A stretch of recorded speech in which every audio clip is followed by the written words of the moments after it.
Good morning. What's going on? How are we doing?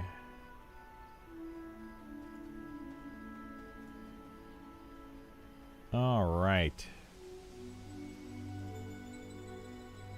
We're going to see if we can get some, oh, shoot. Some XP today. You still here with me? I saw your pet. I need to run to town. I'm really high on weight.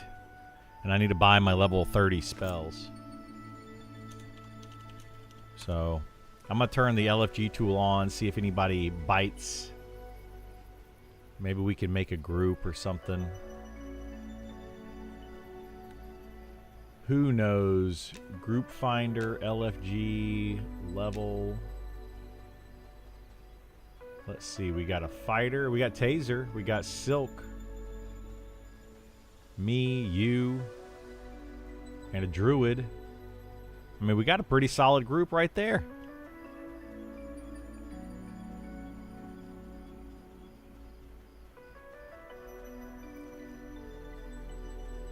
Maybe we can get together and go do the grain cellar. Let's see. Invite Berlioso.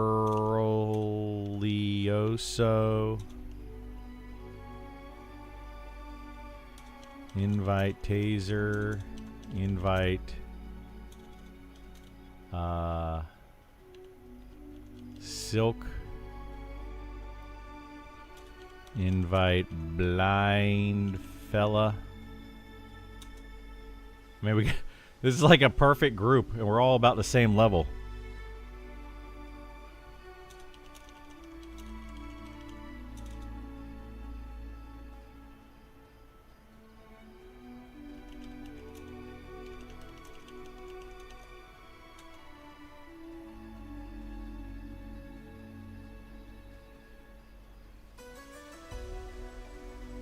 Let's see, let's see, let's see.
Okay.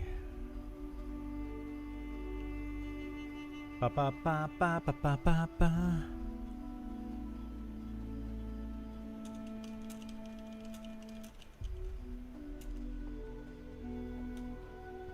Where should you head? Head to Night Harbor.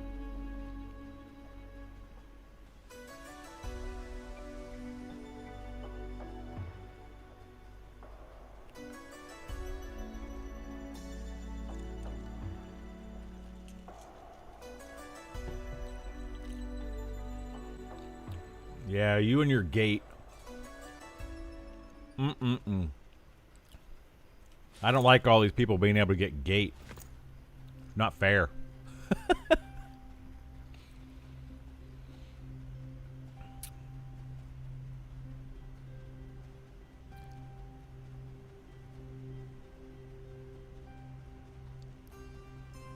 I need to get all these classes leveled up high enough, go into like a dungeon on every single class and be like, oh no, bad pull, gate, and do it on all 7 of the classes, and then on the Spellblade, do it at level 51 when they get gate, and then get on the fighter and be like, oh no, bad pull, and then just die, and then just say gate on the video, and it takes me back to my bind point.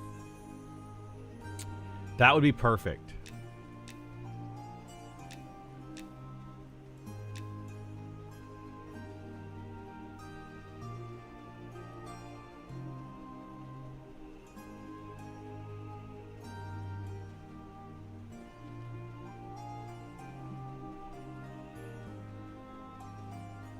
Goals, exactly. I have goals.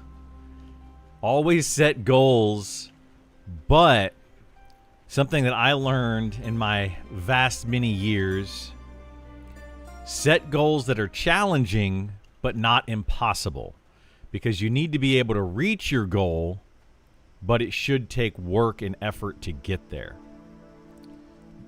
Something that somebody told me a long time ago, they're like, set goals, and people were making like these impossible to get goals. Like not necessarily impossible, but like really, really, really hard. Like, I'm going to be the first astronaut on Mars. Is it possible? Yeah, it's possible, but is it probable? Most likely not. Like, to be the first person on Mars, that's going to be like, something very special. That person is going to be a very unique person. But like, your goal should be something smaller, like I'm going to join the space program, right? Which is still hard in itself, but that is an attainable goal, but still very hard. Or if you're a young kid, I'm going to get straight A's in my math and science classes. That's the first goal. Then I'm going to join some program to get me into the space program. Like that. Make little goals that are achievable. When more people come in stream, maybe you can show off and get people's opinions on what we are making. Yeah, absolutely. We could do that, Burl.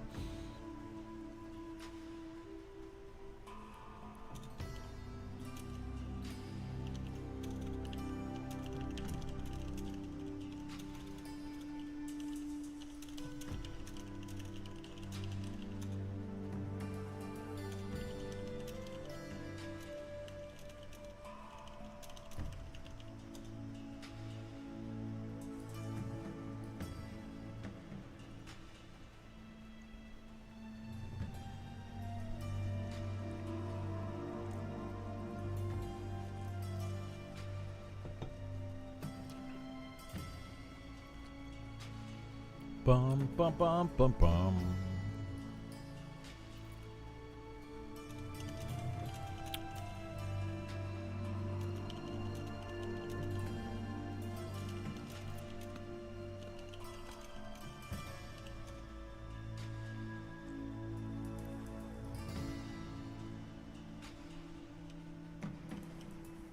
Okay, we need... So we could bring this cleric.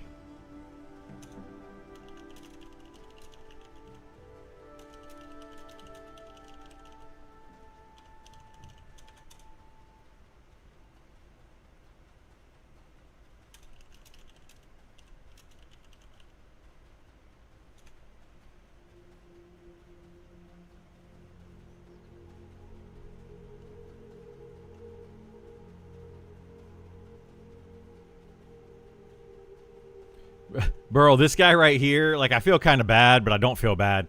This guy right here, the Shadow Knight, he was LFG yesterday, and I invited him to join our group, and he refused, saying he didn't want to go to, he didn't want to do the orcs again, which I understand. You get tired of doing the same thing over and over and over.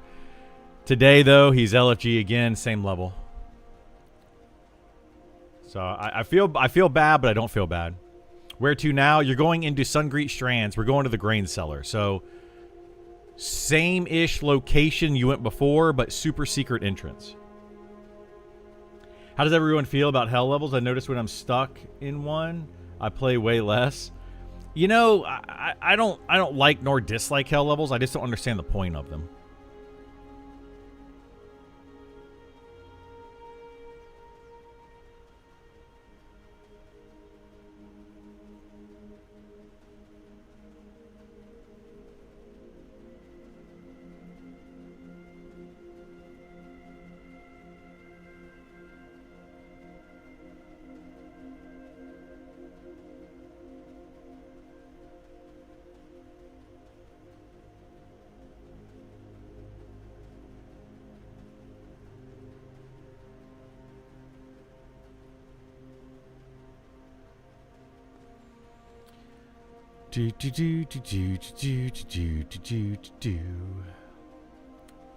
Fire graphic drives me.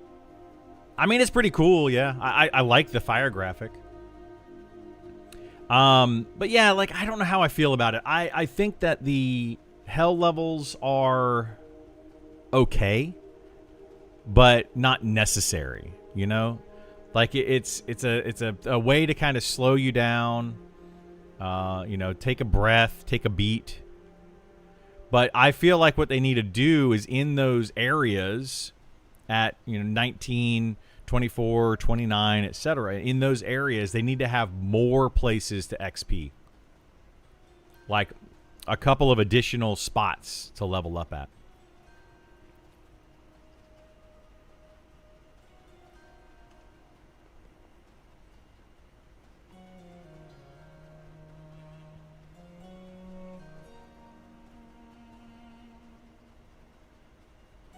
Hey, what's Mort? How you doing? Janky, how are you?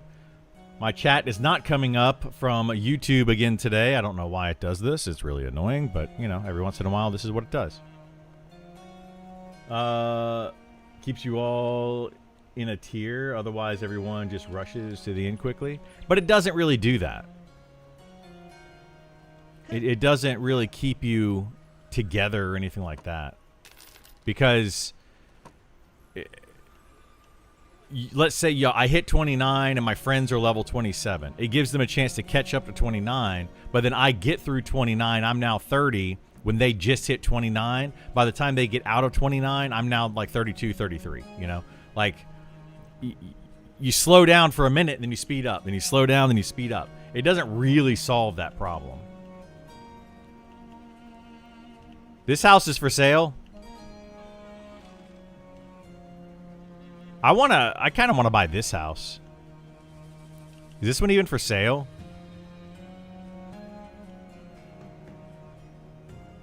Mimi's Future EQ Tunnel. Oh, I love it. Mimi bought this? This is awesome if she owns this. That's fantastic. She can have all sorts of stalls set up. That's perfect. I love that Mimi has that. And not somebody that's not going to use it, you know? Like somebody that's just going to hold on to it just for looks. Good job, Mimi. I am willing to help fund that.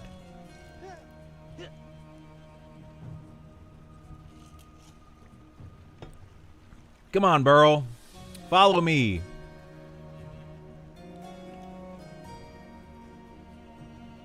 I don't hate the hell levels until 39 plus. They feel like a turbo slog to me. They are a slog. They're definitely a slog.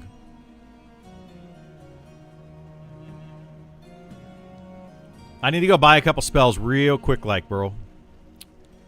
Real fast. Super fast.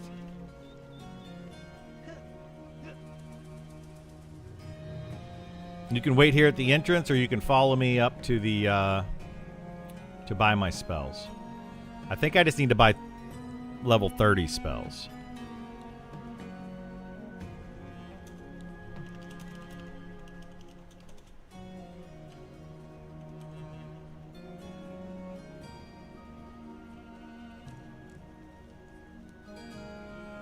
Oh, we lost that cleric. Oh, well. We'll get somebody else.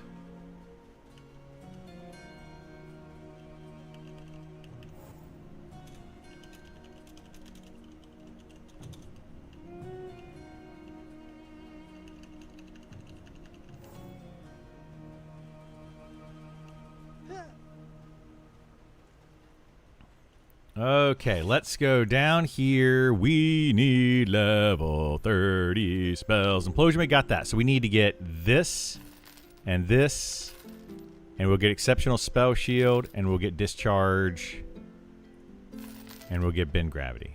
We'll get those spells. That'll give us, we're not going to get that many levels today, so that'll give us plenty of, yeah. Oh, shoot. I'm almost out of food.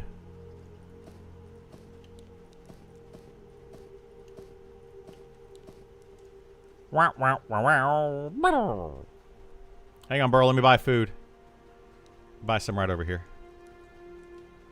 You'll make me. Don't make me do anything. That's not nice. No, it's fine. I can buy food right here. Yow, yow.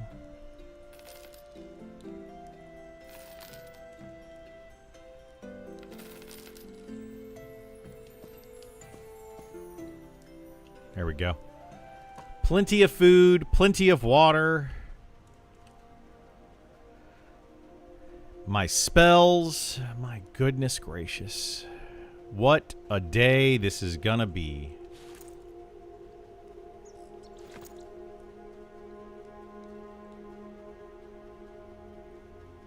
Yeah, you have to have see Invis to be able to see your pet.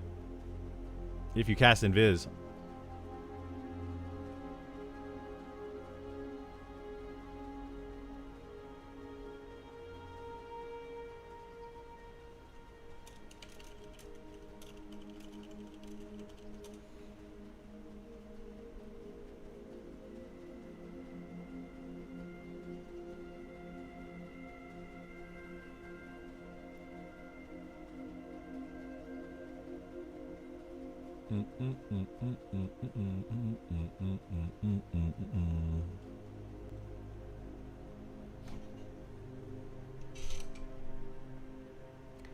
Da da da da da da da.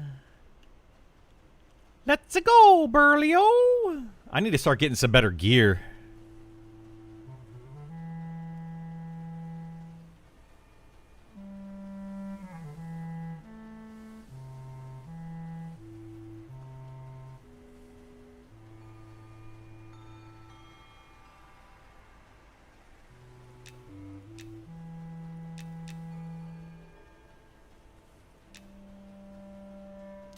Ooh, there's a level 30 wizard.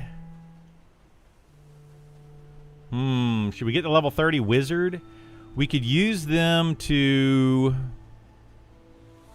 root.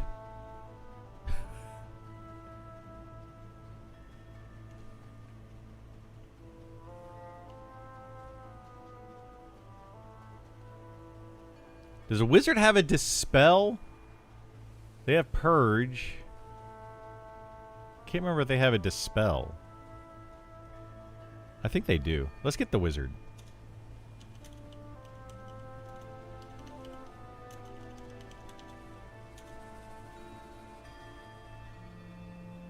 We'll ask him if he wants to join.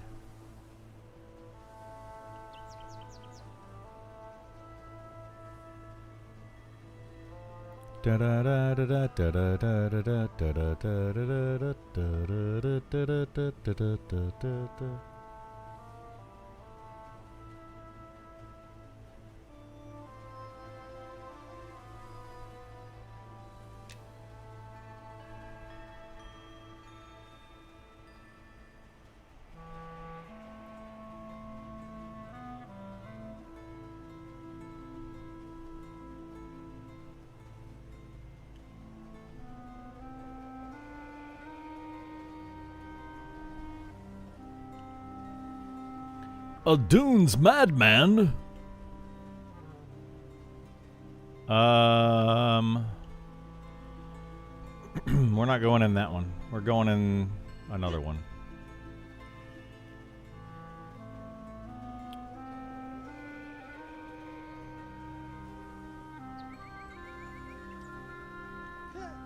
I don't think I went too far, did I? Wah, wah, wah.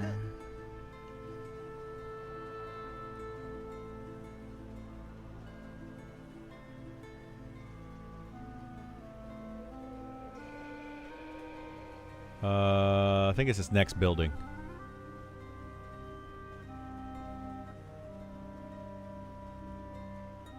Yeah.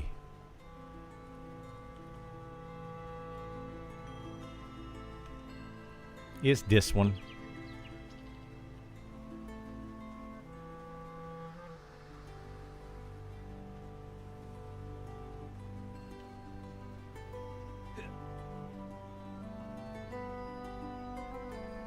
Charge!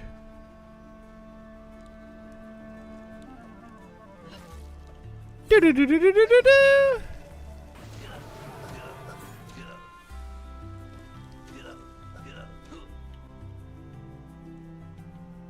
That guy better be careful sitting out there. He might die. I hope he doesn't die.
How many times did you end up upgrading your Ashira pack ring? I've only upgraded it twice, so it's the third ring.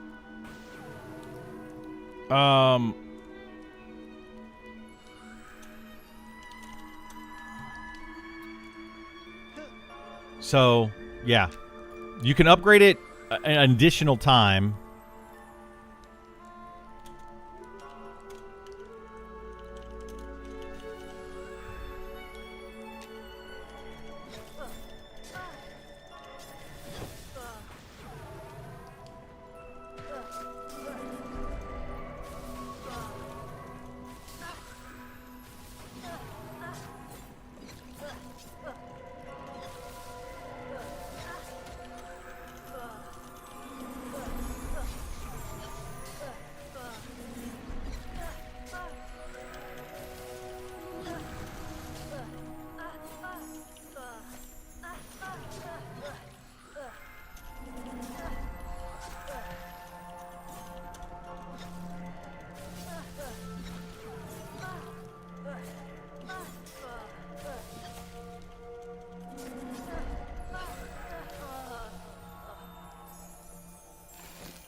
Let's see. This guy is not responding. This guy said no.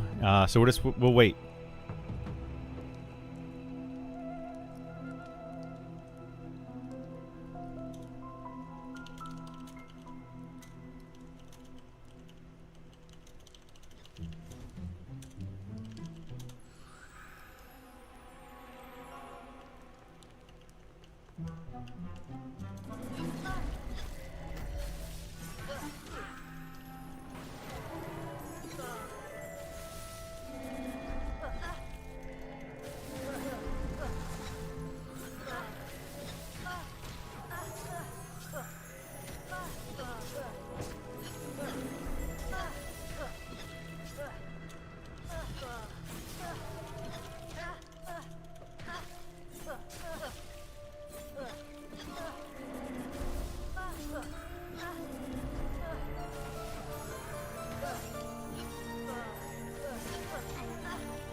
Hey, Tech, thanks so much for the sub. I appreciate it, bud. Well earned. I very, very, very much appreciate it.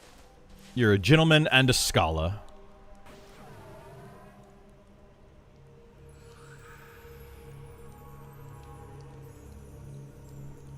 How many times did you end up upgrading your ring? I just did 2. Where's number 3? Number 3, you have to get a note, a rare drop off of one of the rats. So there's a rat chieftain over in Fallen Pass. You get a rare note off of that, and then you turn the note in with the ring, and you get the 3rd ring.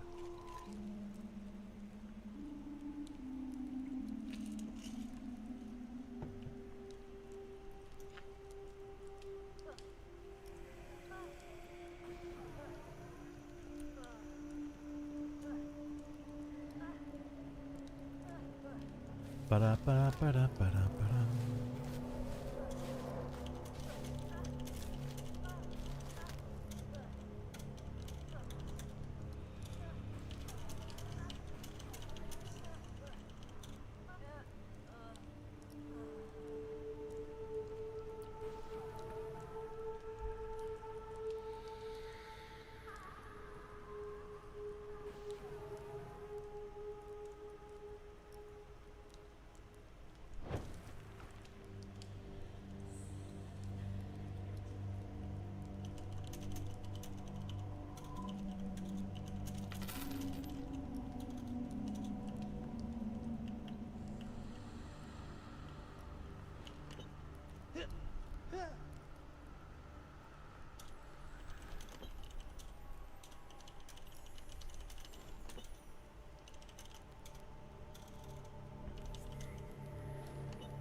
You guys need another DPS? Sure. Yeah, if you want to come.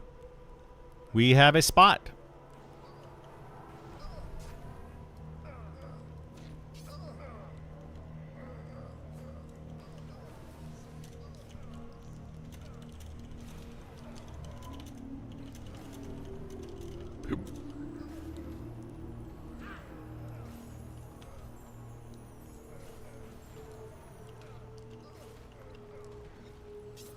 That's real money trading.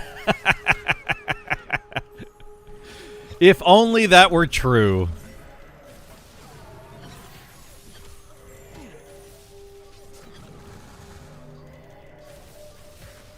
What level are you? Well, I mean, I guess I should have asked that first. Tech, Tack, what level are you? Around level 30?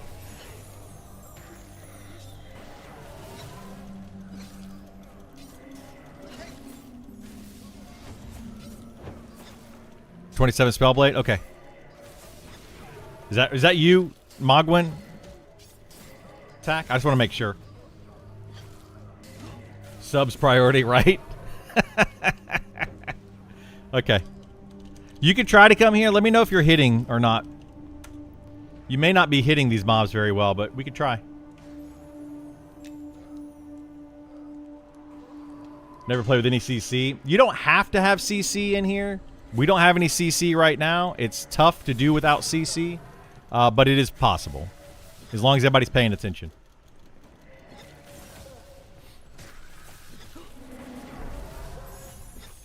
Where is that? Oh, no. So it's in Sungreet Strand.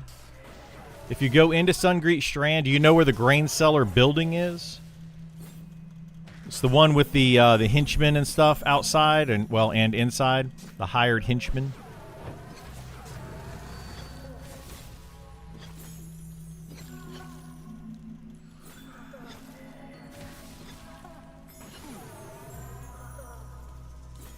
Didn't expect it to be like... Yeah, the door is super cool.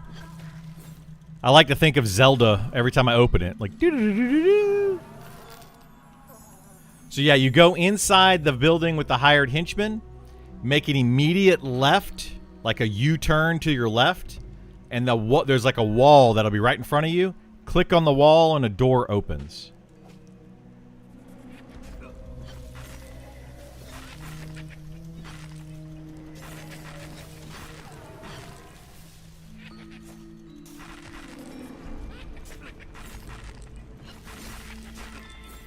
Is doable without invis? Yeah, you can just train in as long as you know where the wall is. You can train in There will be mobs that will attack you, but if you run in and turn left fast enough and click on the wall and just run down, you'll be fine. That's what I just did. I just trained in for our group.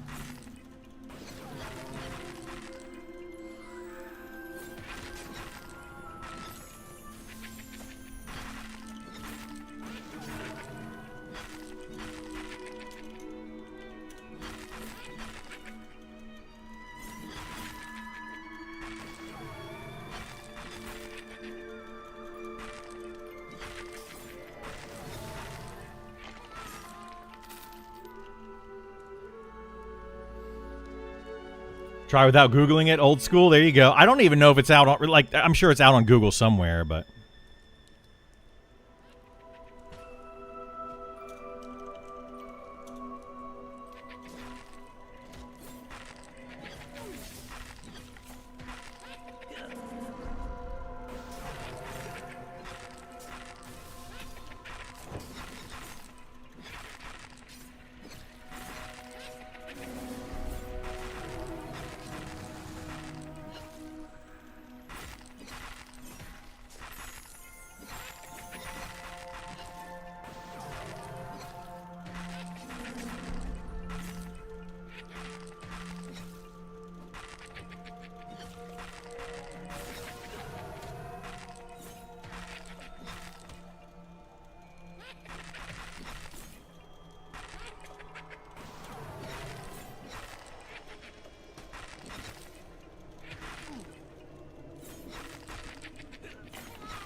Do do do do do do do do do do do do do.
Mm-mm-mm.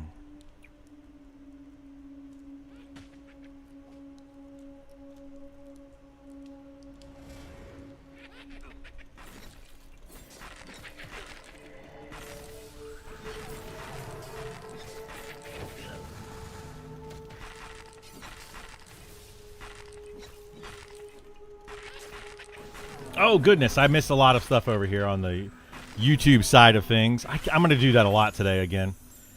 I think they need to add more itemization and more dungeon XP. I agree. But now you're bottlenecked at 34. It keeps you together longer. Yeah, you're bottlenecked at 34, but then they're going to catch up, and then it's going to keep going like this. It's like an organ, right? Like it doesn't really do what you think it does.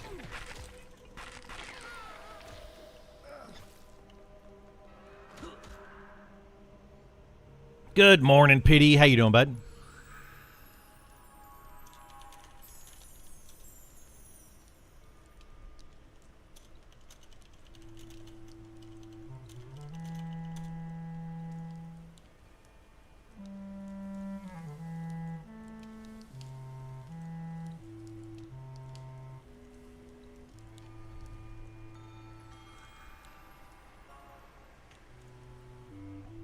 Do do do do do do do do.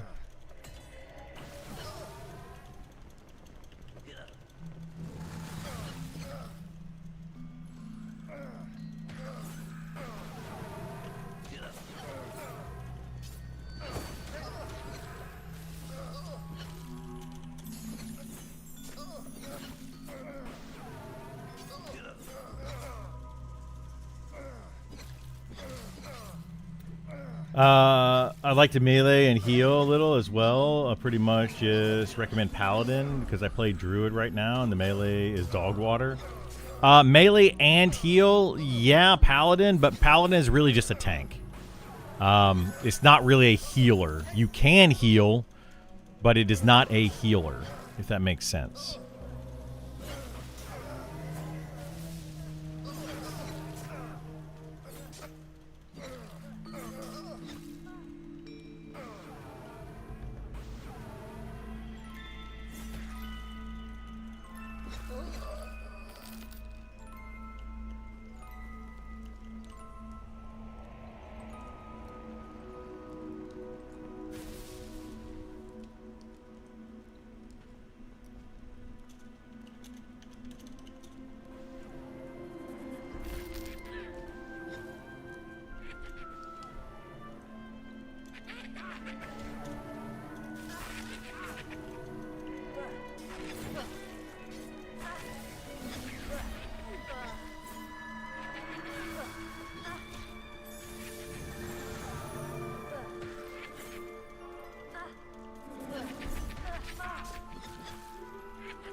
Do do do do do do do.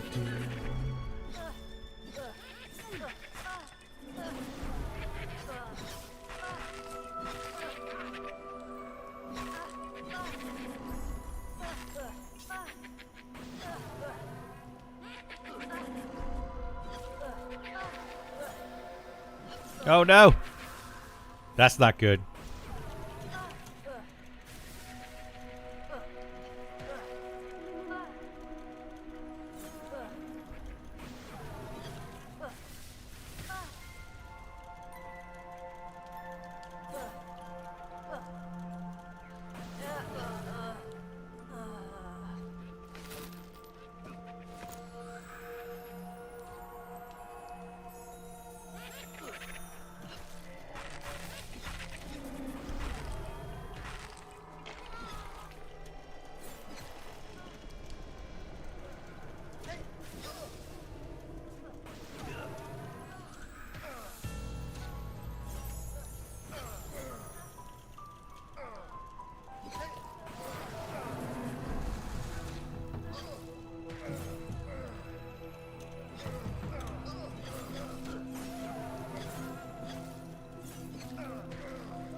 Three more months, boys. Feels like an eternity to go. It does feel like a while.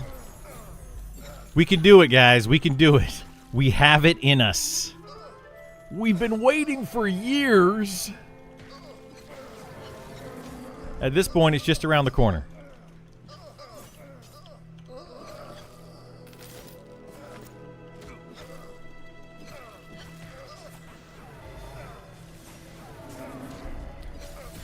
Missing our reference in party chat? Uh-oh, what did I miss?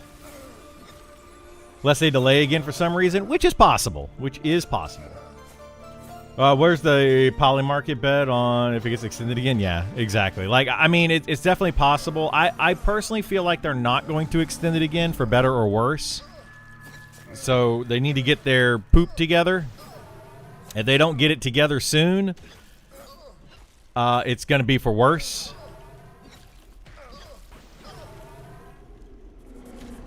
Like, they absolutely need to get these classes worked out and finished up. Figure out what they're going to do with that.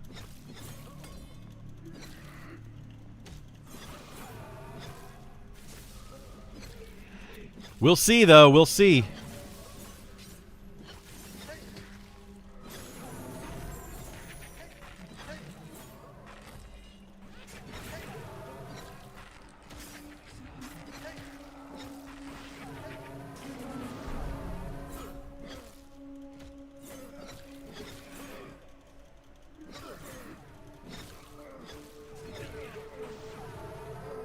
93 days.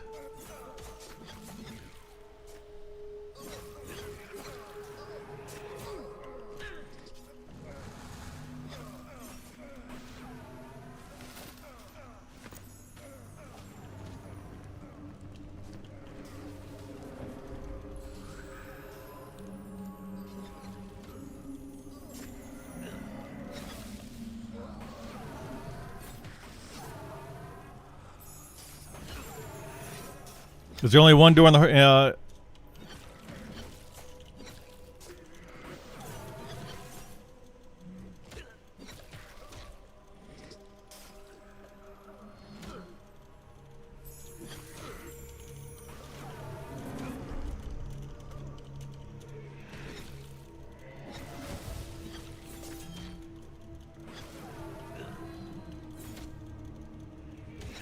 Think they should make this server into a test server when EA launches?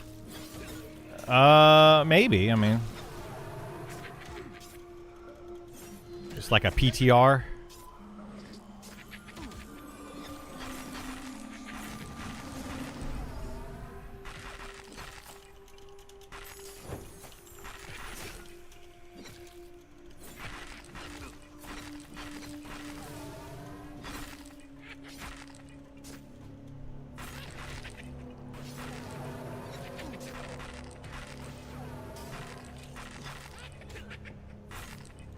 I mean, technically, they should overhaul them after all early access. Question begs, how compatible? Well, yeah, I mean, they will continue to develop the game after early access. Absolutely, yes, but they can't like do these crazy overhaul. I mean, they can do whatever the heck they want to do, right? But they shouldn't do these crazy overhauls of classes after early access starts. That's going to feel bad for a lot of players, and it's not going to be good for their game. I don't feel like. Yeah, I think overall that would just be a net negative, because people are they're gonna associate, is the game ready? Is it, you know, good, etc. at the start of early access. They're either gonna like it or they're not gonna like it. And when you have a paying customer, you know that's what's gonna end up happening.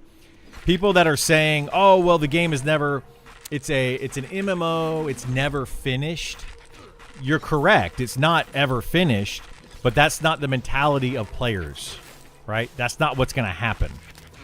Players are gonna say, "I like the game, I don't like the game, I'm paying for it," and they're either going to stick around or they're not gonna stick around. Like, it's not, you're not going to have this mentality of the average player going, it's still early access, guys, give them some time, all that. That's not going to happen. So we can't hope that, oh, it's cool, it's fine that, you know, early access is out and the game's not finished and they're going to keep working on it. We just can't do that.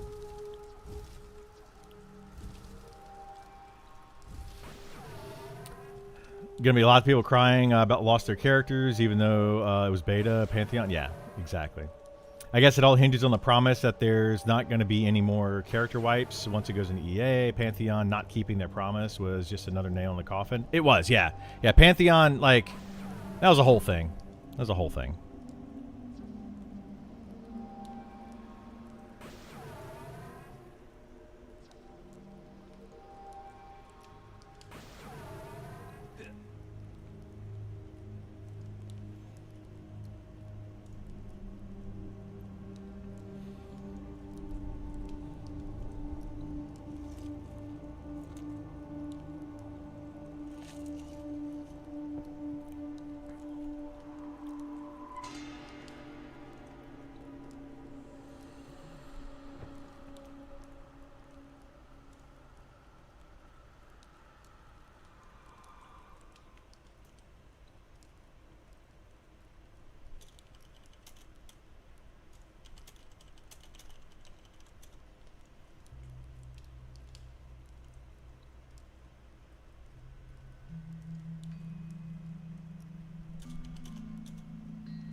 Oh my goodness, I'm spinning around.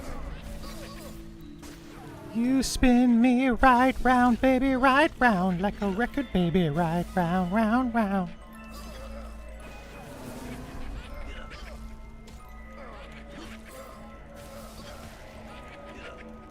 Probably should just turn around so that I'm not, this pet is not facing me or behind me.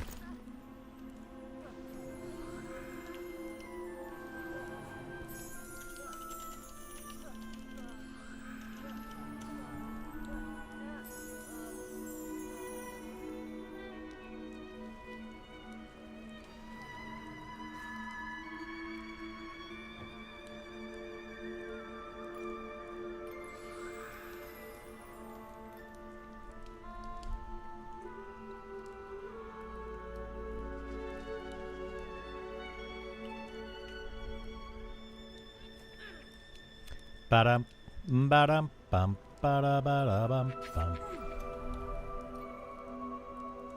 Where the heck is that guy going?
Well, he didn't make it.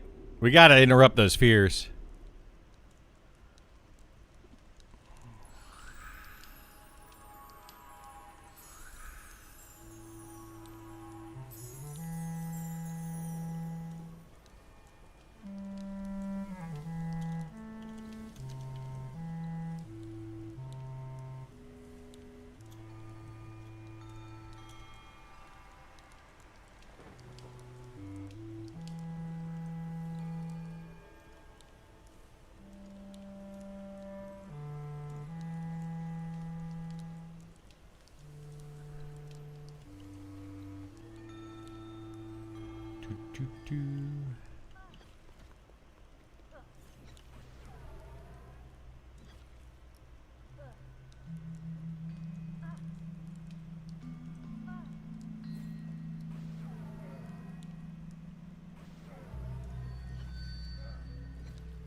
All right.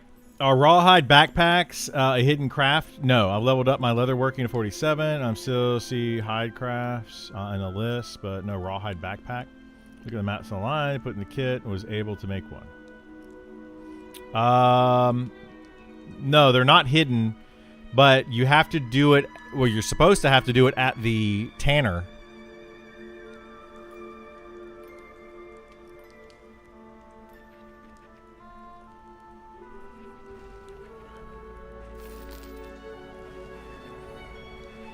And not in your actual bag. But there's not supposed to be a hidden craft, no.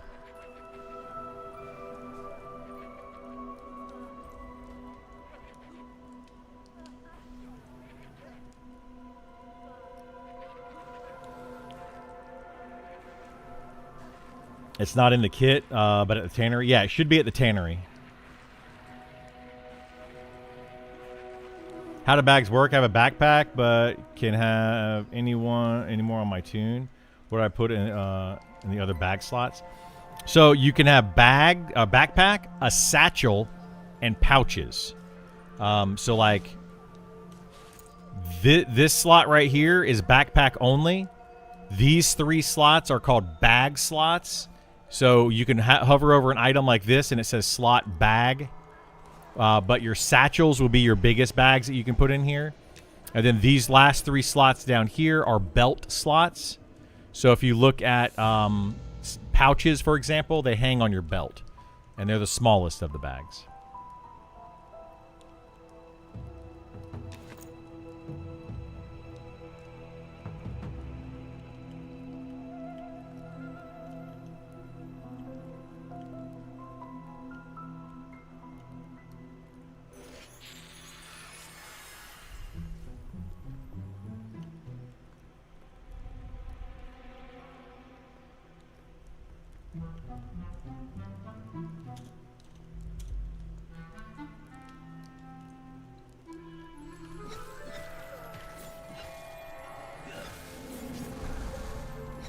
Need some satchels? Yeah, satchels are very good.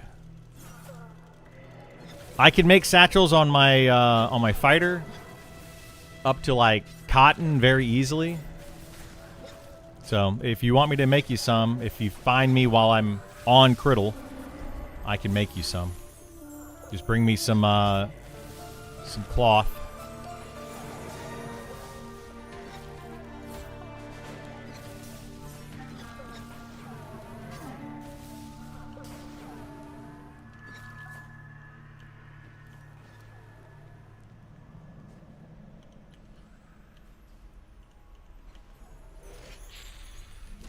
Oh boy.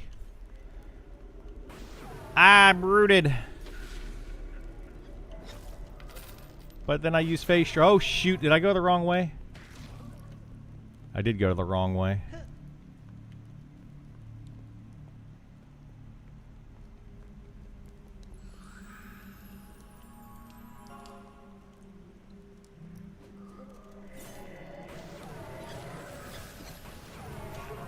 I'm a juggernaut.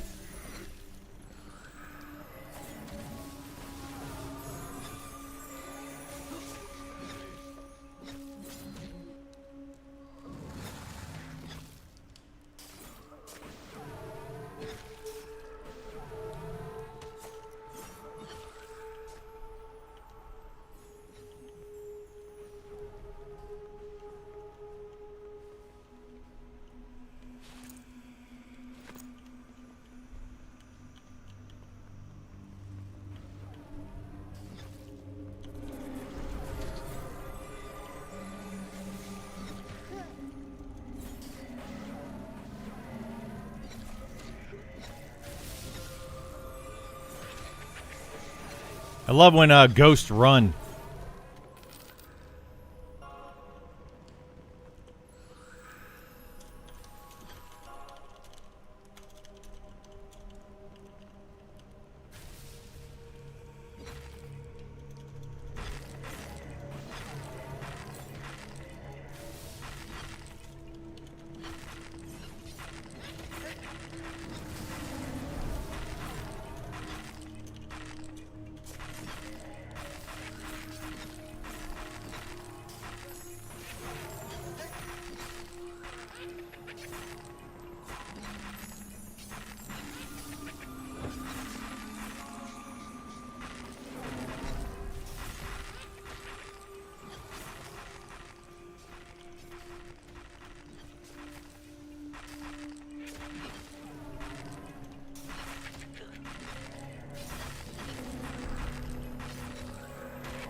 Count on Criddle's hot takes for breakfast. There you go.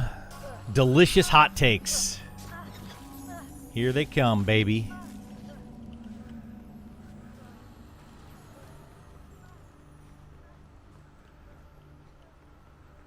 Now this guy... I'm always nervous for this guy because I think there's like 2 more... Oh, shoot.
Hot takes in maple syrup.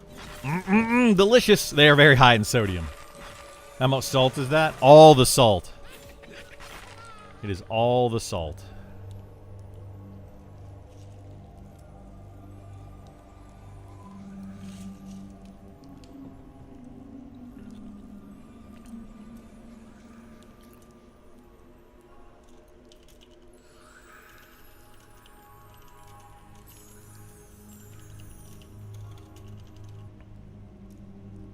Good with scrambled eggs and potato wedges? Sure does. How's morning so far? It's going okay. We're struggling a little bit in this dungeon. Just a little bit, though. That's a hard dungeon to do at level 30, and we came in just a little bit below level 30. But we're doing okay. We're doing it. And if once we hit level 30, which we have now 2 people at level 30... I'll be level 30 in a little bit. Silk will be level 30 in a little bit. So it'll be better. It'll be better.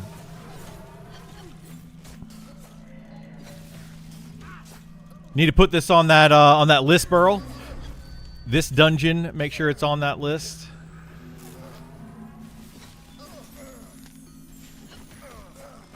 Level 30 to 32 mobs, I think. Full group in here for sure.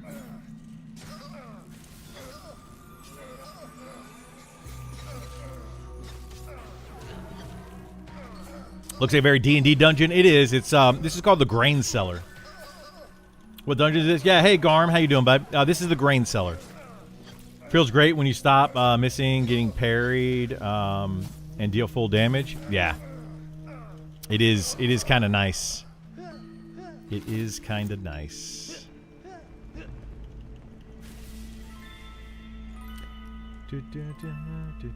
Any good drops in here? There are very good drops in here. One of the best twink weapons in the game drops in here.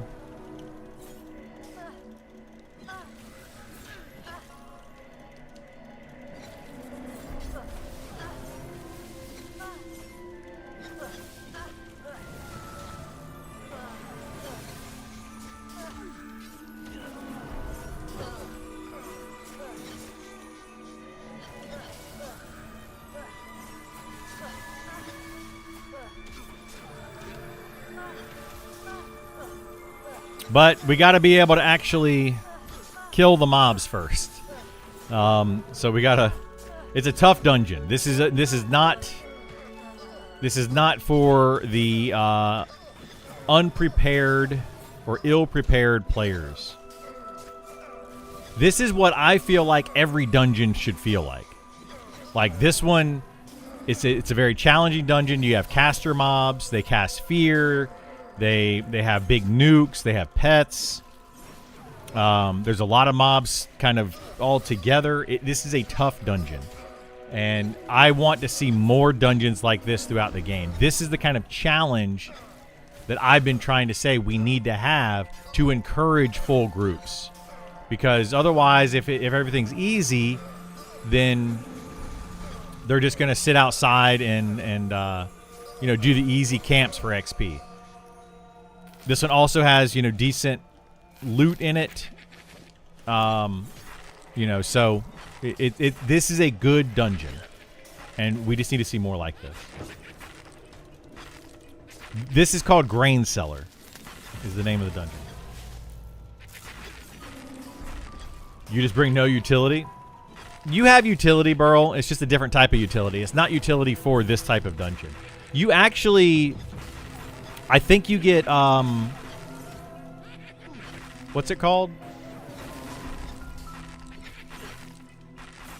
Not Purge, but the other one. Dispel Magic, right? Do you have Dispel Magic, Burl? Double check. If somebody gets feared, that's your job, is to dispel them. I can't remember if elementals get it, though. I think they do.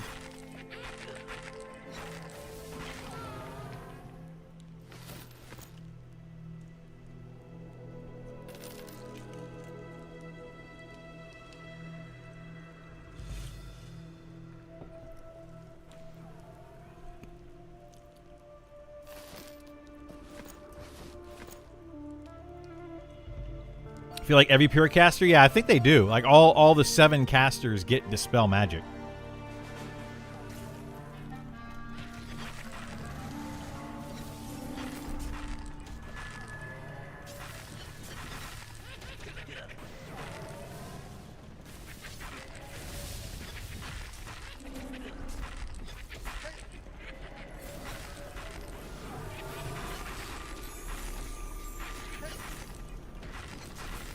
You probably just want to use Dispel and not Abolish for the cost. Yeah, definitely use Dispel Magic. Abolish is pointless. It is an absolutely pointless skill right now.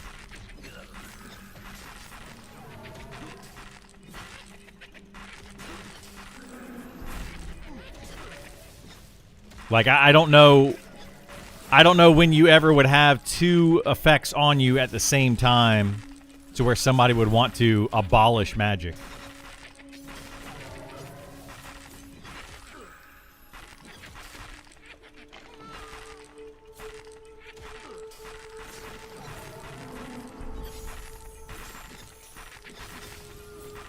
Just against enchanters and inquisitors? Maybe.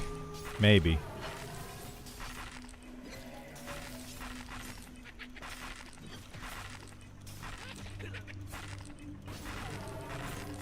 Well, yeah, but I learned, Haas, if you get rid of Magic Break, they won't cast other spells. They'll just keep spamming Magic Break. So you just keep dispelling Magic Break, and they won't cast anything else.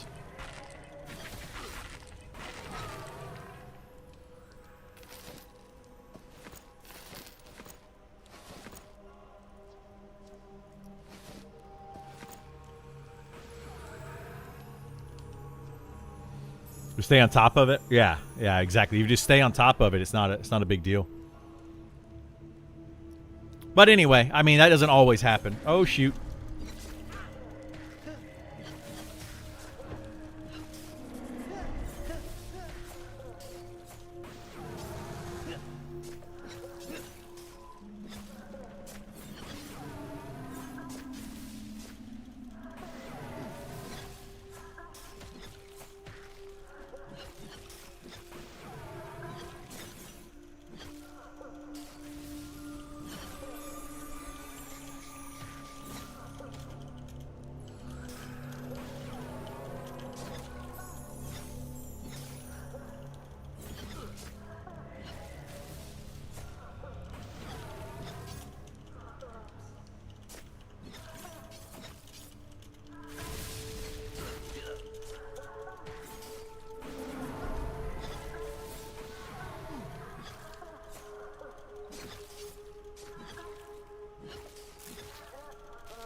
Have you used MMItems.com?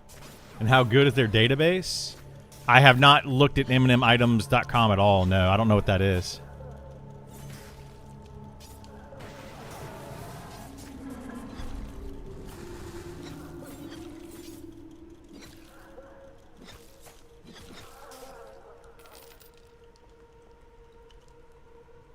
But speaking of database,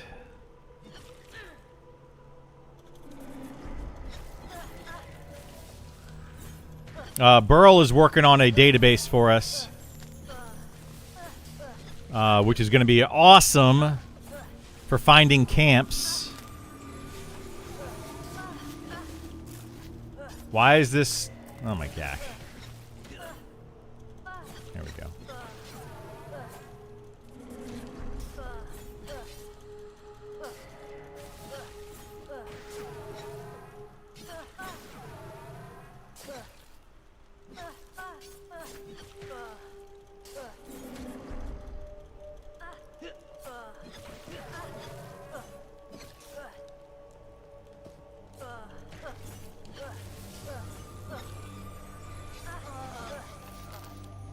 Oh my goodness gracious, I don't have enough inventory space for all this stuff.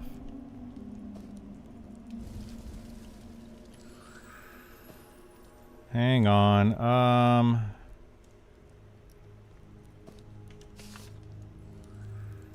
Deflection. Oh my god, I can't go on that tab.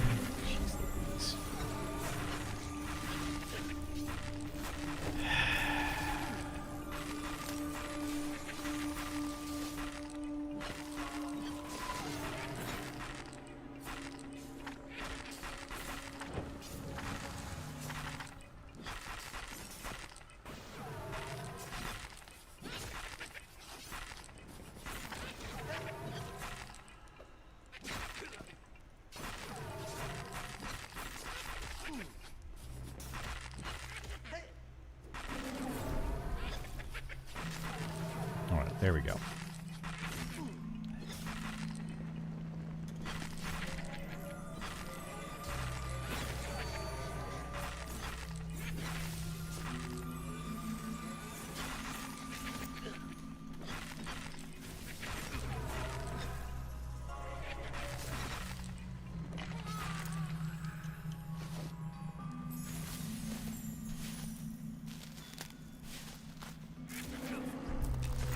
Bandages are so stinking good, man. They are so good. Like, everybody just needs to have bandages all the time. Like, everybody in the party should heal themselves with bandages and then let the healer heal.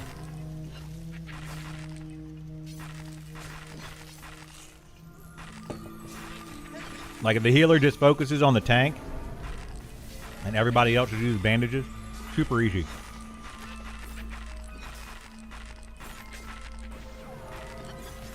Very underrated. Yeah. Oh shoot, we don't want that to happen. Holy moly. Definitely don't want gate.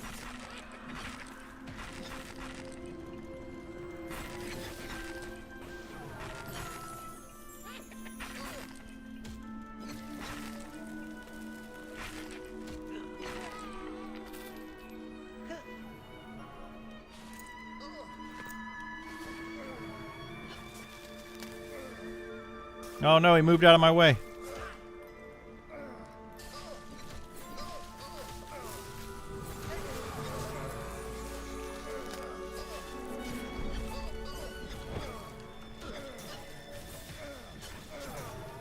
Bandages are too good? They're pretty dang good. They are pretty dang good.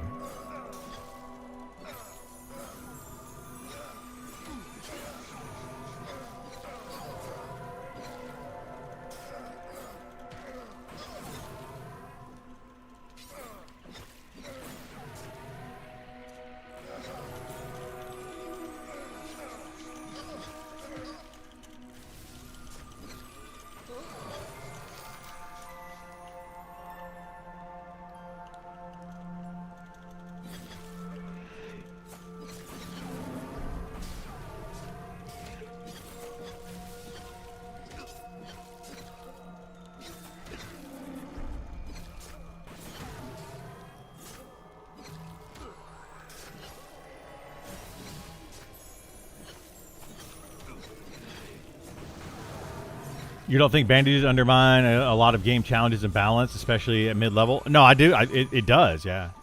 It's probably too strong. If everybody utilizes all the things that they have at their disposal for this game, it's very strong.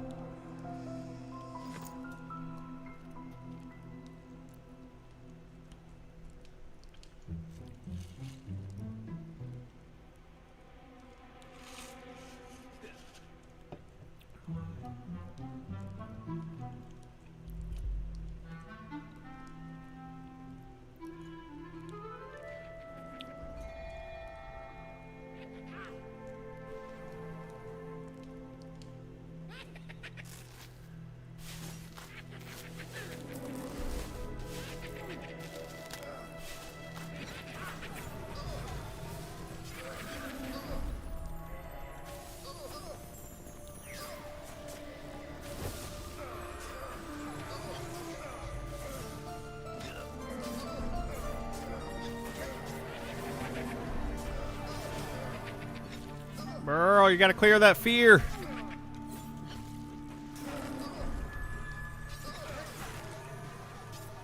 Oh, he's dead. This isn't good. We're dead.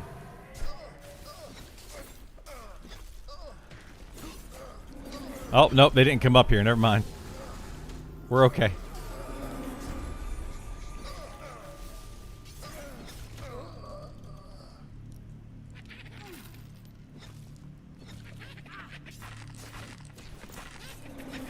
Oh, whoops, probably should. How would I adjust bandages to make it less game breaking? I don't know. I don't know. That's another one of those balance things.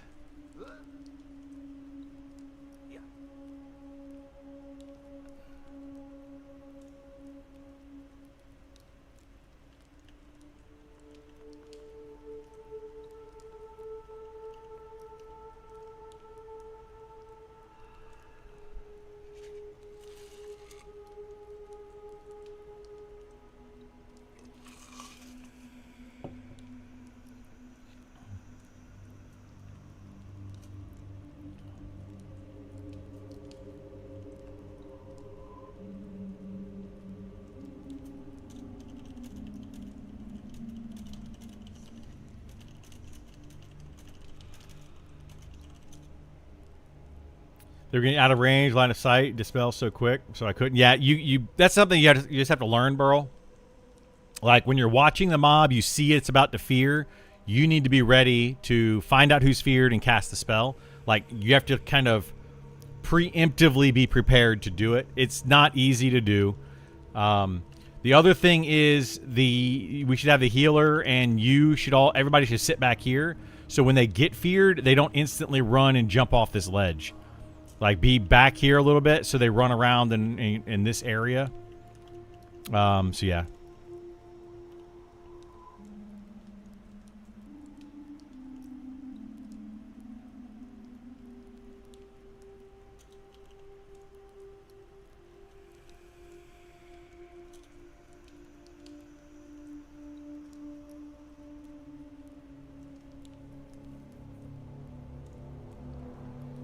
EQ, you had to spend a lot of time bandaging before skill was high enough to do anything. It was really good out of combat. Yeah, I mean, it should be an out of combat thing, not an in combat thing. I think that's partly what makes it so strong.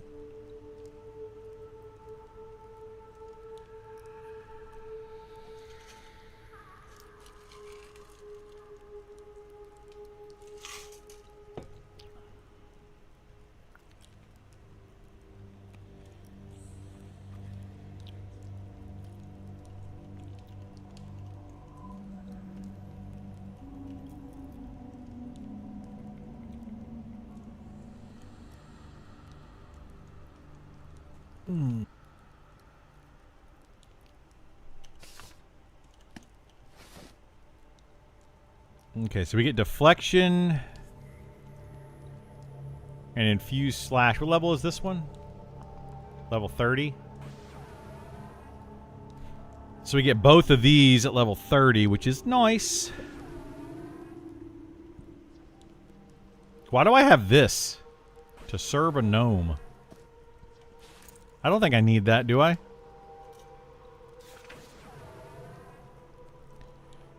Gnome on a stick.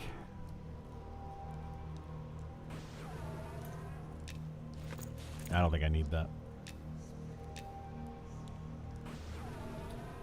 You played the open test. Recently got a closed beta key. I really want to enjoy Monsters Memories, but I'm struggling to find the long-term motivation. To me, it feels like spending hours at one spot grinding the same mobs. I'm missing something. What keeps you motivated and what makes the game fun for you long-term? I'd love to hear your perspective. That's just going to be something that you're either going to like or not like.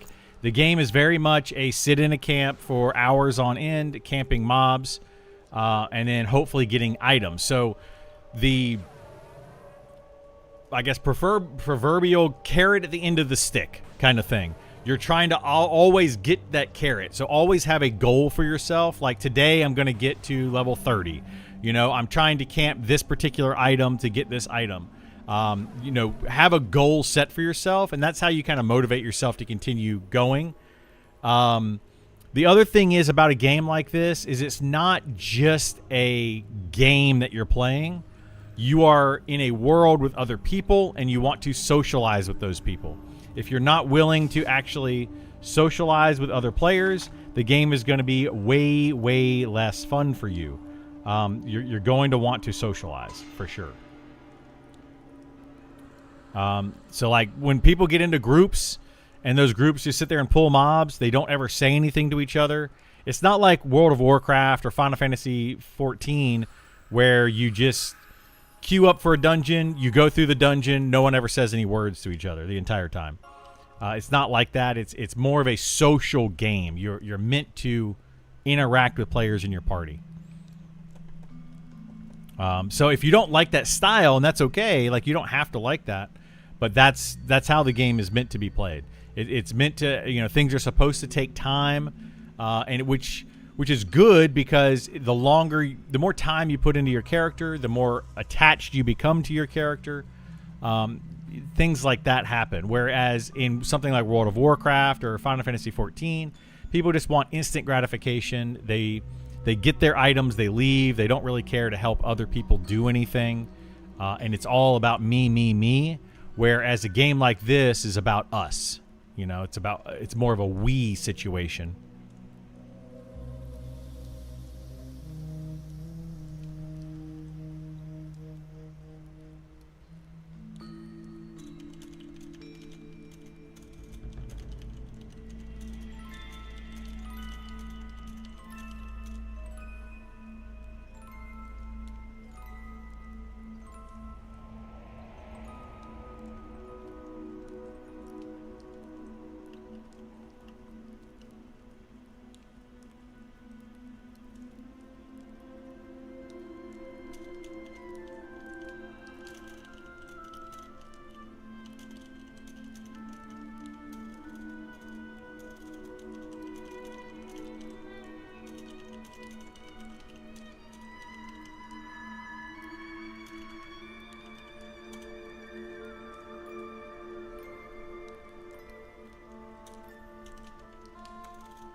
Pay myself a pat on the back because I went out of the way to helping a guy get his corpse out of Wormsbane. Awesome, yeah. And that's the whole thing about this game. You are fostering relationships with other people. That's what you're doing. Glass Flats. All right, that's not too far, depending on where in Glass Flats this is. That's fine. All right, Burl, let the group know that I can bring Kaz over. It's just going to be a short-ish run. But I'll bring Kaz over and Rez. Woo! Almost died there.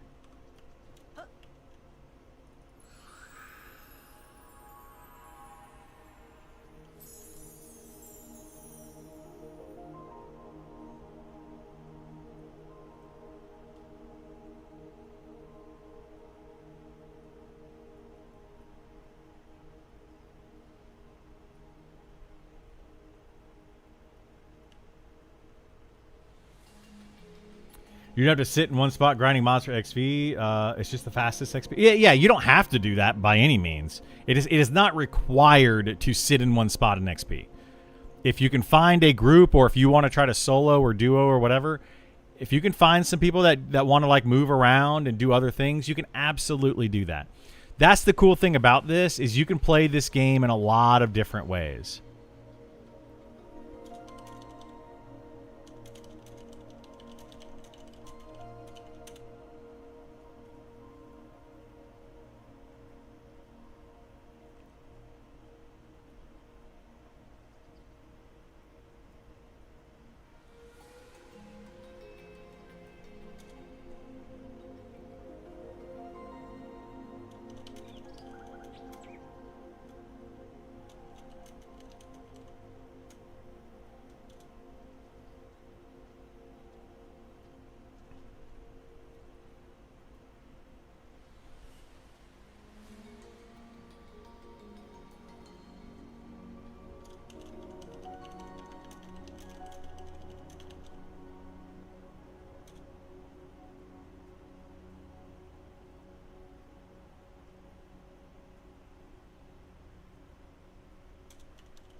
A lot of horizontal content, factions, quests, lore, story, not in game yet. It's mostly going to be grinding. Yeah, right now it's mostly grinding.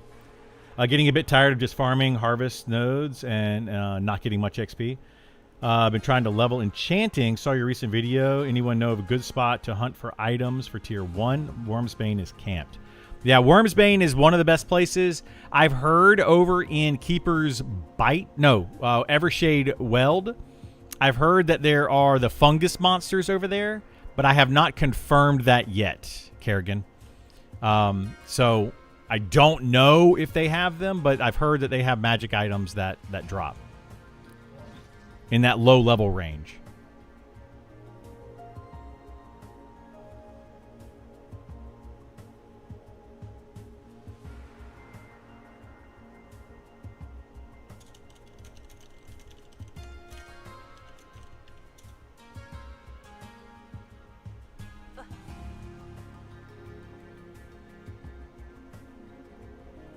I mined and harvested nodes for clouded crystallized magic and fronds. That is one way to do it. They're just getting tired of doing that. Light stones of the Will-O-Wisp. You can do it with the light stones and the Will-O-Wisp. There you go. That's a way to do it. I mean, it's very rare that you get them, but, you know, they're magic items.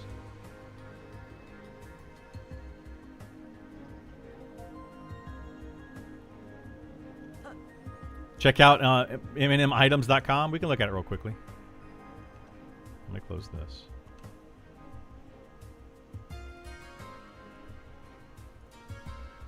Is it just mnmitems.com? There's nothing there.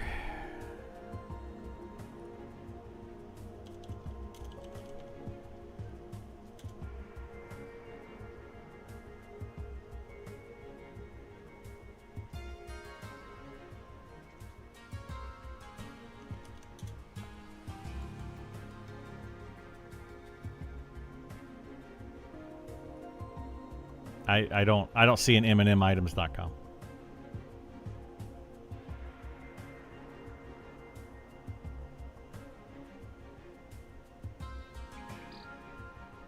Wah, wah, wah.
MNMDrops.com. Whoops, wrong thing.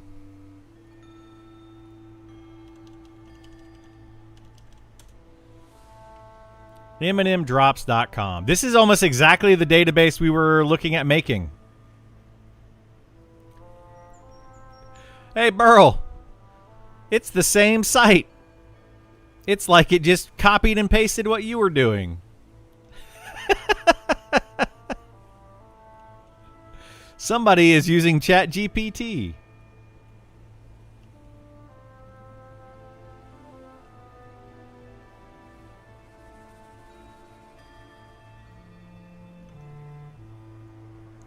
It would be hard, though, to find out if this is a full database or not. Like,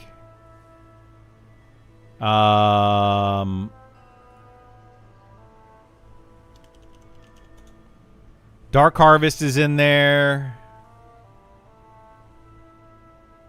I don't know how complete it is. I'd have to like literally search for things that are obscure. I doubt it's got everything in there. Like, here, we can just look at one of Kaz's items. This right here. So let's look up Serpent.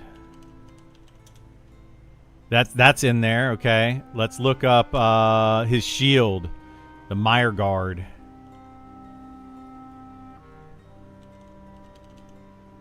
Mire Guard's in there.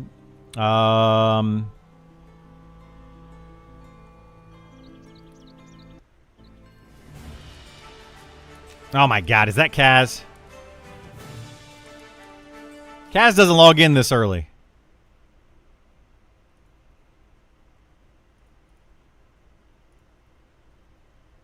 Hang on, let me see if that's Kaz getting... He is on. Oh my god.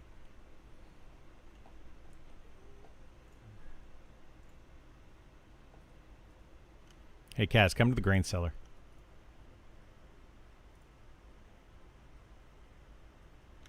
I assume that was you that just logged in.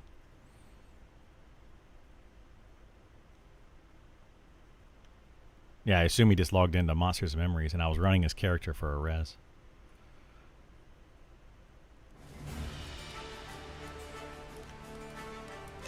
Oh my god. Alright, well, I'll send him a Talon game. Okay.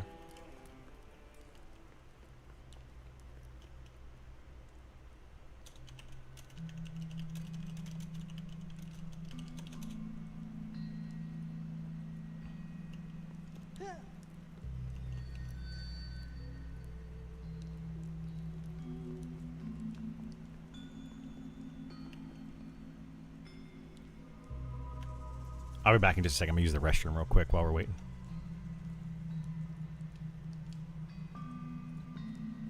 All right, 1 second, guys. I'm going to use the restroom real fast.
Alright. I'm back. What happened?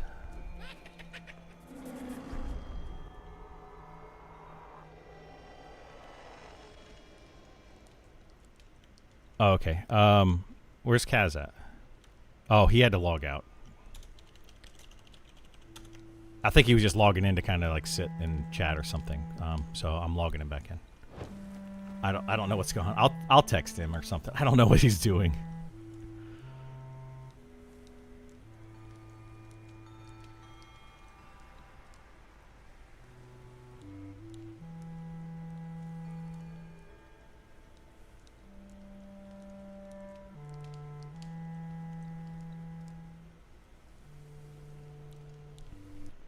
It shows him on. It showed him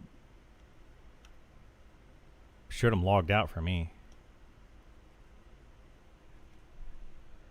I sent him a text. Hang on.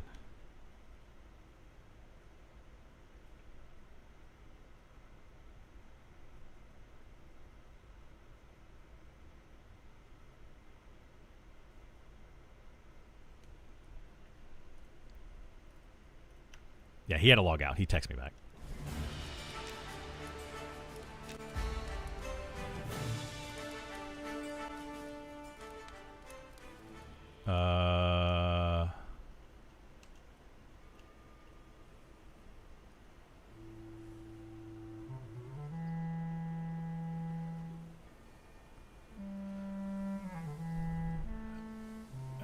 No, it should kick you out of the group when you log, but it doesn't always do it. It bugs.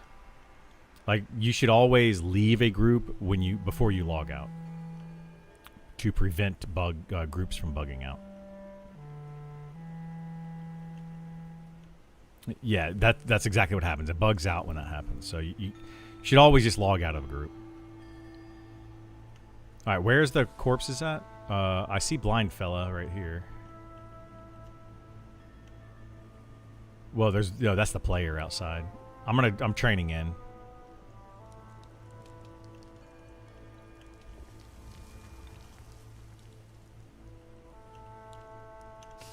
All right, let me get this.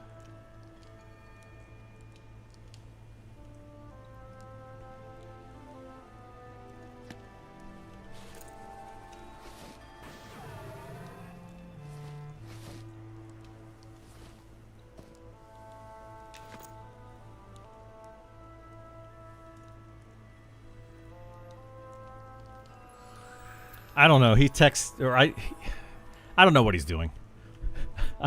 I asked him why he wasn't saying anything on Discord and all sorts of stuff, but I don't know. You gonna play EQ Legends? I have zero intentions of playing EQ Legends.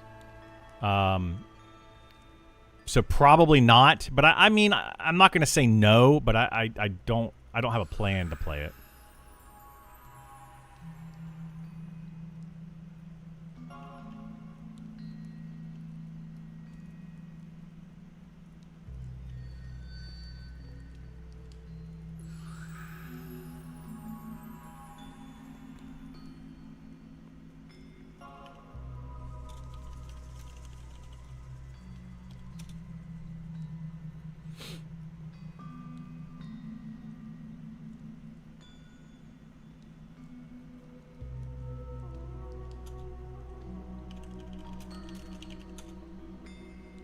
Okay, so, oh my gosh. Yeah, I don't know what items are missing here. I'd have to look. It's missing a weapon called, like, Red Gut weapon. You know, there's going to be a lot of things that are missing out of this database, I think. A lot of, like, the obscure stuff.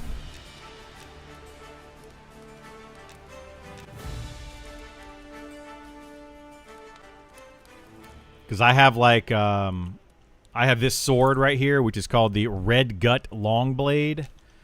So I didn't see that. Red Gut. Yeah, that's not in there. This right here, Trinket. Trinket of the Eye is not in here. I would imagine that Wayfarers might be in here. Yeah, Wayfarer's in there. It's a pretty common item.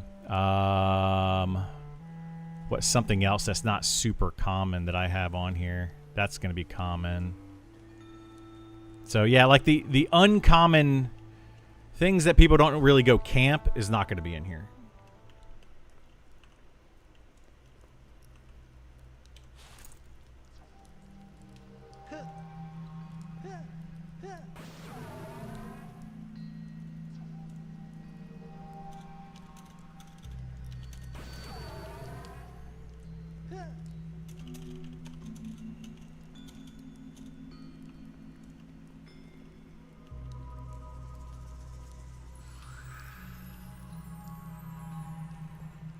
But yeah, as far as EQ Legends, I have very few intentions of playing EQ Legends. Oh my gosh, dude.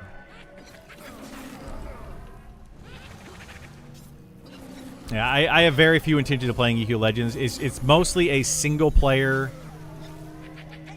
MMORPG, and I don't really want to play a single player MMORPG, so probably won't play it. I'm not the leader. Oh.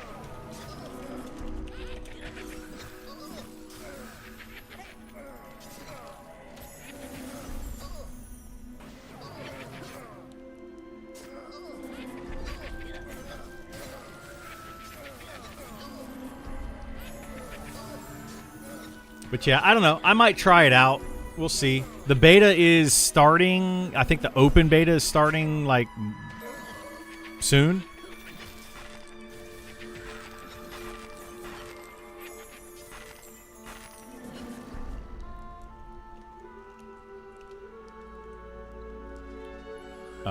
Several of them. The cultists will fear because they're necromancers. I don't know what else fears. If it's got a skeleton pet, it'll fear. That's just pretty much anything in this game. If it has a skeleton pet, it'll fear.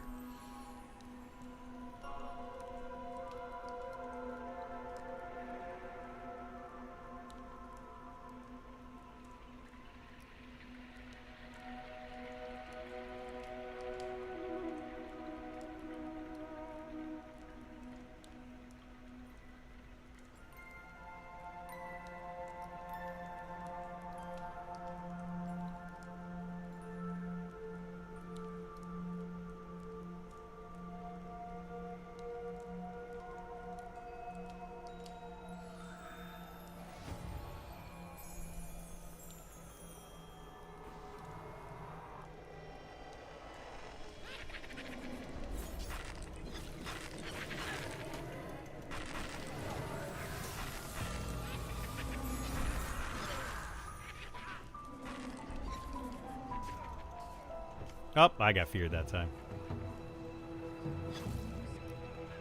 Yeah, you got to be on top of it, dude. Fear is a very fast cast. It's like a 1.5, 2 second cast time.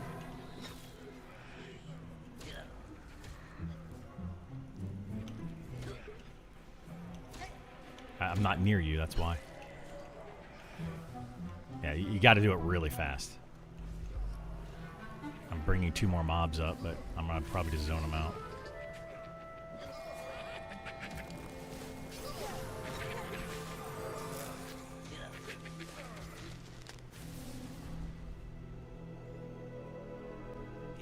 That's why people don't like this dungeon, though, is because it's very, like, you have to be paying attention. You can't not pay attention in this dungeon.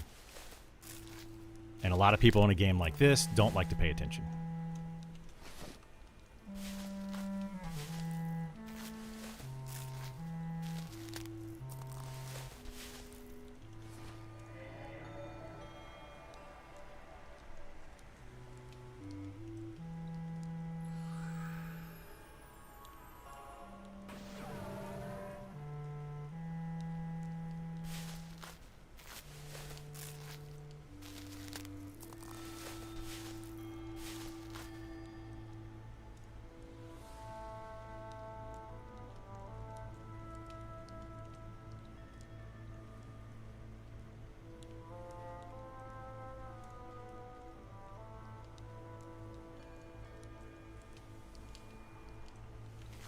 Easter, I just sent you a text of a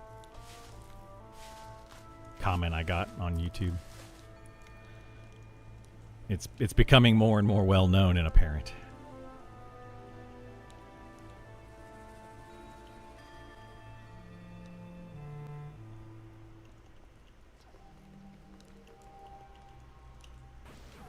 People don't want to.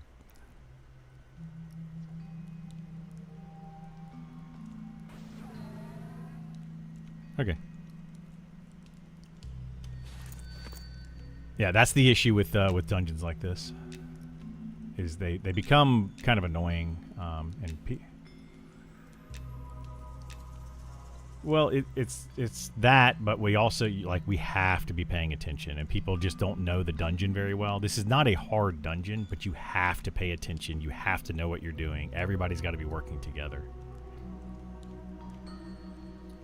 Exactly. Like, you don't know, and like, I don't think anybody's been in here except for me. Like, nobody else in the group has been in this dungeon. So, like, that's the issue. Is it's very hard. Which is why I think that, like, we need more dungeons like this in the game.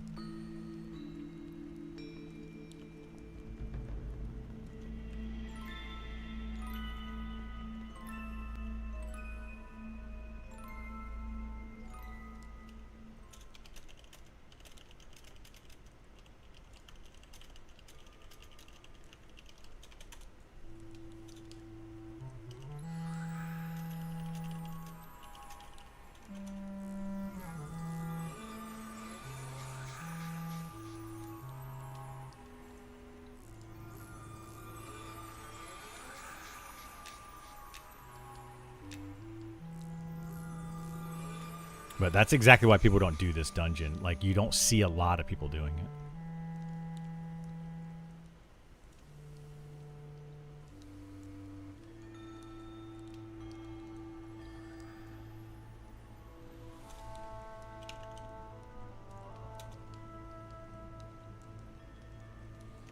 All right, we're going to try to reform, get a different group going.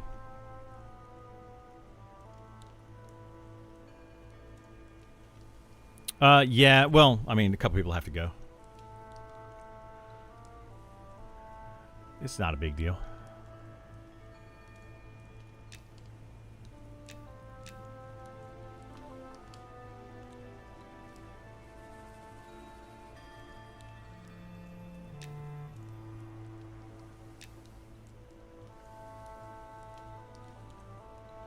I mean, we could do orcs again, Burl. There's a druid. We don't have a tank, though. It's going to be the issue. Grain cell's a little tough since it's kind of hidden. I don't think many people get exposed to it as often. They don't. Yeah, they absolutely don't. You're right, Todd.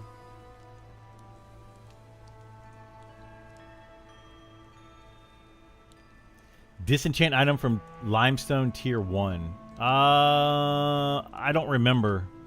If it's a magic frond, then yes. I think. It's magic and then enchanted frond? Or wait, that would be clouded. No, if it's clouded, then yes. It's got to be a clouded crystallized magic. That is that'd be the tier 1 enchant. Spawns are tight and repops feel unpredictable because of all the roamers. Monks pull this zone really well. They do.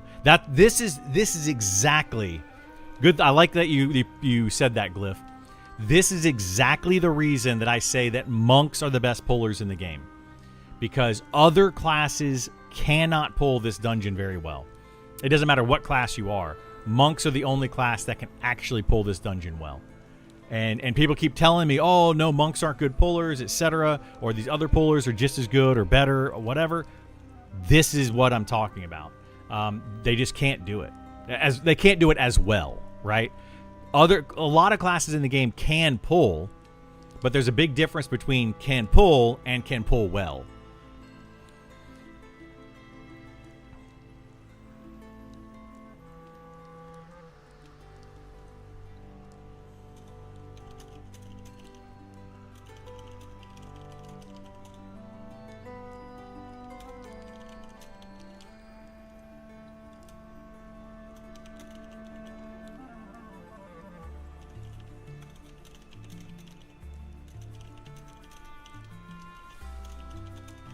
Why don't we just go back to the orcs in VOZ, and we'll do that for another, like, 2 levels, Burl. Like 32 or so. We can always come back here if we want to. We don't have to at later levels. I love this zone. I think it's fantastic, but people have to be paying attention. and know what they're doing. It's like a... You can't just go in there completely blind and be like, we got this.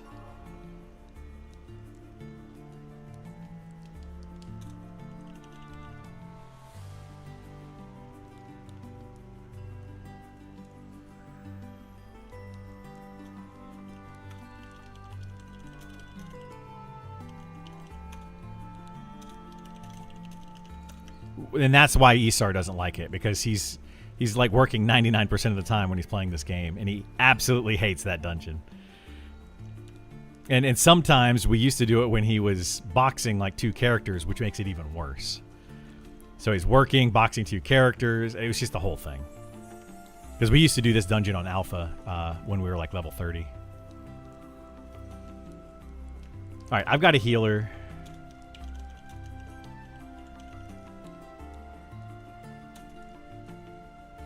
Yeah, we're going to go to the orcs for now.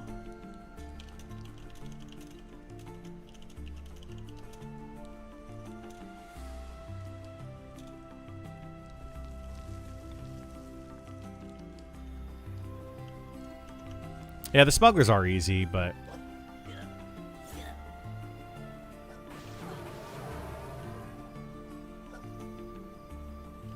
We're going to do that when we get into the rats. I figure we'll go to rats at like 35. Gotta be adding these into that database, Burl.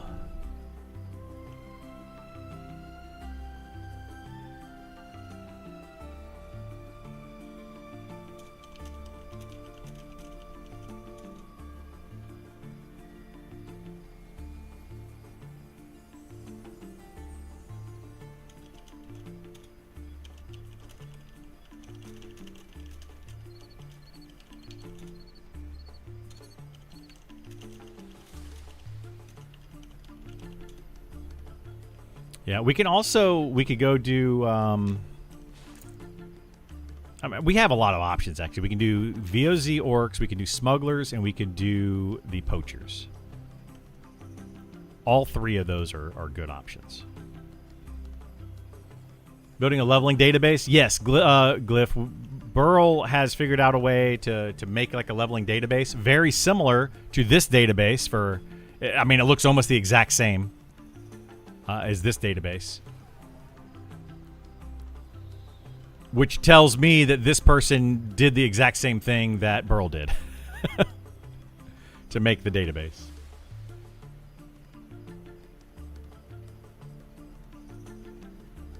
And what we're actually going to do is put items on there as well, like put camps, and then also, if there's named items at those locations, put the named items on there. Like try to mix it all together. Oh, okay. Burl sent me a link. Hang on. Let me get it. Hopefully, there's nothing inappropriate in here. Doink. So this is the one that Burl's creating. Is this leveling guide right here? So you'll be able to like. Put in your target level, group or solo, all the zones, levels, level ranges, and then other information. So you'll be able to do this, and this like Night Harbor, level range with group, etc. So this is basically the like how it's going to work. Necro Caves. So if we do.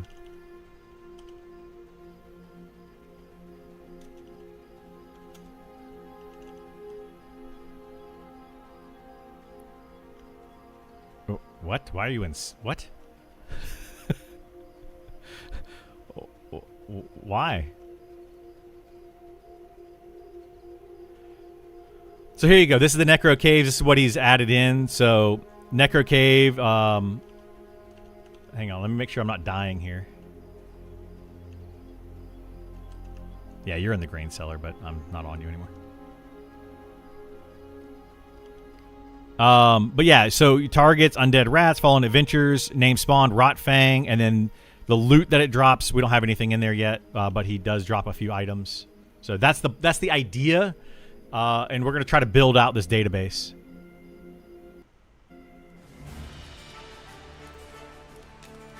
What the heck?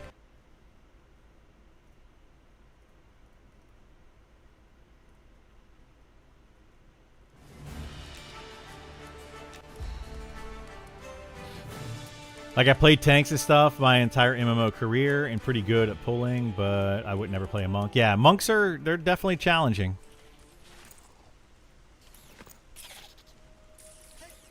Nice, just added your Discord so I can check it out. Yeah, I'll put it on Discord. I want to fill out the Discord and utilize my Discord more. I haven't done that, so we need to find ways to get people to the Discord and put it on there.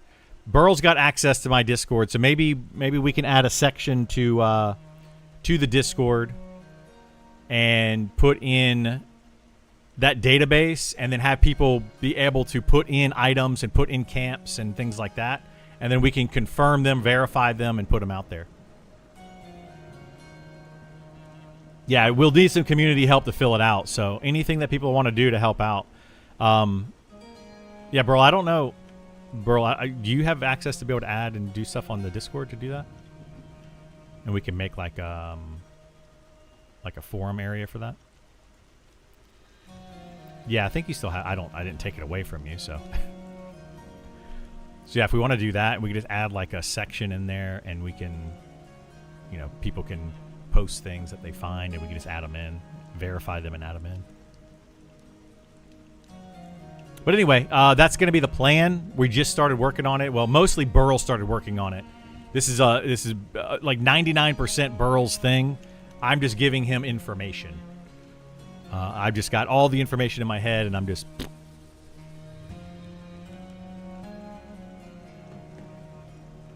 We're leaving there. That place is too annoying and rough.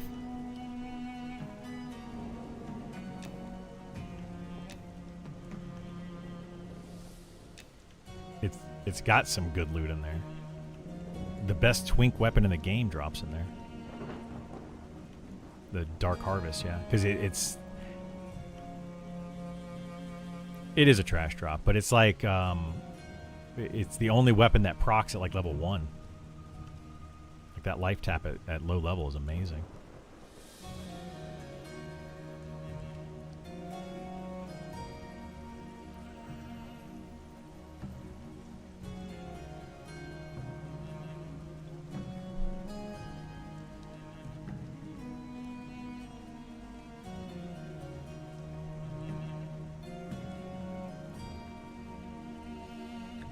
Looks good, yeah. Cave and VOZ for maximum pain. It's a pain in the butt, yeah. What's my highest level?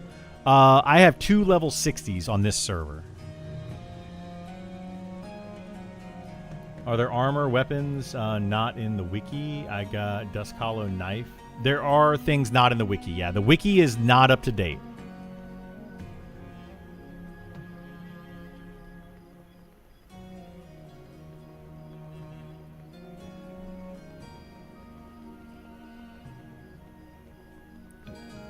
I mean, it's been weeks.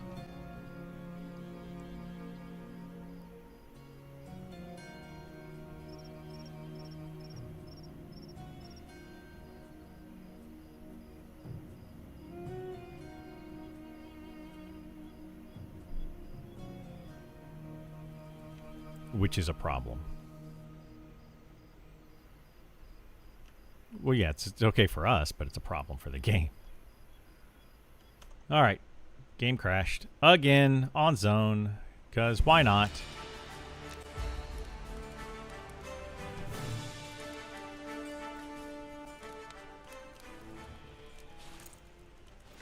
Here, we're just going to put this down here so I can turn it on and off from there.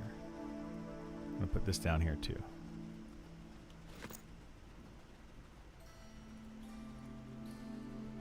I mean, nobody said definite. Is that the same person? Is that who Harry is?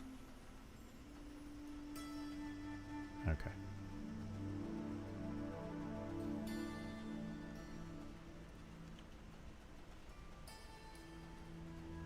Oops. Wrong thing. Yeah, I don't... They're not announcing it.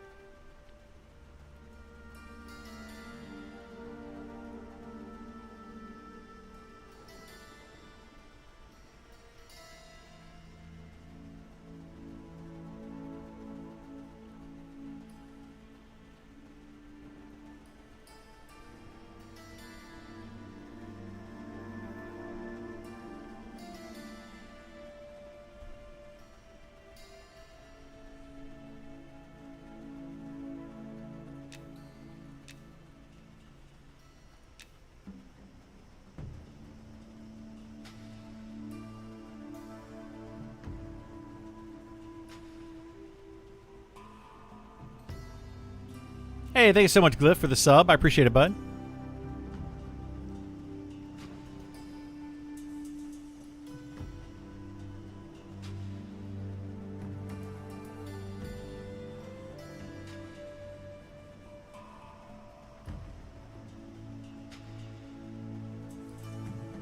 Been hanging around a bunch. Figured I'd throw you some Prime.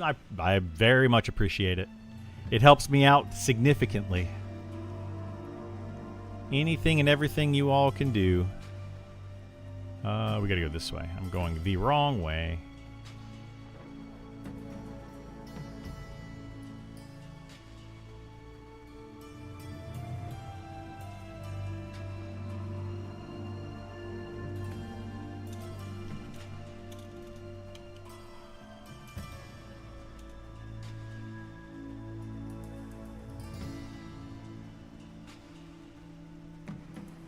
Thanks for reminding you yours is ready today too, Todd. I appreciate it. Preemptively. And then I appreciate it a second time when it actually happened. Yeah, you guys are very helpful. It helps me keep going. It allows me to keep the lights on and get my air conditioning fixed. No, I don't know what's allowing me to get my air conditioning fixed. They're supposed to be here on Friday. They're supposed to be here yesterday. Now we have a window of 4 p.m. to 8 p.m. today. Unfortunately, the problem is every single 8 p.m. Well, if they don't show up at 4, we can't really call because they said it can be until 8 p.m. If they don't show up by 8 p.m., there's nothing they can do about it because everybody's closed, right? Like all the places are closed, so they just don't do anything about it. And the next day, 4 p.m. to 8 p.m., every single time. Nobody's coming to fix our air conditioner. I'm so angry about it. It's ridiculous. You support a sub, but I'll sub in spirit. Hey, I appreciate you just being here and lurking and hanging out and chatting. That also helps quite a bit. Think they should have a sub specialization for pullers like Monk, Rogue, Rangers are the premier pullers, for example. Monk is a premier puller. For one good puller will be rough with how many classes are in the game. I mean, other classes can pull. It's going to be the same thing. Like every class is going to have something special they do. Monks are going to be the best pullers, but it doesn't mean other classes can't pull. Just like clerics are going to be the best healers, but other classes can heal. It's going to be kind of the same thing, and that's the plan for the game. Think SK pulls better than Monk?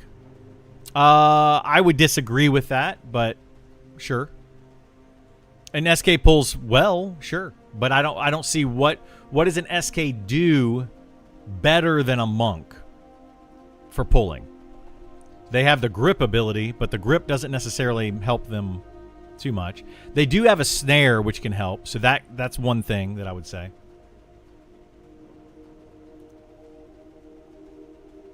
Won't be enough of them around. There may not. I mean, just like there's not going to be enough healers, there's probably not going to be enough tanks. There's just not going to be enough of a lot of things. So they need to incentivize people to play those classes.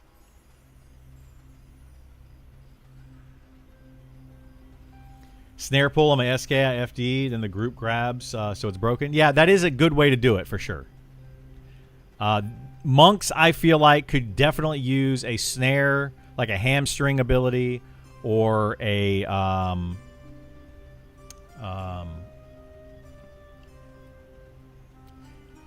stun type of something to be able to split the mobs a little bit easier.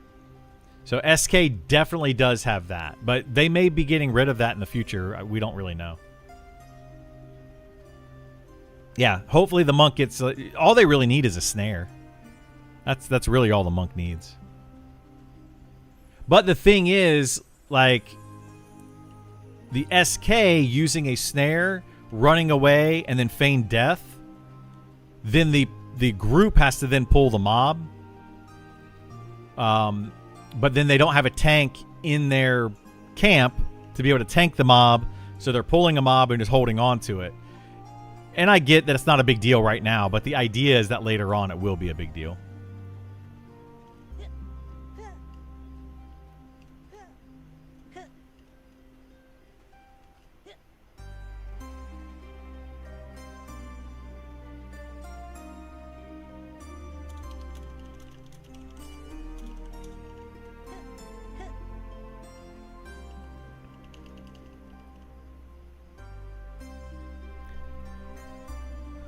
Kick to the knee, yeah, just a hamstring ability. I mean, that's your typical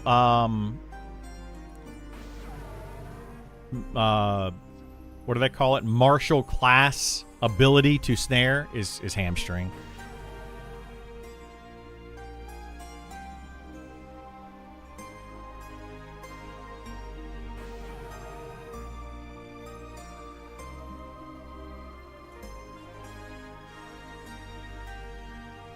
SKs and other caster pullers are dependent upon mana. Monk can endlessly do it. That's the thing. Yeah.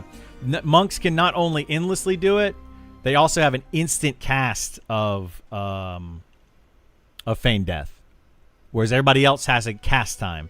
That cast time being only like 1.5 seconds is really short, but it's still a cast time. So I'm telling you, monks just do it better. They also have an instant heal with their mend. They're really good at it.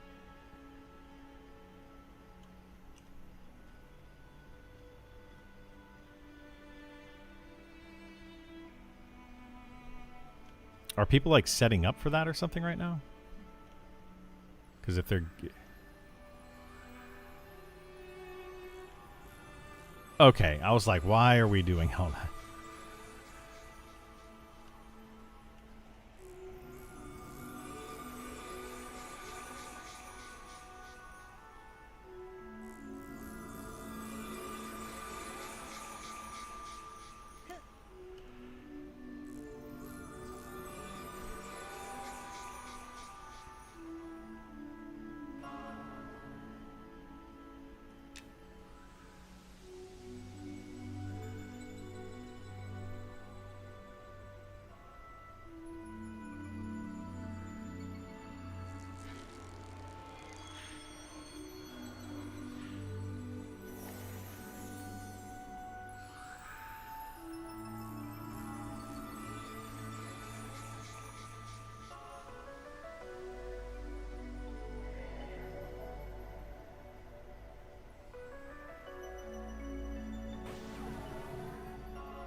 I dropped Discord when they started talking about age verification. Did the things change? I don't know. I think I did an age verification at some point. I don't remember, but I have no idea if they're still doing that.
Oh my goodness.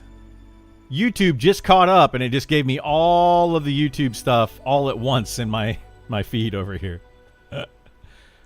Crazy. Are you still 29? Hard to see on the phone? I am. Almost level 30. We're half a yellow bubble away.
It's been tough getting started today. Is it possible to run to a zone line in shallow shoals, or do you have to swim or boat? It depends on where you are in shallow shoals, but you mostly have to swim.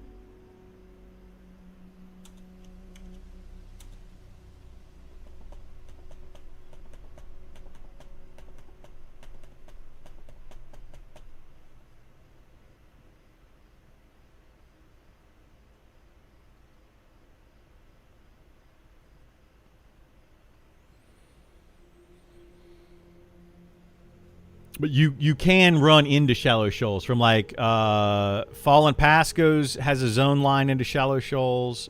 Vale of Zintar can zone into shallow shoals, and Keeper's Bite can zone in. All of those can zone directly in if you want to. By land.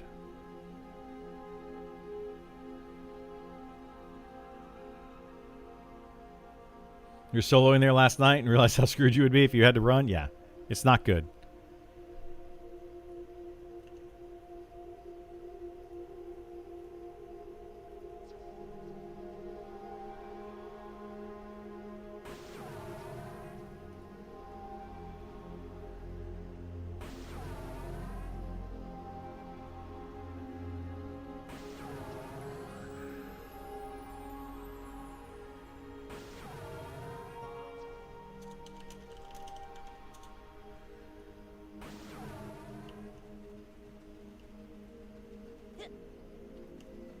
Oh my god, I'm too short. 1, 2, Mog. Okay, good.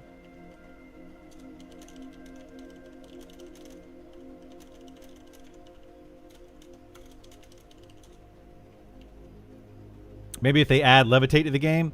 They don't want to add Levitate. They had Levitate at one point. They want to not add Levitate back. However,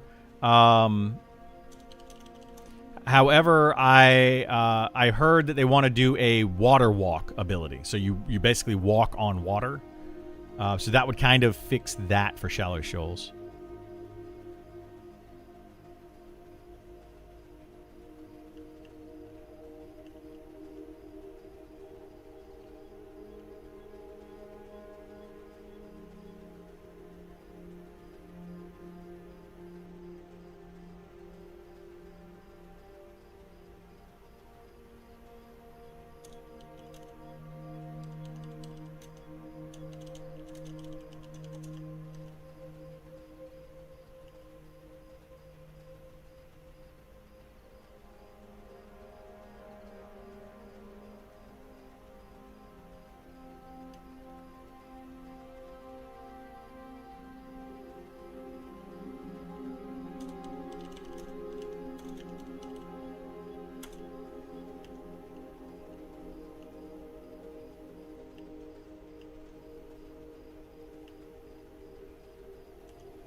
Have they said anything about adding more colors to the con system?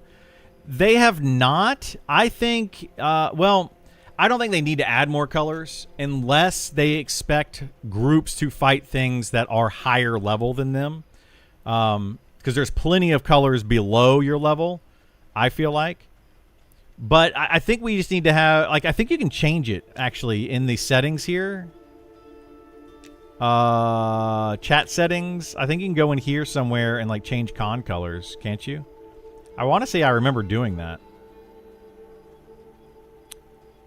Chat colors. Yeah, you can change it right here. So you can make as many colors as you want, really. I think there's like a con.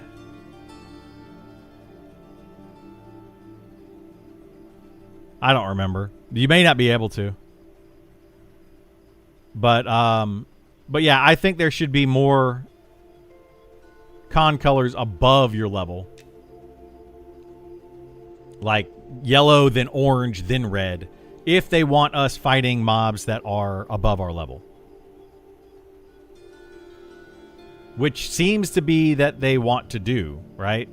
They keep, like right now, almost everybody fights things that are higher level than them. Especially at low level. You want to fight things that are like yellow and red con to you for the best experience.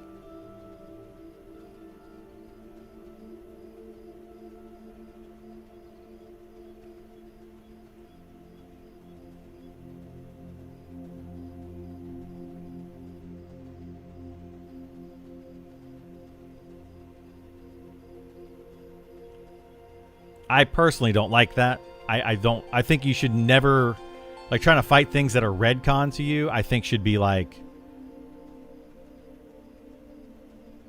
yeah, go for it. You level up his character, his mage. He started one, he just never levels it. Yeah, it's like level 6 or 7 or something like that.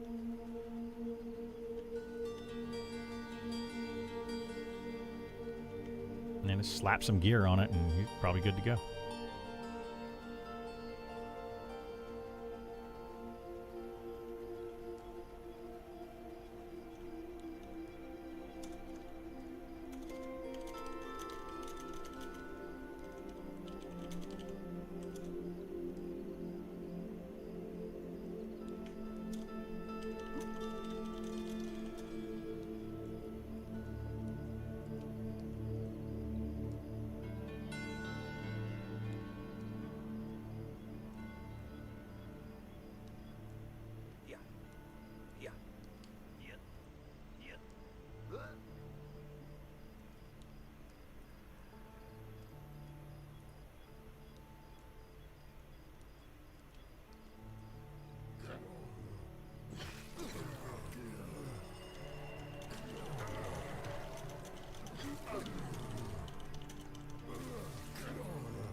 Do name spawns have a chance to spawn every time you kill the placeholder?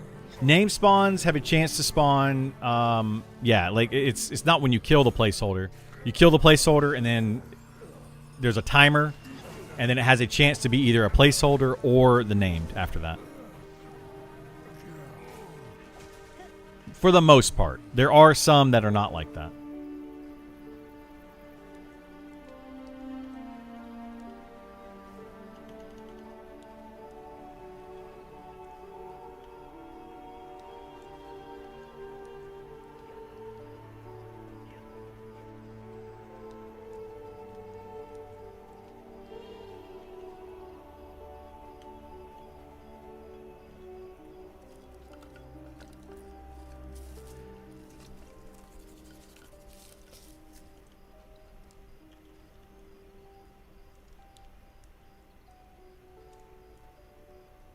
Most timers in the game are static.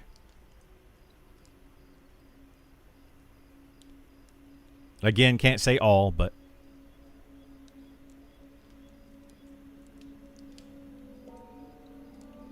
I like the orange con to be in between yellow and red, but yellow staying as is and red being impossible to kill unless more than 6 players, twinked out full group. Yeah, I like red con stuff being like really hard and made to really challenge your group. If you are well geared, well prepared, you know, and good players, you can do it, but it shouldn't be where you go for XP, because like it shouldn't be easy enough to kill for XP, which is currently how it is. It's just super easy to kill red con mobs. Like I think these are going to be even yellow still to us. Yeah, these are still yellow here. We were slaughtering these yesterday when I was like 27. And they're still yellow to me at 29. We were just burning through them so fast. It's like it's just the entirety of this game is way too easy at low level. Like from level 1 to like 40, 45, maybe even all the way up to 50. It's just mass slaughtering mobs that are several levels higher than you, which I think is bad. Hope Taser's kids don't drive him crazy today. You never know with Taser. Never know. He can be hit or miss sometimes.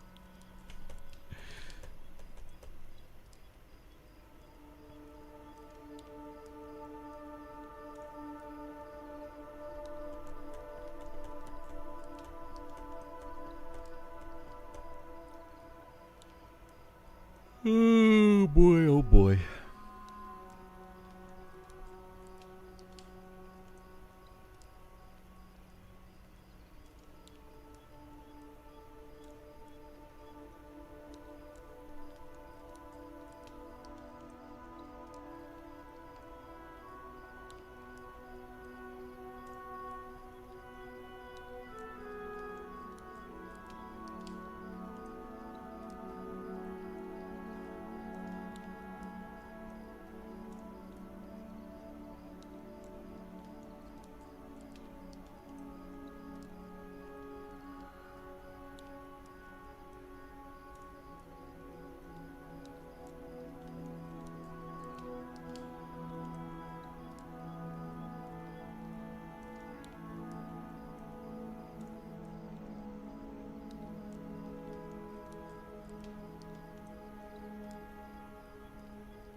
Which camp are we doing? We are at the VOZ Orcs.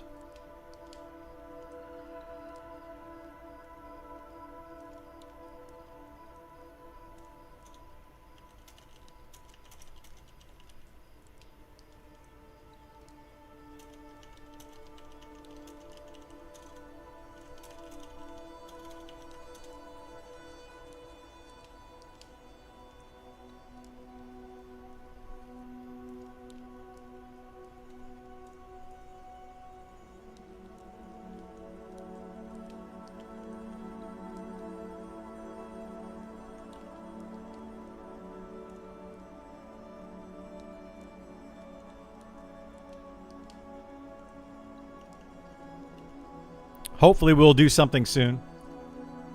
Spiders are mean. The spiders over here are mean. Yeah, you got to stay away from those for sure. The struggles of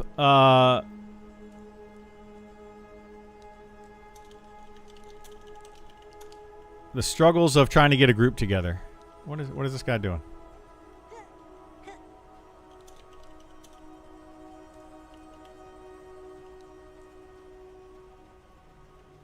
He is running way out of the way.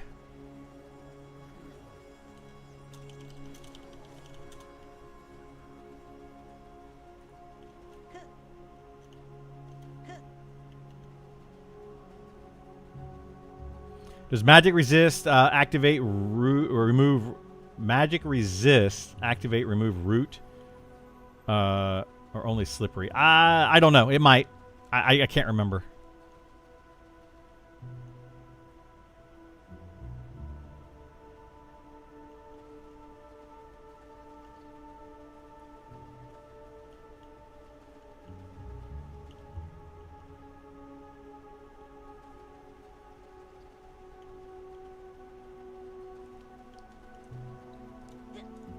Yeah, I don't use that ability personally.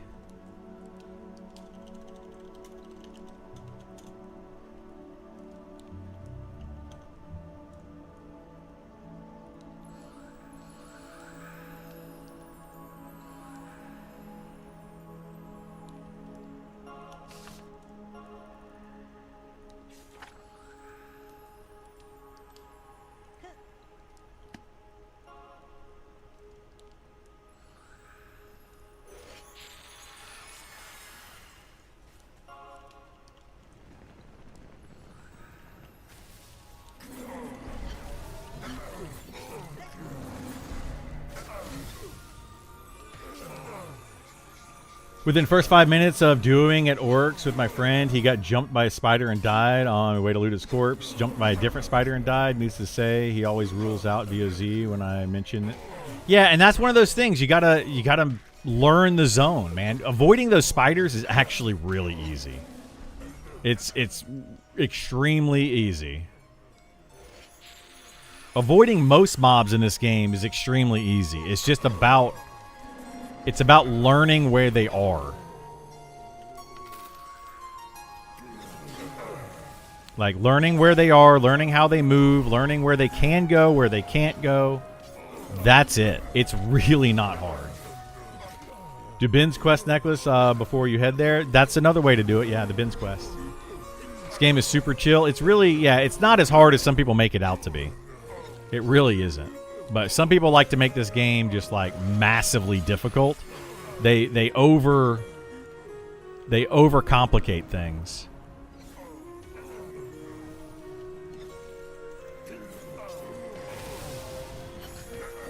Or overthink it. Like this guy, this cleric here, and I'm not trying to pick on the cleric, but he was standing right over here. All he had to do was run straight across here. But he was going to run all the way around to come over here to this side. And all he had to do was literally run straight across. That was it.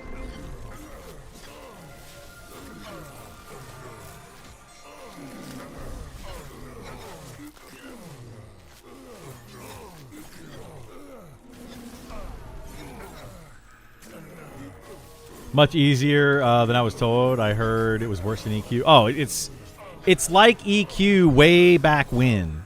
Like EQ back in 1999 when nobody knew what the heck was going on. Everybody was super confused.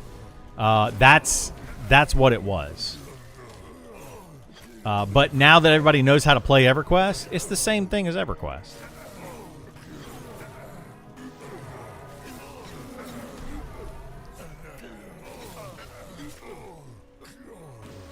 Yeah, it's really not that hard.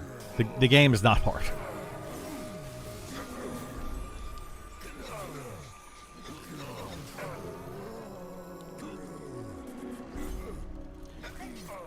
You both had see invis an option, just didn't know we needed it. Yeah, you don't even need it. It depends on where you go.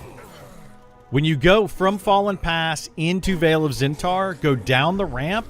If you go left, you're not going to see any spiders and you're not going to see any KOS mobs. you're going to see beetles, and those beetles are indifferent. So you can go left and not run into mobs. The problem is most people go, I'm going to go perfectly straight. Tons of spiders out there. So yeah, you just got to know where to avoid them. Like, know where the mobs aren't.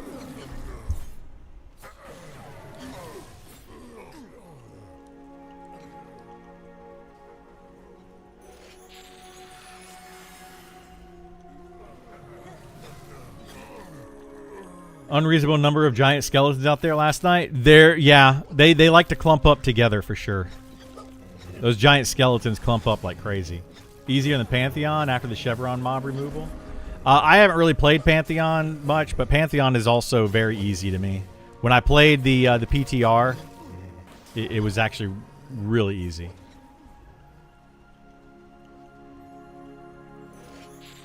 Like these devs, in some cases, these devs are very new to game development, and they are building a game based on their particular play style and skill level. And the problem with that is that their particular skill and play style is not the average player, and definitely not the more hardcore players. So they need to make... This is Game Dev 101. Most devs underestimate their player base. It's as simple as that. They underestimate their player base.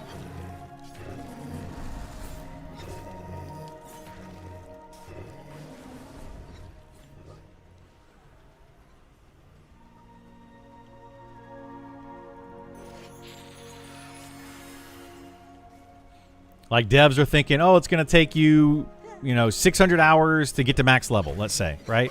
Nope. If you think it's going to take it 600 hours, it's probably only going to take like 200 for a good player. They just very often they underestimate. I enjoy when classes were not overly complex most of the time. It was relaxed. I agree with that as well. And they are making this game with every patch update, they're making it more complicated. And I don't like that. I hope that they fix that or change that.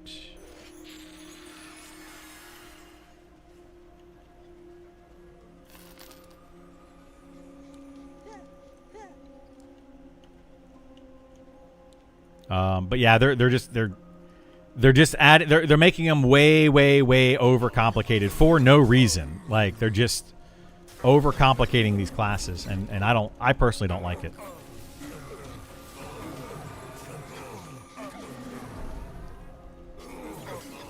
Needs to be more complicated than the current. Well, yeah, some of the classes are way too easy. But there's a middle ground, right? There's definitely a middle ground.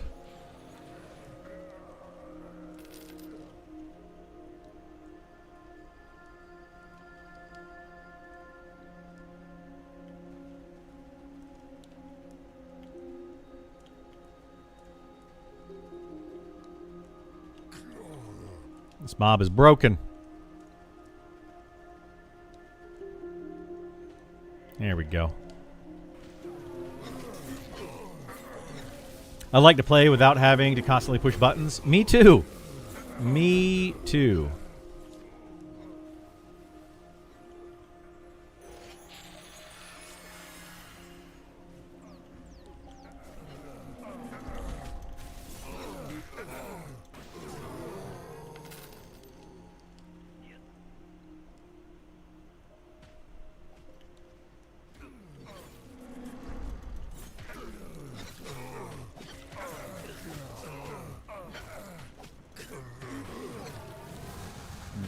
What level for what? There's elemental enemies all over the place, but you just have to go find them. Nobody really ever fights them. But they're various levels.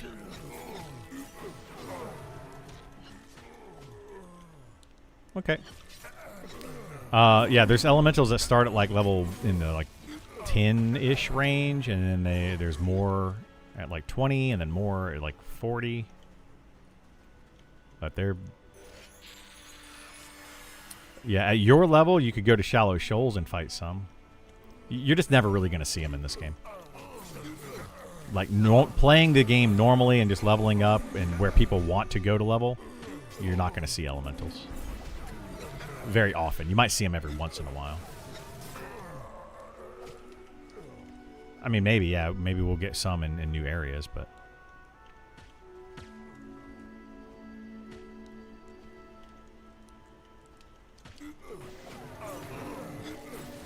The dude that pays 85 silver for cotton scraps helped your bank account? Nice. 85 silver for a stack? Or for one?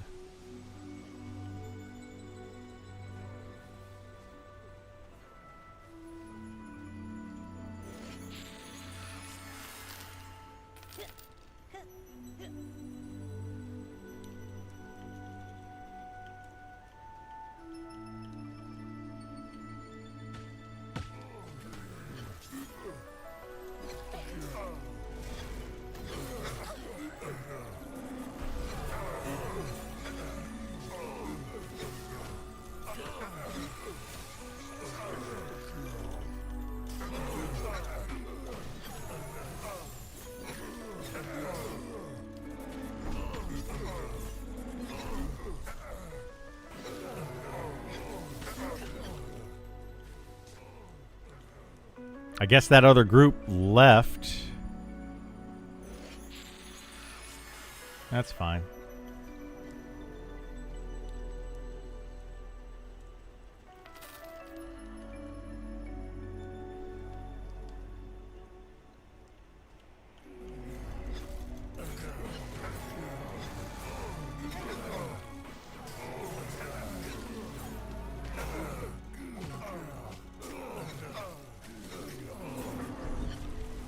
How long does seclusion work for? Because I almost never use it.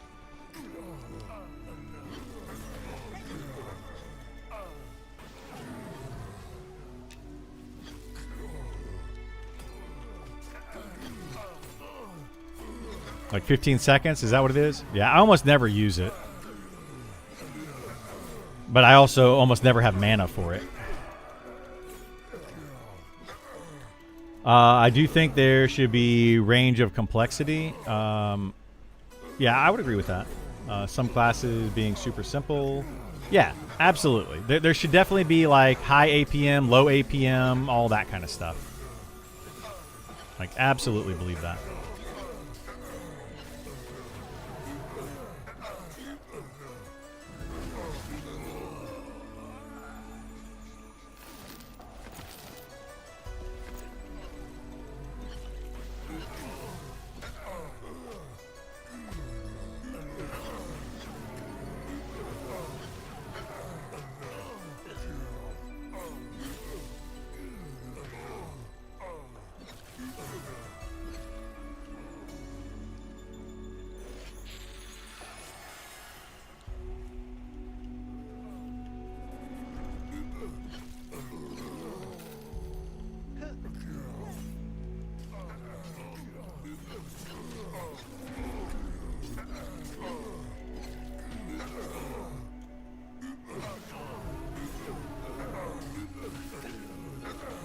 You love being a goblin and cooking human meat. How dare you slaughter all those humans.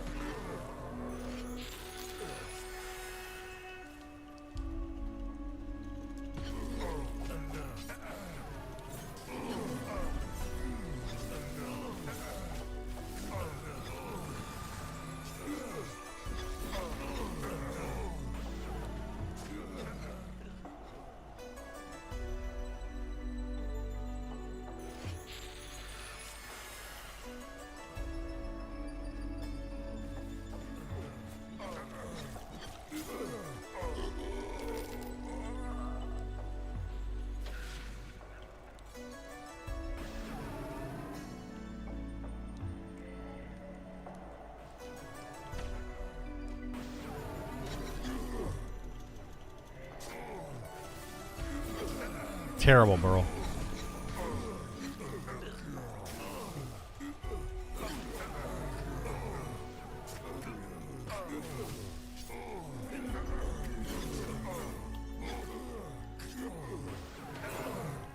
Yeah, it happens a lot.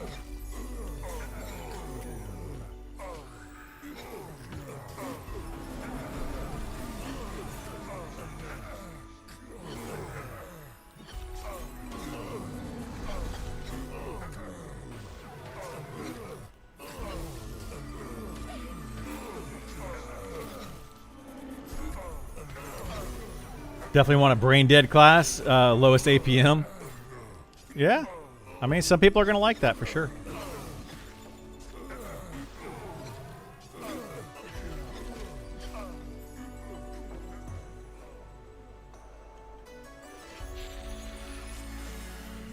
Well, we'll do this today, Burl, and then tomorrow we'll be done with this area. We shouldn't have to be here again tomorrow. I mean, maybe, depending if we do rats.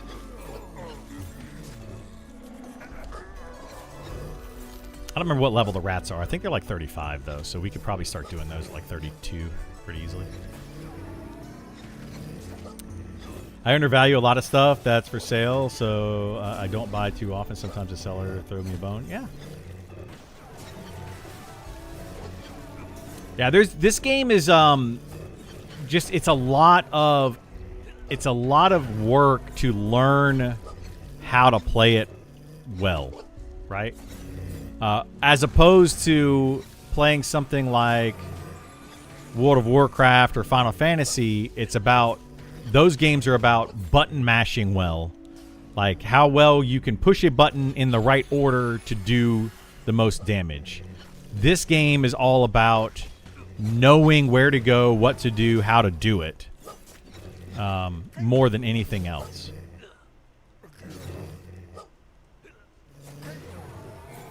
And it's honestly, for some people, that is more difficult. It's a lot more difficult. People don't want to actually learn how to play games anymore. They don't want to learn where things are, how things path. They don't want to learn any of that. They want to be told that information, and then they just want to go button mash.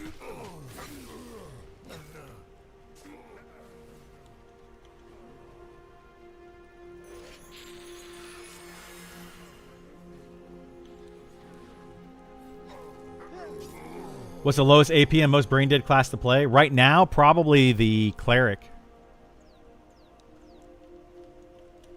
The cleric, but the thing is about the cleric is they have to be paying attention because they have to know when to heal. So the elementalist is a pretty brain dead class right now. You can assist the tank, send in pet, and that's pretty much it. We're gonna bug report this guy.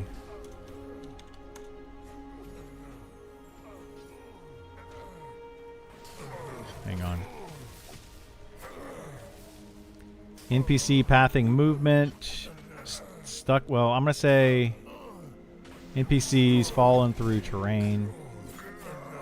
What is this guy called? Like a Veninator or whatever?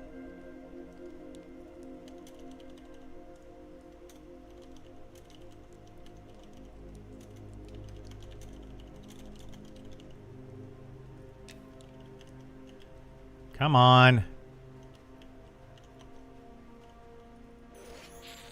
That mob bugs out all the time because it spawns under the world.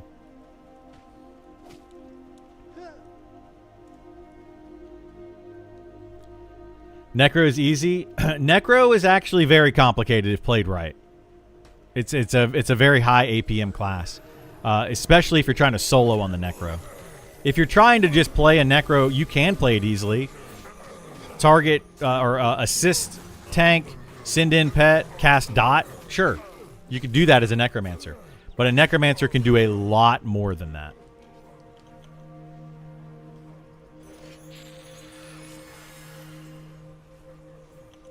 And that really is where it boils down to knowledge and how how the game functions, and how to play the game for various levels. Any name to this camp? No. That's why I don't like doing it. Like this, there's no named here. Yeah, it's just not a great place to be. It's good XP and it's easy, but that's about all it is.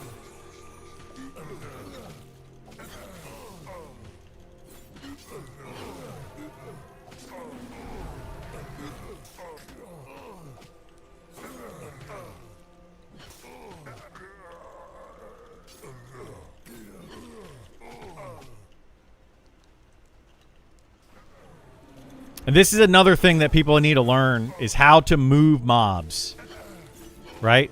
Like this mob right here will not move because it's a ranged mob. So it's going to sit here and keep hitting Yahoo and it won't really move. You need to line of sight mobs. That's another big thing that people just don't realize how it works. Line of sighting mobs is huge in this game.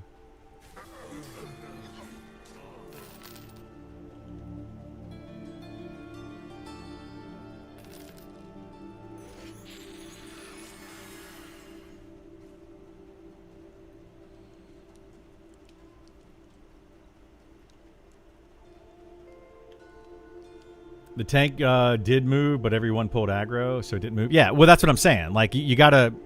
The entire group needs to understand how that works.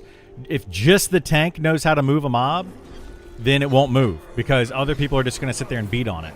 Players need to learn... DPS, for example, needs to learn not to DPS a mob until the tank gets it in position. But they often don't do that. It's kind of an issue.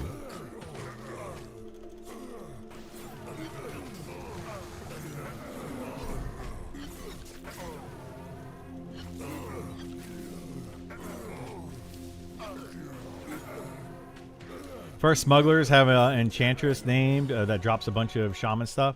Yeah, the smugglers are good. All right, we're going to pull these two before we get respawn again. People struggle with that in every MMO I play. They do. They struggle with it in every MMO because people just want to, like, they see mob, they want to target it, they want to kill it as soon as possible. They don't care about what the tank is doing. So yeah, they struggle with it in every MMO. The problem is in this particular style of MMO, this and EverQuest, it's much more devastating to a group when you don't get a mob into position and you don't stand in the right place. You know, World of Warcraft, you can pretty much stand wherever the heck you want until there's fire on the ground. Then you just don't stand in fire. You know, it's very obvious. But in this game, it's not obvious where you should stand. For example, when we were in the grain cellar and we kept getting feared off the ledge, right? Don't fight mobs right next to the ledge if they cast fear. A, you need to know what mobs are going to cast fear. B, where to stand when you're fighting the mobs. And then C, like, who is going to be feared, like how to target them quickly, how to...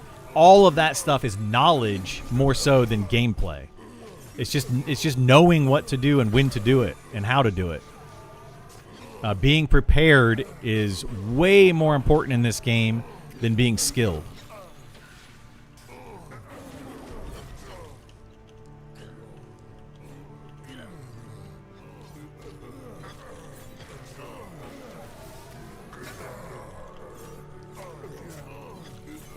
I do sort of miss classic WoW raids. Yeah, I do too. That's what I hope they get to in this game. Classic WoW raids would be perfect for this game. They're not too challenging, but they have some mechanics to them. People struggle with that. Need to play tanks for a while. Yeah, you need to play a tank for a little bit to really understand it for sure. Raiding WoW for 20 years, people still stand in fire. They do. They absolutely do. But it's just one of those things, like, you got to learn, man. You got to be willing to actually understand the game, not just mash buttons frantically. It's a big problem in all of these games. Like, two people actually learn how fights function so that the entire raid can win. That shouldn't be the way that it is.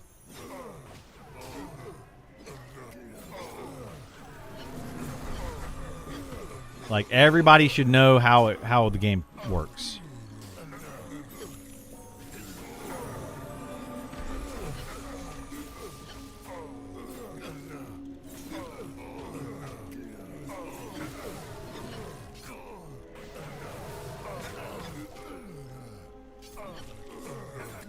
Yeah, I've been tanking in MMOs for decades.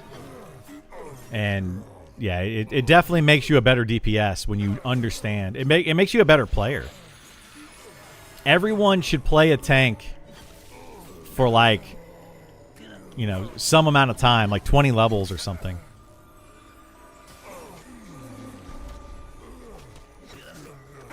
Then they start to understand.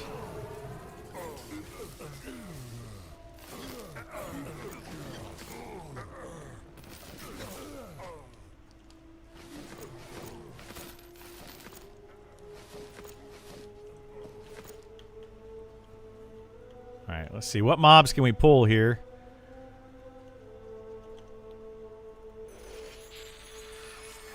We need to break up more of these camps.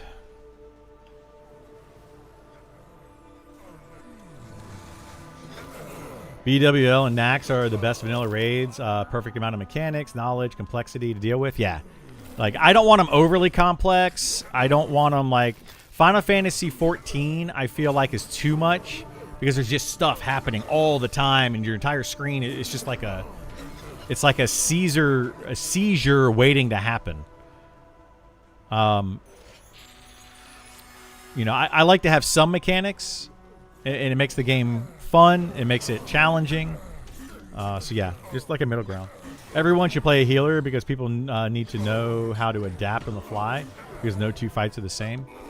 They do, you know, understanding the healer for sure, but that's the thing, bro. That's what I'm trying to explain is if the tank and DPS are playing the game properly, the healer's got the easiest job in the group. It's super duper simple. Like, literally all they have to do is heal the tank, because DPS won't be taking aggro, mobs won't be bouncing around all over the place. It's just target tank, heal tank. That's it. Super duper simple. But that's the problem, is DPS don't do that. DPS are like ADD. Super ADD.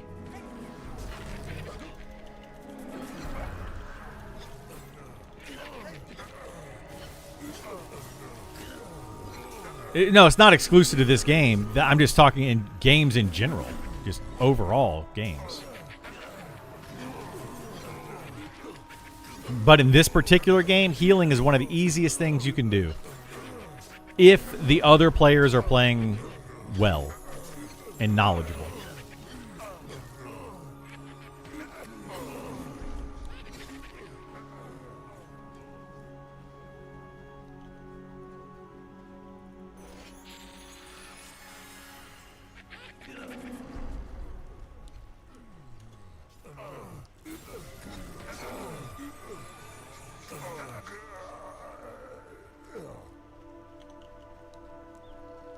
What classes have Purge?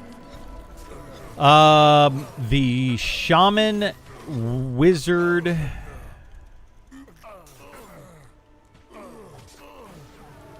Shaman and Wizard have Purge. I'm trying to think of who else has Purge. I don't know if anybody else has Purge anymore. Archer used to have Purge, but they removed it for whatever reason. Inquisitor might also have Purge, and then Enchanter probably also has a Purge. Paladin does not have a Purge. Paladin has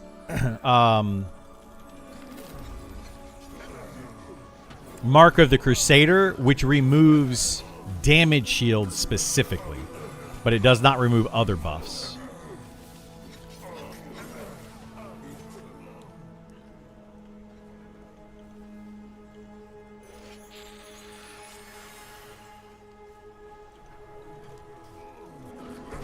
But see what I'm doing right here? I'm going to come all the way up here because I pulled a Spellcaster.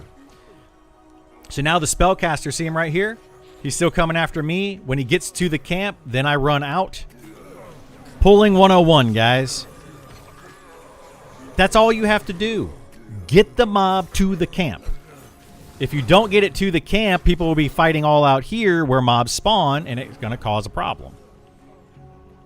Happens all the time in these games.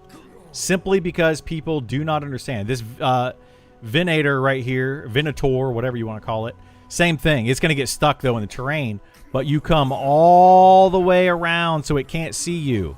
It comes to you. It's not going to because it's going to get stuck in terrain. That's a bug in the game. It'll eventually come up here, though. It'll warp up here eventually. But it's literally that simple. That's the problem, though, is a lot of people just don't... They don't do that. Just stand up here.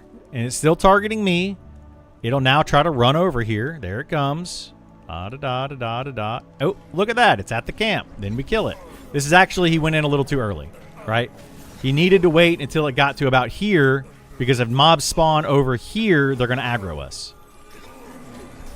That's it. I mean, I know it seems like really simple the way I'm saying it. It's hard for people to grasp.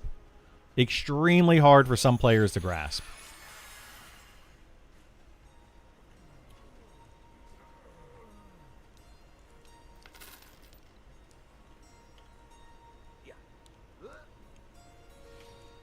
There's a lot of basic common sense gameplay that lacks for people. Absolutely. Absolutely. People just, they see mob and they're just instantly like, must attack mob. Just wait, wait one more second. 2 more seconds. Just wait a second. Let it get into position. I mean, it would literally save you from a wipe many times over if you just wait for the mob to get in position.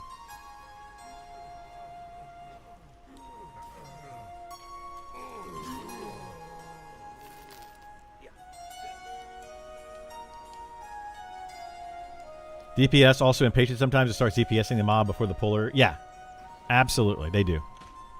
Why they do that, I have no idea. But DPS are just like, oh, I see a mob. I'm just going to go ham. Just going to go nuts. And it's like, dude, chill out. Like, calm down.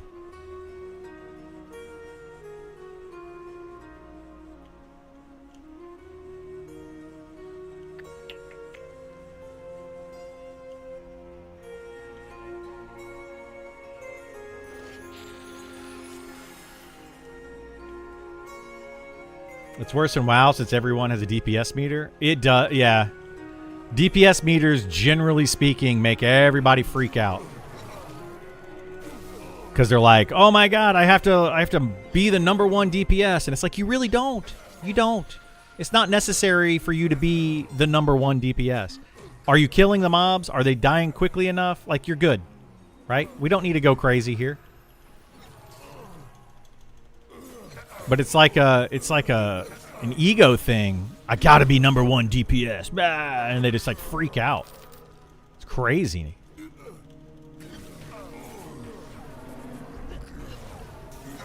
Don't see many Shadow Knight using their pulls to make it easier for DPS. Shadow Knight should be using grip, absolutely. Shadow Knight should get where they need to be, use grip, put the mob exactly where it's supposed to be.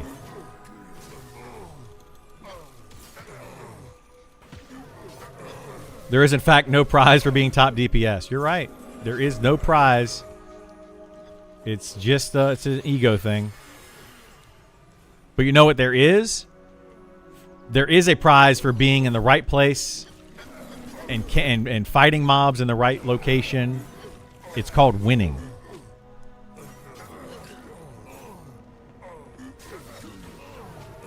The prize is telling the lowest DPS they suck. Yeah. That's kind of what they do.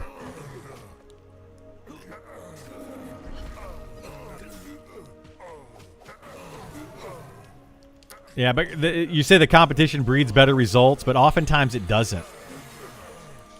Oftentimes the competition causes more problems to happen, causes wipes to happen in the party, because people over DPS, they pull aggro, they move the mob, they do all sorts of things. If they were to play properly, they could probably This is going to blow people's mind. If everyone in the party played properly, it would probably increase everyone's DPS. That's what's crazy. Like, instead of being the person that gets max DPS, that gets the highest number, if they were to actually play the game correctly, they would probably do more damage. Because the tank, like this guy right here trying to pull, like he's doing all sorts of weird stuff. He could have pulled that mob. It could have already been in the camp, you know, like. But it's a caster. And instead, he pulled it and tried to make sure that it followed him. And then it rooted him. And then it caused all sorts of other issues to happen. It's simple. Simple things, man. Simple, simple, simple. Keep it simple, stupid. The KISS rule.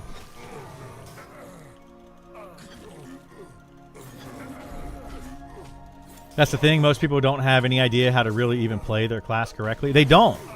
And especially in games like World of Warcraft or Final Fantasy XIV, where leveling up is so fast, they never actually learn how to play their class.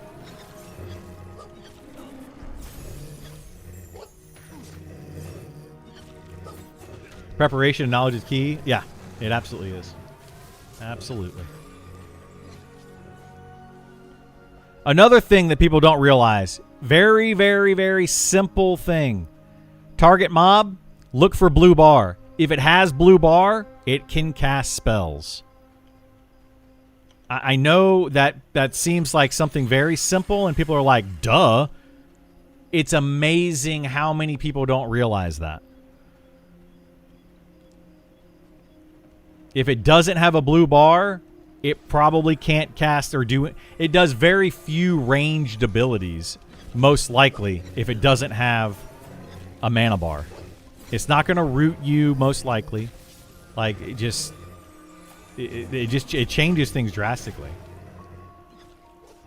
You have a blue bar and no spells? For players, yes, that can happen.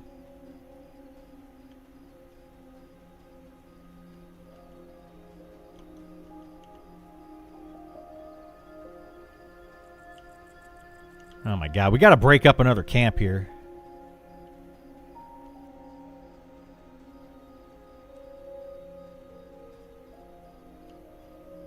Let's see how many we get with this pull. Yoink.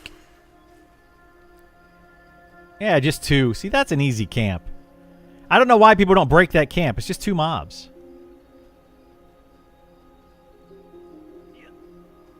Well, it's 2 mobs and then another 2 mobs. But people don't break the camp. They're too scared.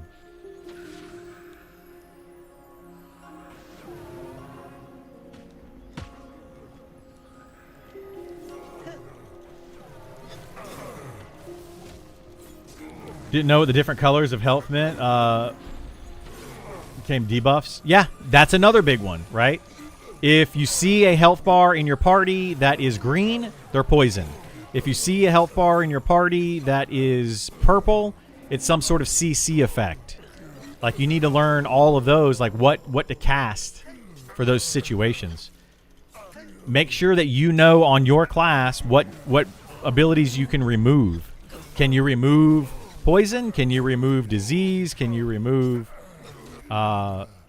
snare, root, stun, mez? Like, what can you do? It's another pretty big one.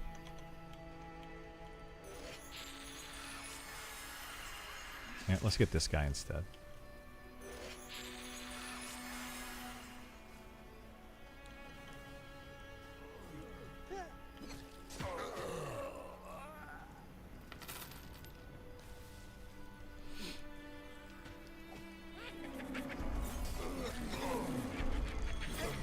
My shaman heal all the time. I cast Dispel on people more than anything. Remove CC is critical, especially for polar. It is, yeah, it's huge. Absolutely huge. But it's crazy to me how many people don't know they even have a Dispel because they just don't use it. Like, it's like, what? Like, why are you not dispelling mobs? You should be dispelling mobs. Or dispelling buffs.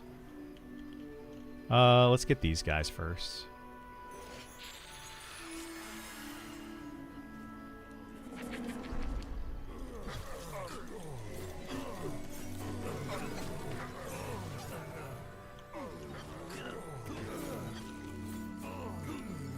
Oh, I don't have enough mana for seclusion. That's all right.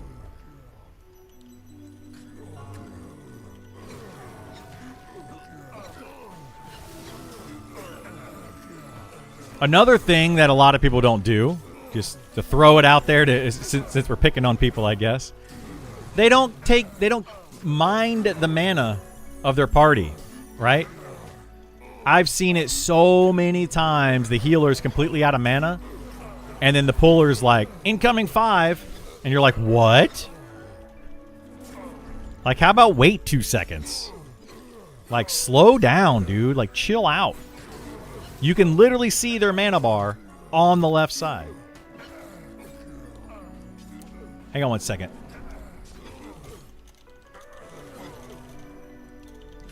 Give me 1 second. I need to move my fan. It's super duper hot. Again. I just got to move my fan over so it gets some air.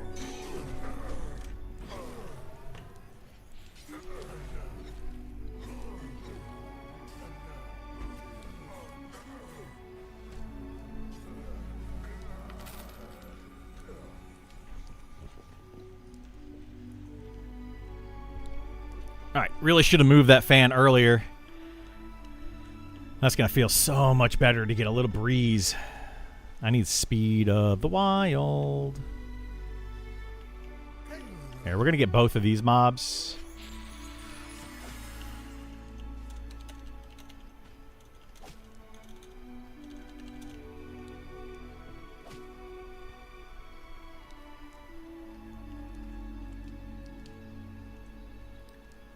Environment and mass group mana awareness is a thing. It is, yeah. I had to argue with people in WoW to get them to put the group window up. Everyone needs, not just the healer. Yeah. To do the WoW carryover. I think there's a mixture of things. I don't think it's just WoW carryover. I think some of it is World of Warcraft and the way that they play. And just how they've learned to play over there. And then you also have...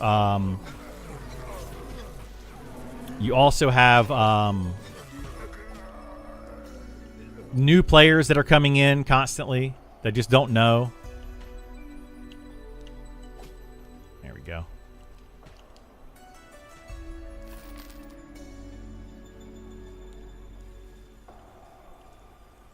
Yeah, I feel like a lot of these are just people haven't been taught, too. They literally just haven't been taught on how to do stuff. Like, we should not be fighting right here where we're standing. That's bad. I need Speed of the Wild.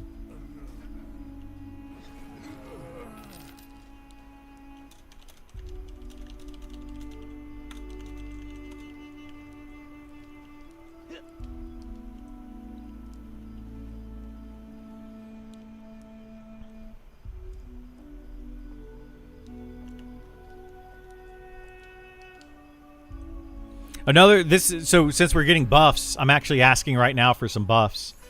One of the things that I've also noticed and learned over the years of playing MMOs is buff yourself first, then buff everyone else in the party, and boom, you have an automatic timer. When your buff is gone, their buffs are gone. Pretty simple, right? But people don't do that.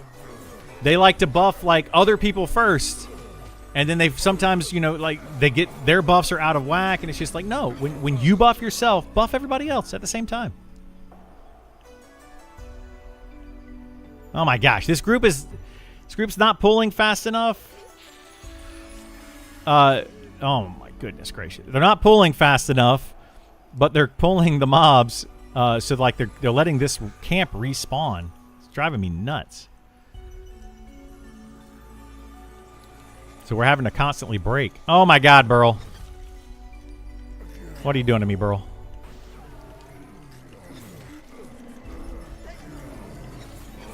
Burl just pulled an extra one.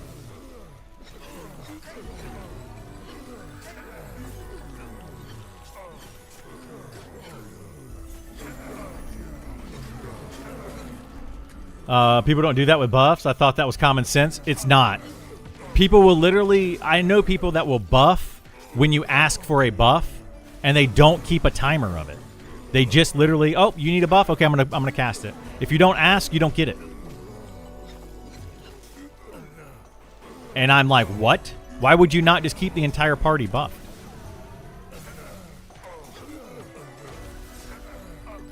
Like, I personally feel like if you're playing a class that has buffs, well, speaking of which, I didn't have one of my buffs up. If you're playing a party that has buffs, or a class that has buffs, you should just always maintain those buffs. You know? Then it comes down, do you know if the monsters that you're fighting can dispel? If they can dispel, then you need to take extra care and pay attention to that. So there's just a lot of little things, and they all add up to major issues.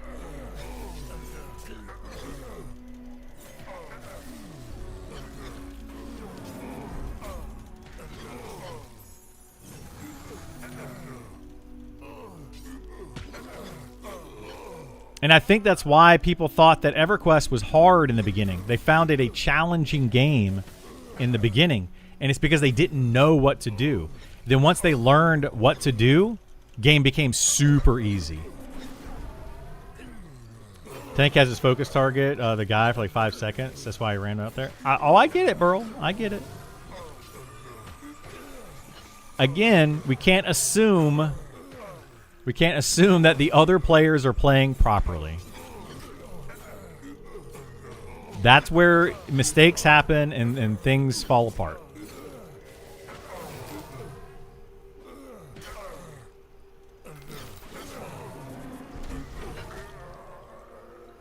It's literally the conversation we're having.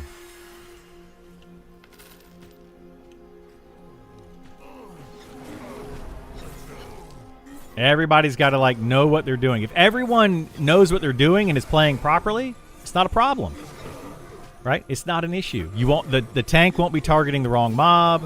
The DPS will be hitting the correct mob. The healers will be healing the right people. Everything just works perfectly.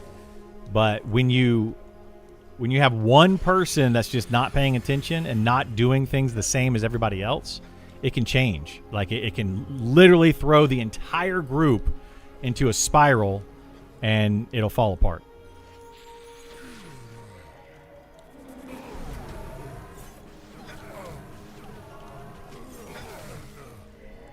All right, we need to replace the tank.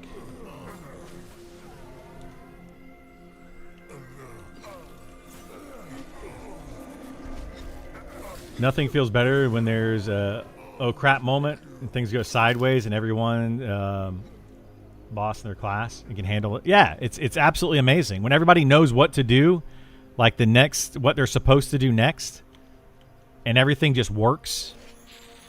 It's a miracle.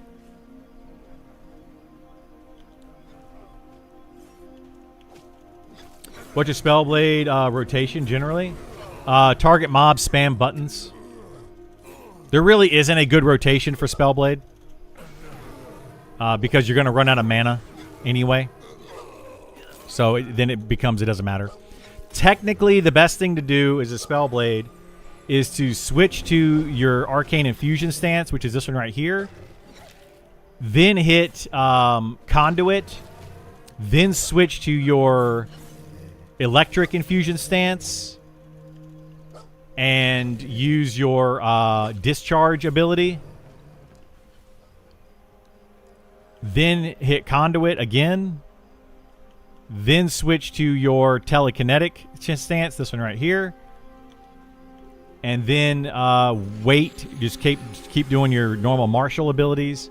And wait until your Arcane Infusion is back up. And then switch back and repeat. But that would be the rotation. However, if you do that rotation, it's most likely going to be overall worse DPS. It's too much switching around. You're going to end up running out of mana eventually anyway. It's just not... It doesn't work out that way. Whoever made this class didn't exactly plan out a rotation. It doesn't feel like. It's just more spam buttons.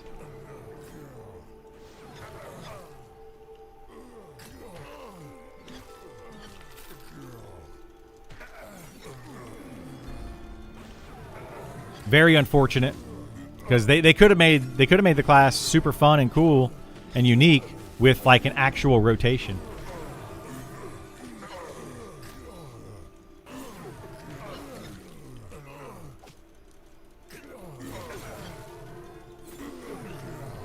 But yeah, what I found on this particular class is just stay in infusion or electric stance. This one right here. Stay in this when you're DPS. And then use your infuse slash on cooldown. And use your flurry on cooldown.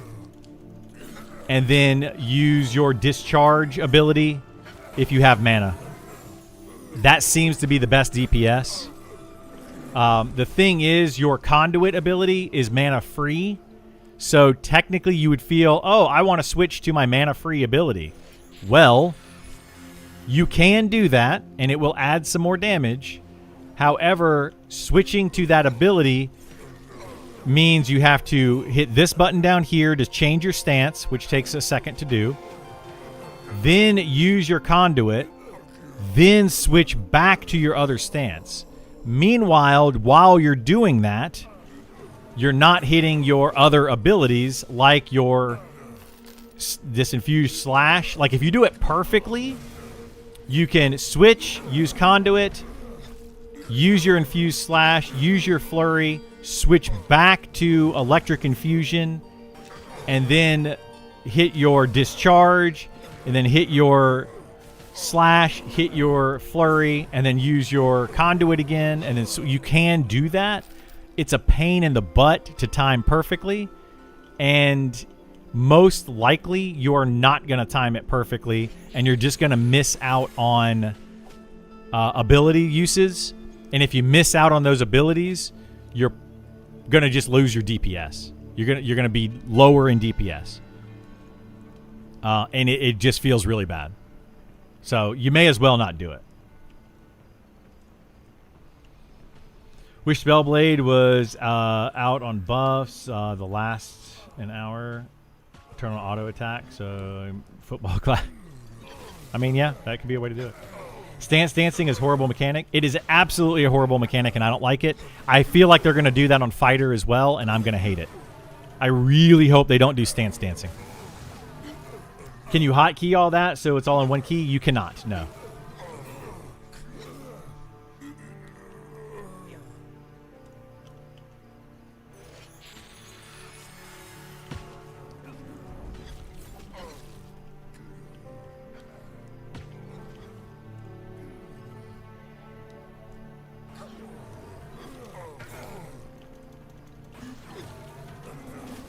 Can you show your inventory, what you're currently using? Oh, my items? Yeah, I don't have great items on this guy, but I can show it. I've got a couple of decent weapons that are better than you would normally have at this level. I've got a really good wrist piece, which is this right here. It's actually really good. Comes off of level 60. And then I've got some, regular jewelry pieces, just gold and one platinum piece. So nothing spectacular. But the weapons are like level 40 weapons, so they're a little bit better than what you would normally have at this level. Which is really what matters anyway, is the weapon more than anything else.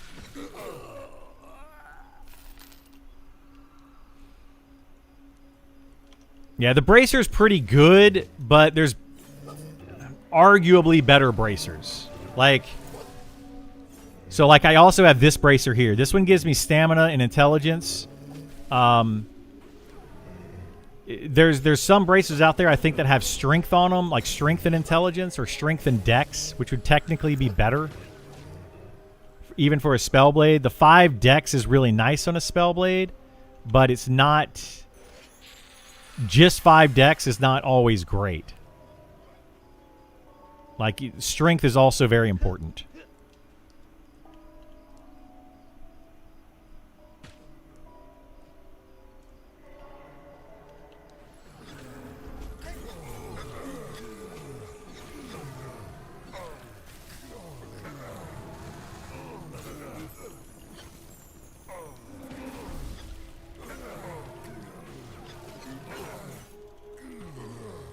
We're gonna struggle getting another tank today.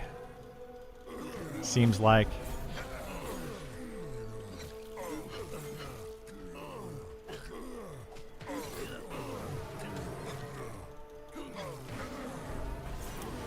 I may have to level another tank soon. Ugh. We'll see what kind of deep dives they do next. I'm letting the deep dives dictate my next class that I level. So I don't know how far I'll take this one. I'm kind of doing this now mostly to help Burl get to 40. If we can get Burl to 41, he can then group with my level 60 and the rest of our group, and we can just get him XP that way.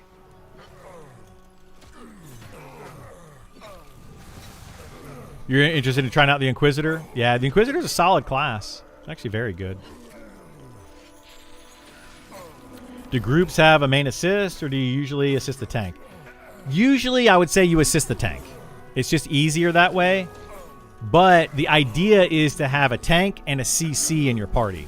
You assist the tank, and the tank never swaps target. That is what that would be the preferred way to play this game. Is the tank grabs a mob and stays on that mob. CC deals with, like an enchanter, deals with all the adds. That's another thing that you have to learn as a tank and as a DPS class. Is the CC classes are going to deal with the adds. The tank should never, ever, ever, ever, ever tab target to the adds in this game. If you have a good enchanter in your party that knows what they're doing. Because what's going to end up happening is the tank tabs to them, the enchanter tries to mez them, everybody else follows the tank and starts DPSing the mob, and they start breaking mez, and it becomes a whole issue.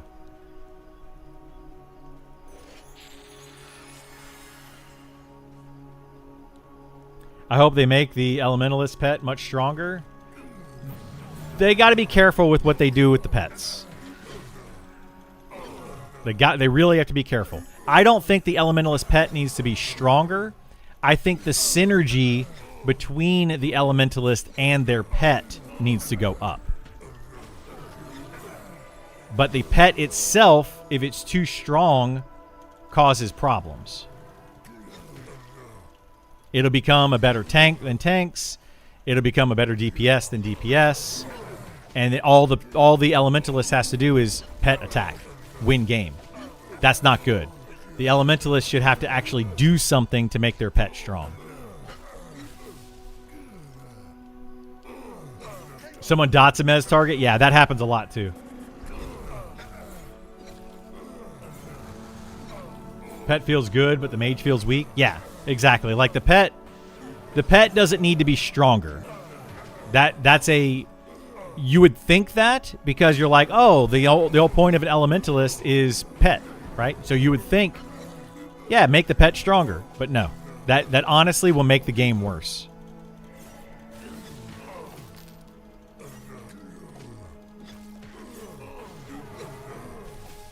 The pet's strong for its buff. Yeah, exactly. Right now, the Elementalist pet, the air pet specifically, is a very strong pet because of the buff that it gives.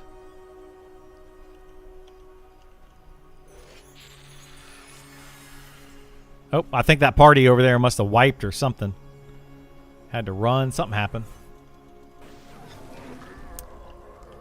But yeah, like the Elementalist pet will increase, if you have melee players in your party, it'll increase the DPS of your party substantially. Like a really good amount.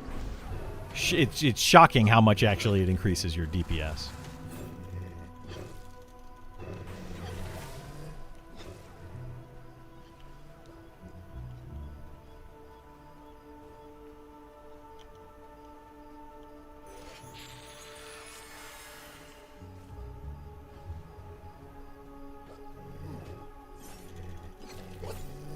Mage needs mana sustain, more nukes per new spell levels.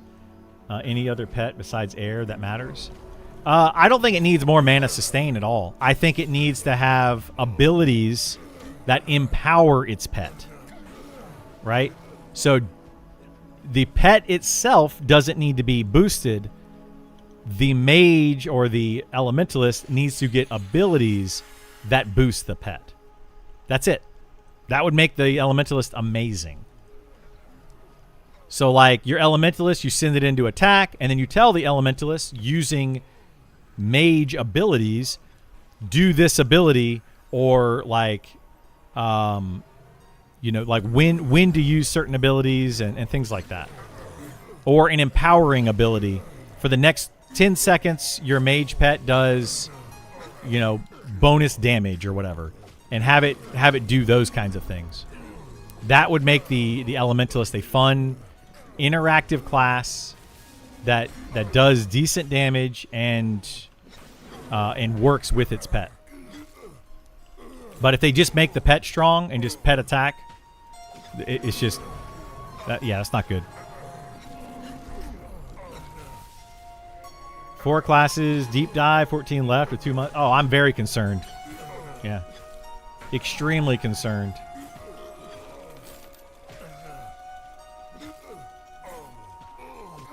Mage is always OOM?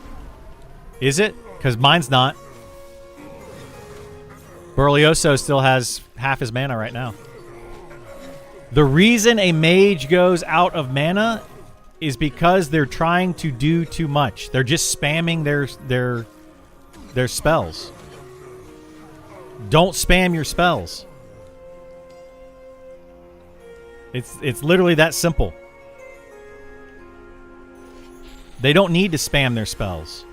They send in their pet, they cast 1 or 2 nukes, they sit down and meditate. That's it.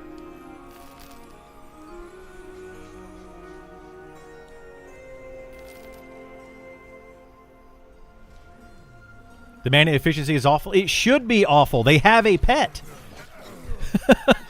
It should be awful. They are not meant to sit there and nuke. That is not the intent of the class.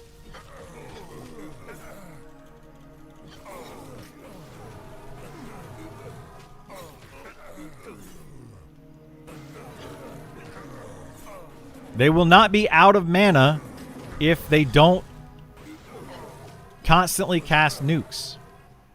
I guarantee you the only ones that are out of mana are the ones that are spamming nukes. That's it. Those are the ones that are out of mana. Because they're like, they sit down and they're meditating and they feel, oh my god, I'm not doing something. I need to be doing something. So then they cast a spell. If there's a mob in the camp, they cast a spell. They don't have to do that. That's why they have a pet.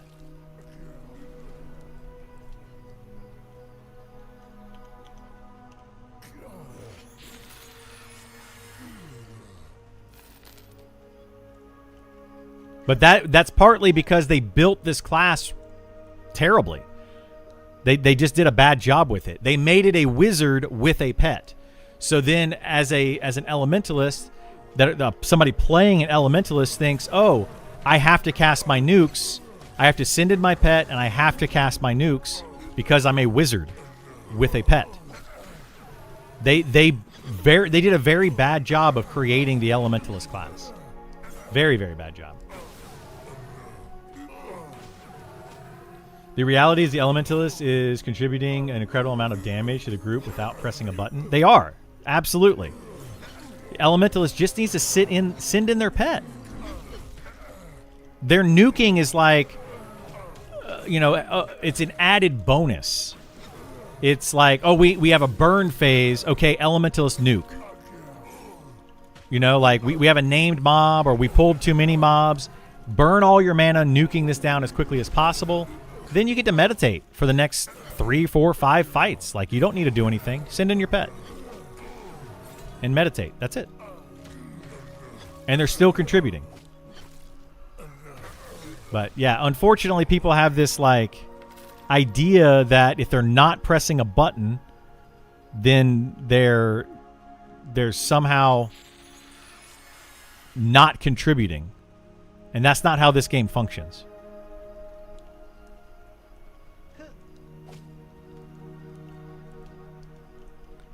People see a mage with mana and wonder why he's not casting. Exactly, that's what they think. It's a problem.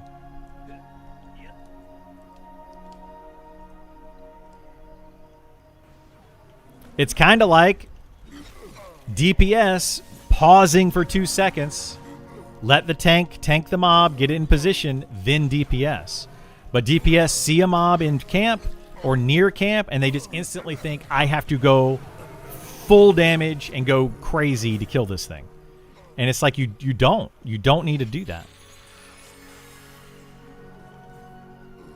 I feel like MMO players are some of the most ADD people in the world. They're just so ADD.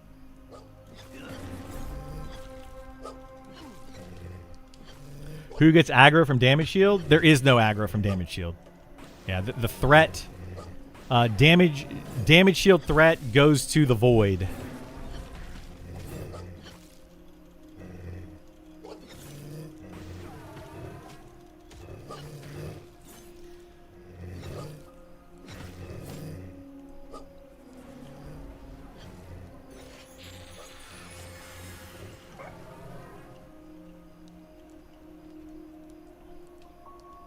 A DPS could be main assisting the tank.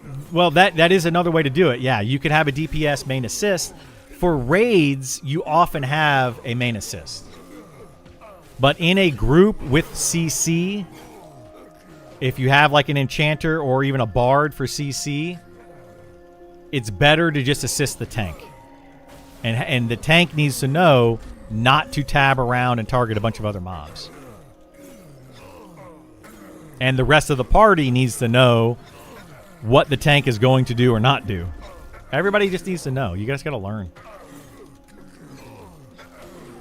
Yeah, if you don't have CC, then it's good to have like a main assist. Usually. Or a really good puller, like myself, that can keep one mob in camp all the time. Right? The idea is to keep one mob in the camp. When the mob is at like half health, go pull another mob. Always have a mob in the camp. But only pull one at a time. Try not to pull multiples.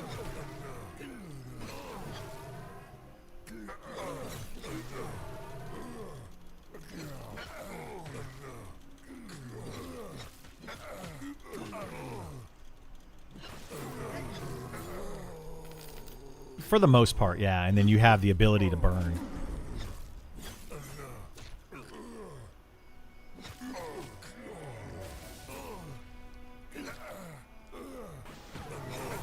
Yeah, you should always have the magma shield up if you can. Yeah, that's kind of like, you know, like a cleric having buffs up, or, you know, just any other class having a buff up. You know, that's kind of the... Like, druids should always have a damage shield up as well. How did Grain Cellar go? It was okay. It was a little much. I think everybody in the party was new to the Grain Cellar except for me.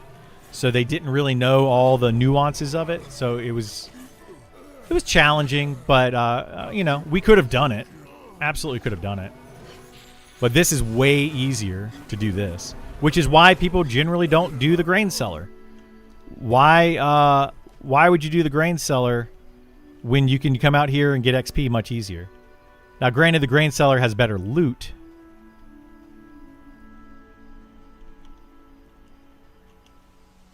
They need to be pulling that group right there. I don't know why. I don't know why that group doesn't pull that camp. They have a whole camp over here of mobs that they can be killing. Are the wizard changes good? No. That's the short answer. They're bad. Overall. Some of the changes are good, but overall the wizard is just bad. What a shame. I agree.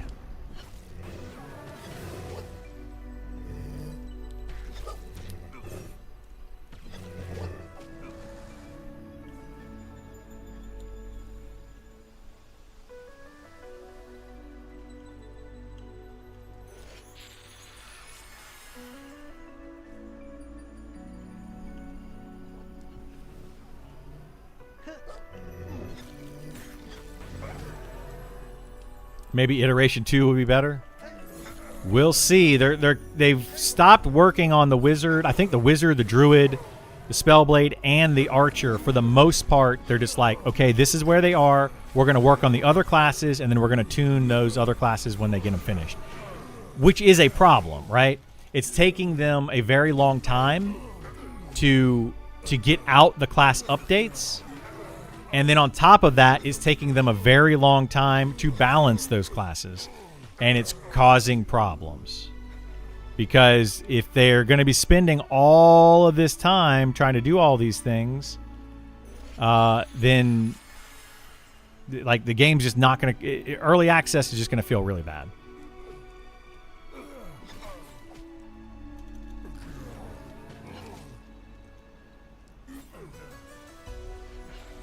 Very easily, yeah, it's very easy to correct it. Absolutely. Like the wizard isn't so bad off that it can't be fixed. It's just it was just poorly implemented. I mean, I don't know another way to say it. I know it sounds mean, but it was just very, very poorly implemented and not well thought out. And the mana ratios, the damage that they're doing, all of that kind of stuff was just very, very poorly done.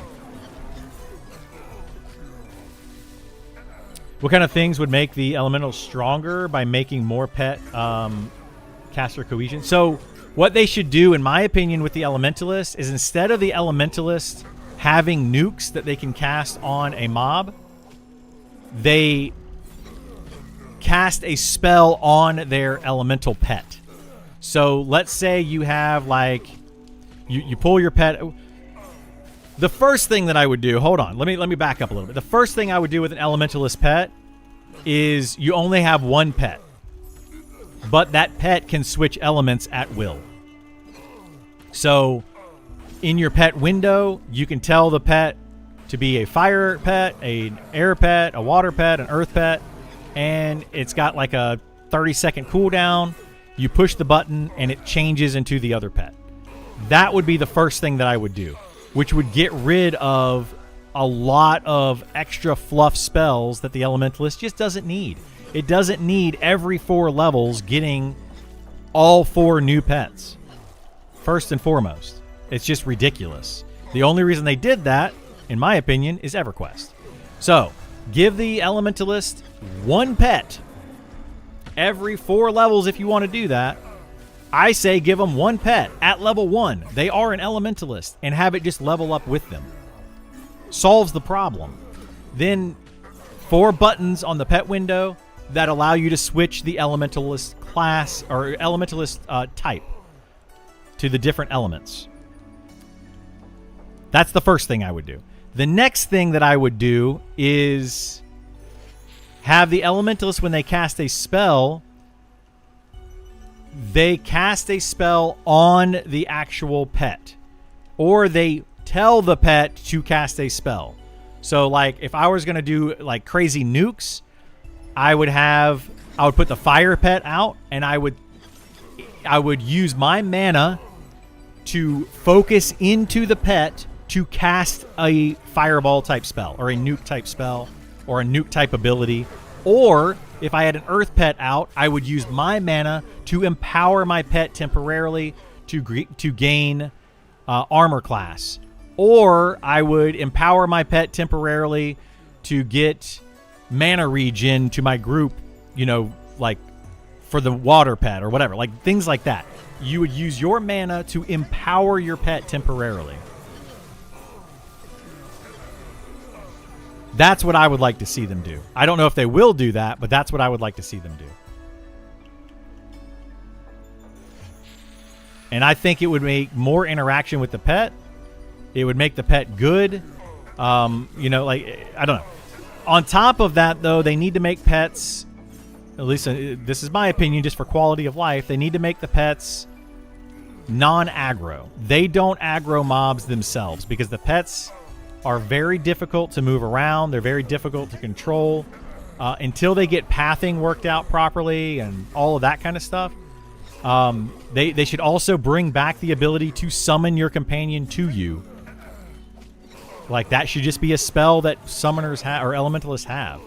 Not this, like, where they have to follow them around and then get stuck in terrain and all that kind of crap. It's just, if they can't get their pathing to work properly, then, you know, like, make it to where it's easier for the pet owners to have their pet, you know? So there's just a lot of things they should do with the elementalists to change it.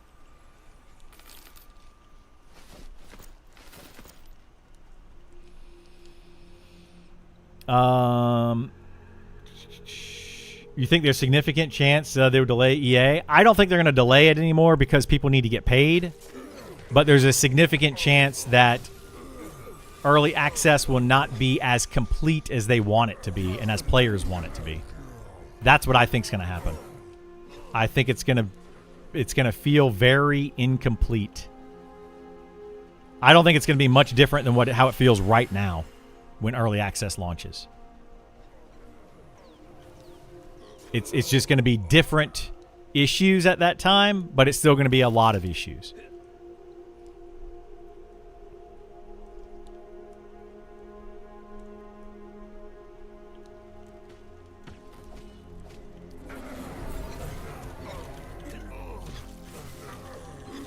Hang on, I'm going to see who's leaving soon because we're going to have to replace some people. The wizard rotation felt solid for a night or two, and then they changed it. Yeah, the wizard rotation was amazing for like 2 or 3 days. And then they were like, nope, we're not going to do that anymore. For some weird reason. Doesn't make any sense, but that's such is life, you know. Are all the reworks bad? No, not all the reworks are bad. They're just not balanced. They're very out of balance. Like, the druid is right now extremely overpowered.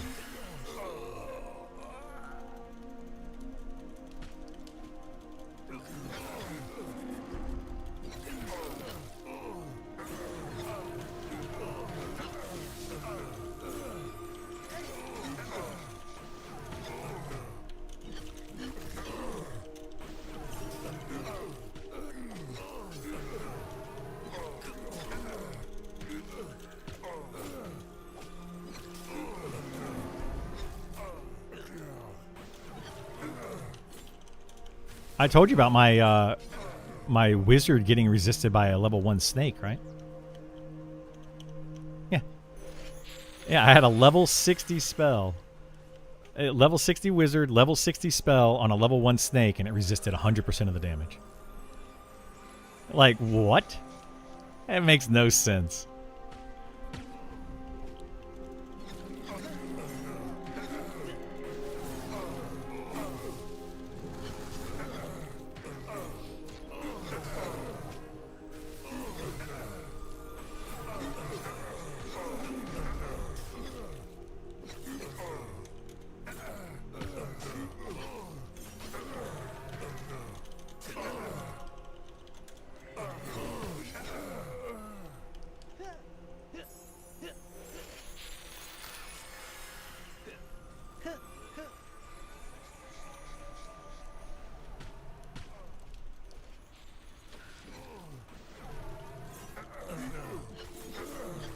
You can absolutely have class diversity and balance. We've talked about it so many times. You've heard me talk about it.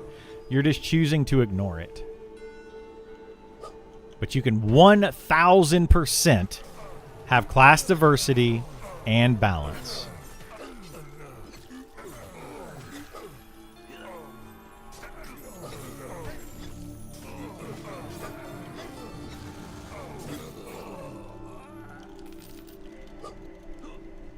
How come we don't have it? Because the devs are bad at it. Being bad at something is not an excuse for not being able to do it. The devs are bad at balance in this game. Period. End of subject. Like, they are bad at balancing this game. They never have done a good job of it. Never. And the entire time I've played this game, it's just excuse after excuse after excuse, and they just don't do a good job of it.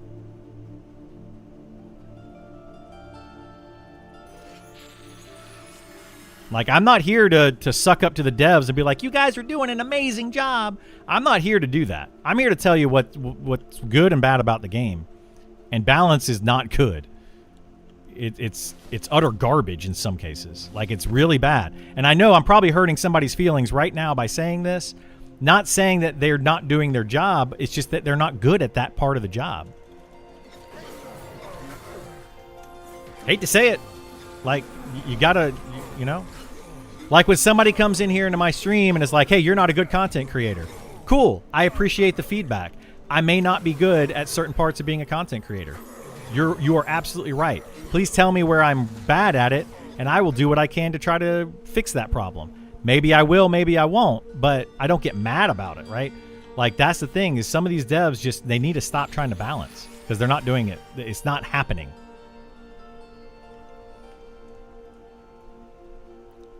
Because my opinion means so much that my opinion doesn't mean jack to them. It means absolutely nothing, clearly.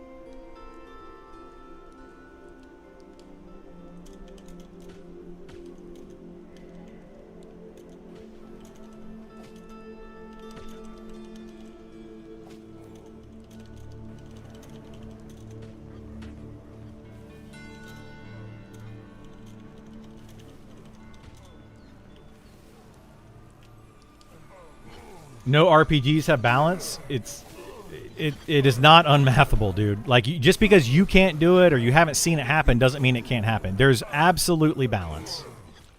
You can absolutely have balance. I don't like when people say that something can't happen because they don't know how to do it. Right? I don't know how to build a rocket that can fly to the moon. That doesn't mean it can't happen.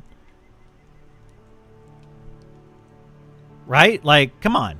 Just because you can't do it or somebody else can't do it doesn't mean it can't be done.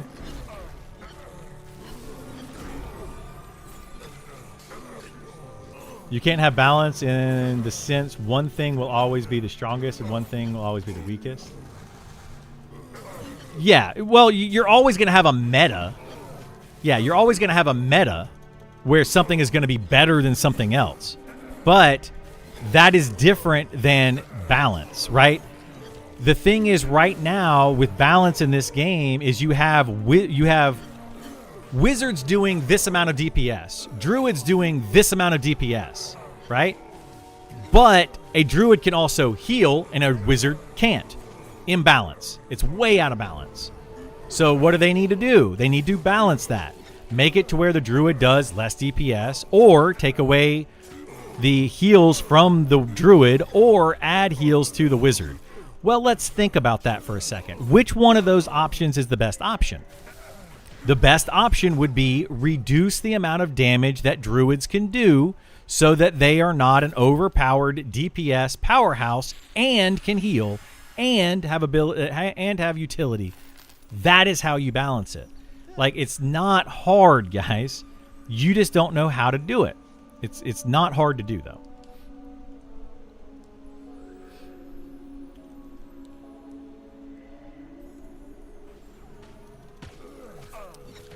He's trolling. He's always trolling. That's all he ever does is troll. Well, it's either he's trolling or he doesn't understand how to fix it. That's it.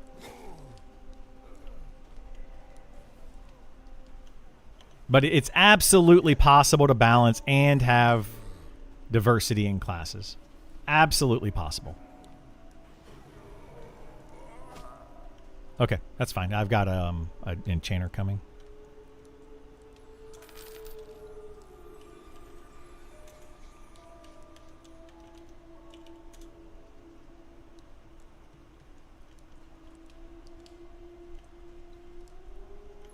I think I invited him. Did I get him?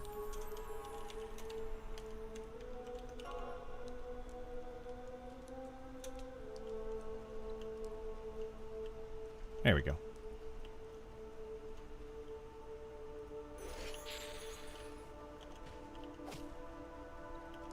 Come on, Venator, move. What's your definition of balance? Exactly. That's the thing, man. I've defined it, I don't know, umpteenth amount of times, and you've been in chat. Like, why do I keep responding to you? I don't know. I mean, I'm not going to anymore.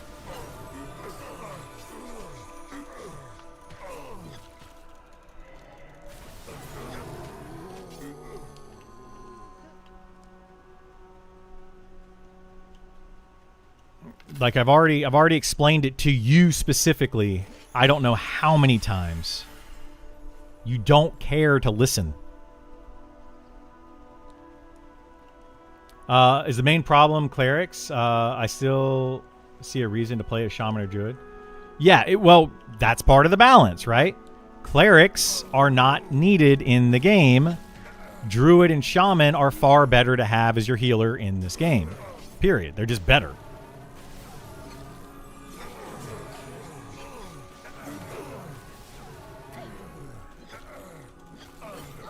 Like, clerics are not necessary for healing.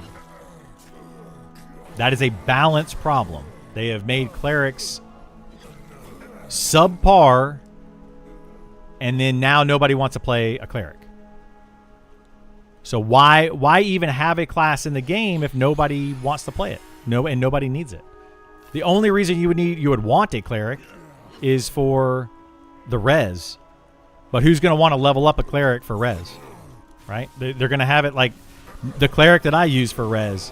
Literally, we leveled him up for a res bot. That's it. That's why we leveled him. It's not wrong, dude. I'm absolutely right. Play the game more. Play other classes. Try it out, and you'll see the difference. Just because you don't see it doesn't make it wrong. It doesn't. It makes you... what's the word that I'm looking for? It makes you not understand it. Like, you don't get it. You don't see it. And that doesn't make it wrong. Maybe this game isn't for me. No, maybe the game's not for you.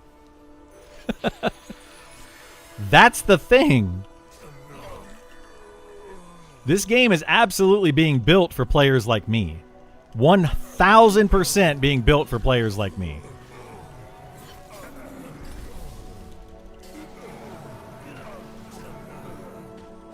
The problem is people want to play like these overpowered classes, like the Druid right now, which is super overpowered, and they want to be like, oh, we need to leave the Druid overpowered and buff everything else in the game up. That is a flawed way of looking at things. So you want to buff 17 classes and buff every single enemy in the game because the Druid is too strong.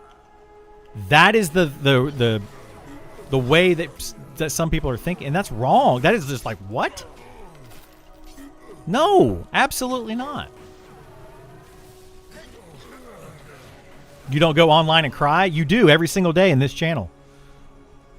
But you point at others and say that they're crying. But it's kind of funny because you're literally doing the same thing.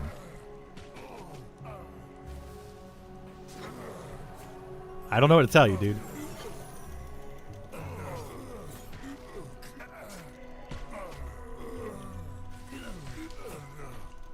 Some people just want to see the world burn. They do. They absolutely want to see the world burn. You want this game to not be successful? Continue saying that druids are not overpowered. They're not too strong. They need to keep them exactly where they are. Continue saying that the Spellblade doesn't do enough or does too much. Wait. Continue saying the Spellblade doesn't do enough DPS, and it's perfectly balanced. It's a very high DPS class right now.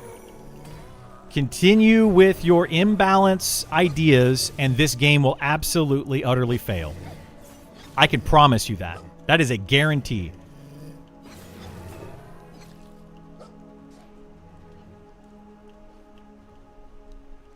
The game is going to have to be more balanced than it currently is.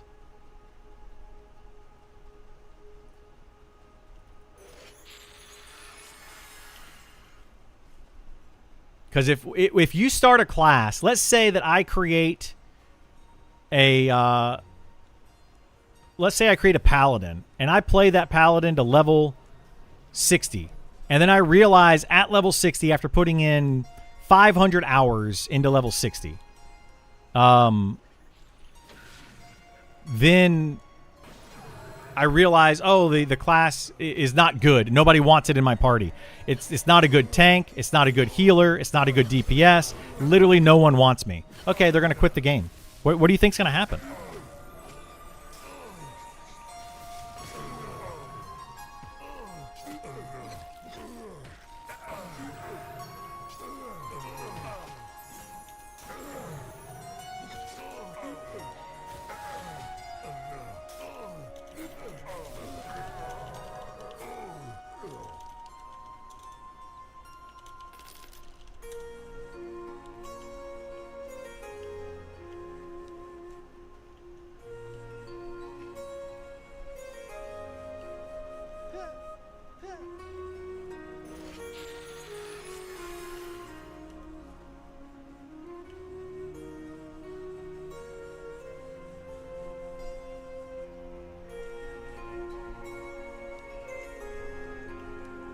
Yeah, I am. I'm on YouTube and Twitch. Yes, I'm on both.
Sorry, this guy is being rude and saying we're pulling his camp, and it's like there's plenty of mobs.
Are clerics the strongest healers?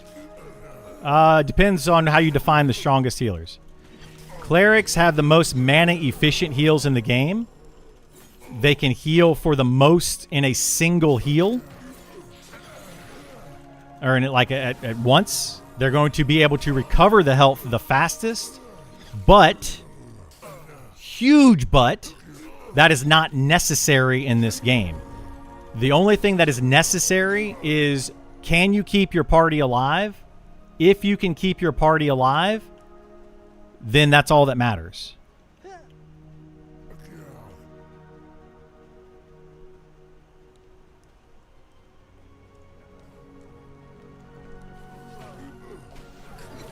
So then, at that point, the druid and shaman utility becomes way better than a cleric. Like, significantly better.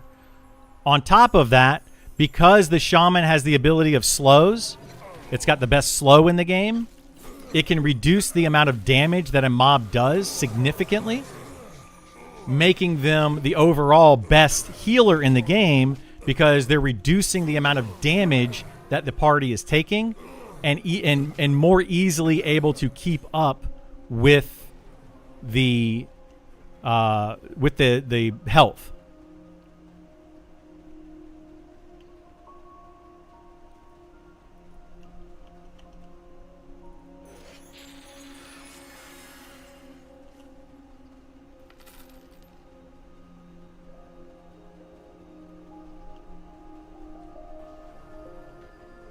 Do clerics have interrupts? Clerics do have a stun that can interrupt, which is nice. So do druids now. They gave druids an interrupt, which was about the clerics. The stun for cleric was about the only thing that clerics had going for them prior to the druid change. And now with the druid change, yeah.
Sorry, I'm dealing with I'm dealing with some issues with one particular other person that's just all mad.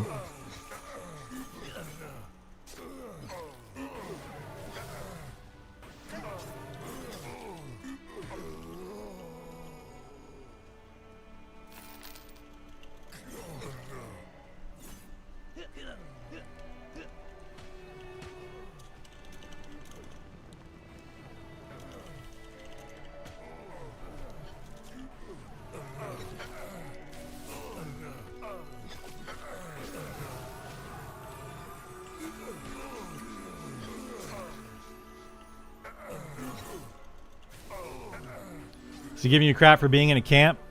No, so here's what happened. There's a camp over here. It's got 5 mobs in it, right? It's kind of a difficult camp to split if you don't have CC.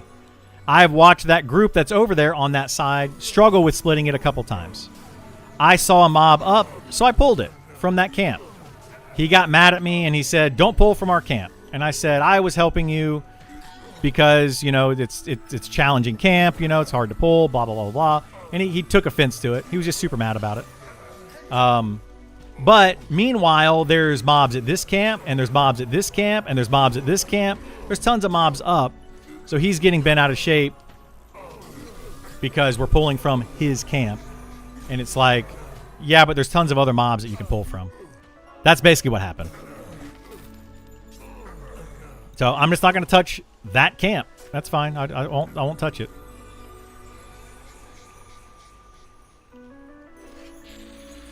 Okay, I can get one. Actually, I'll get a Shadow Knight maybe.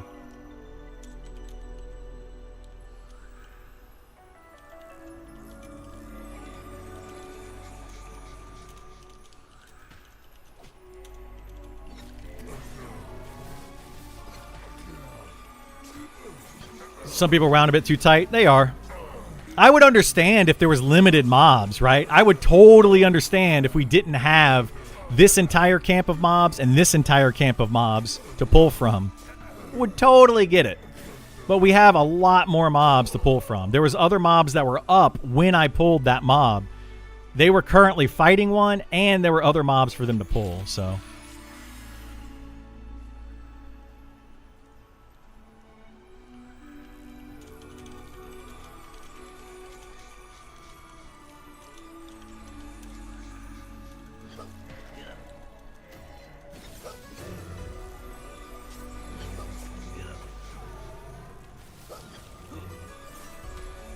Anyway, you can have more than 3 full groups of this camp. You can have a lot. What level is this camp? The mobs are around level 30. So it depends on your group.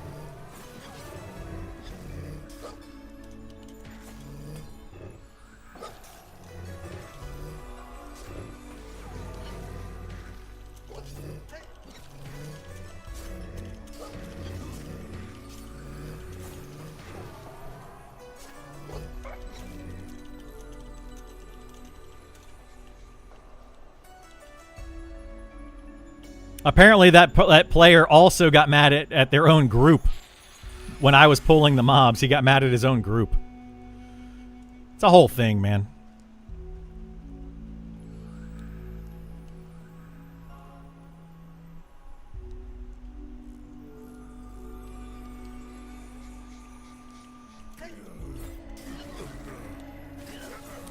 You need to change this guy next to us. Charge this guy rent. Wait, what? You're talking about Egg? Oh, it's Criddle's fault? Yeah, he's in our guild, Burl. He's in our guild.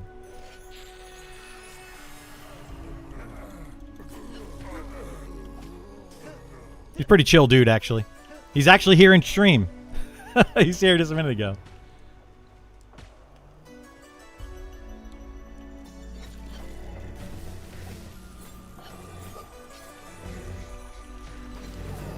That's why I'm not worried if we get like a giant come up behind us. It'll attack him first. Not worried about it.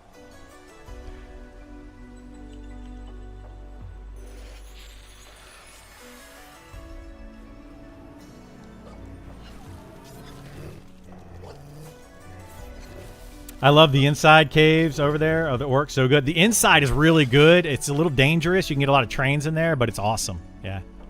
There's a named inside of there. Why isn't the enchanter charming? He said he was going to charm something. I don't know what he's doing. I'm not going to force anybody to charm. If the enchanter doesn't want to charm, fine with me. I prefer them to charm, sure, because charm is just really strong. But if they don't want to, I'm not going to make them do it. I'm not going to ask them to do it. It's just totally up to them. He said that he was going to charm the next blue mob that he saw, but I guess he hasn't done that yet.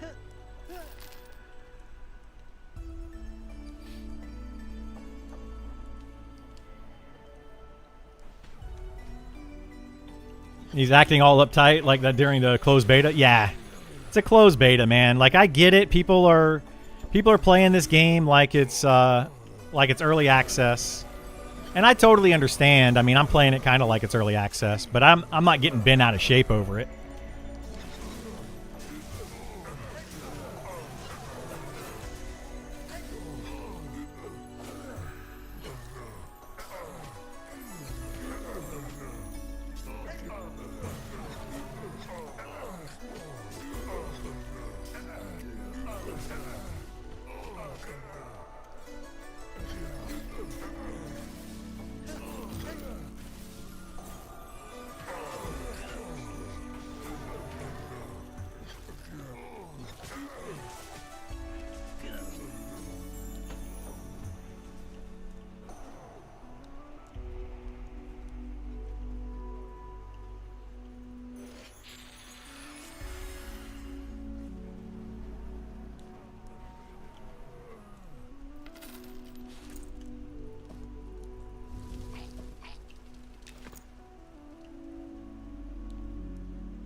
If the ramp up the mobs, outgoing damage would bring clerics into balance.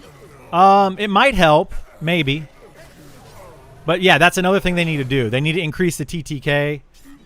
Well, not just necessarily increase the TTK, but they need to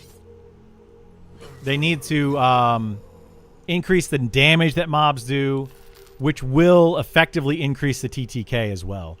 Because if they increase the damage that mobs do, it will cause more downtime for groups, and then clerics will be able to battle against that downtime with having more mana efficient heals. So yes, that is one way to make the clerics more viable. Absolutely. Increasing the TTK will make shamans feel even stronger, though. So, well, it depends. It depends on how you increase the TTK, right? When we think TTK, we think from the time the mob gets to the camp until the time the mob is dead. That's most TTK. That's time to kill, literally. But it also is your downtime, like your meditation time. How much damage do players in your party take? All of that kind of stuff also factors in.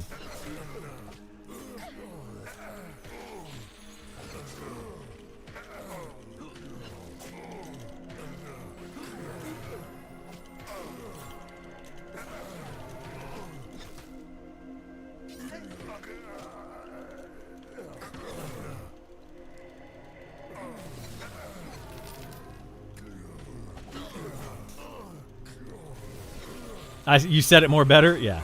Make debuffs more better. Having long TTK makes the game boring. I mean, it depends.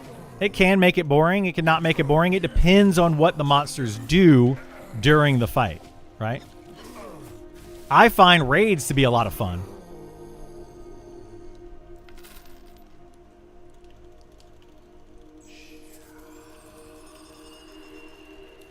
And raids generally are longer fights. Generally.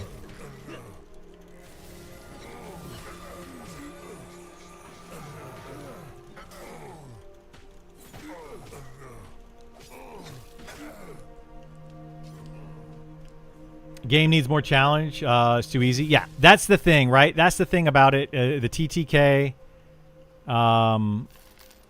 If the TTK goes up, the challenge of the game will go up. And I think overall that's something this game really needs, is just more challenge.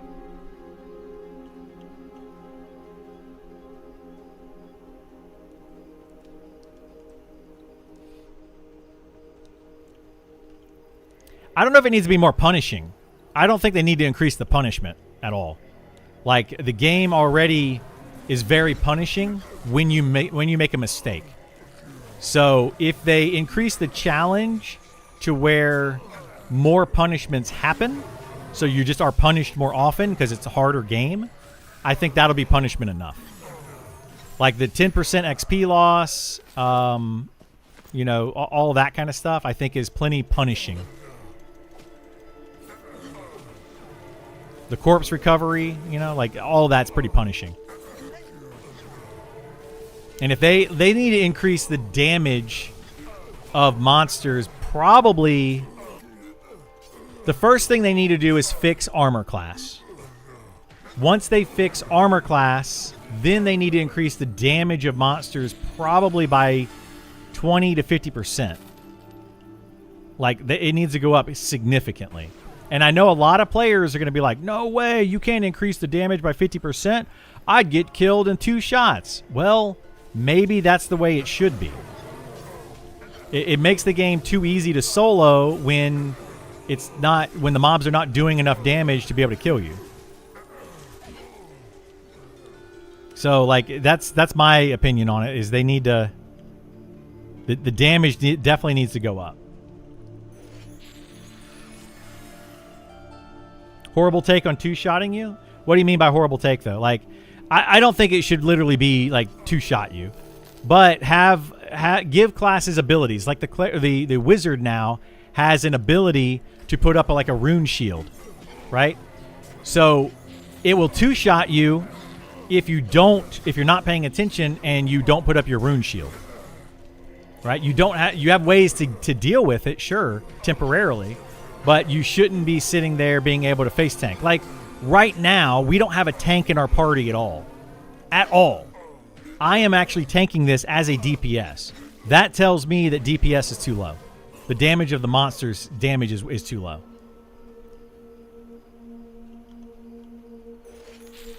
Because if I'm able to face tank a monster with like cloth gear, it's not enough damage.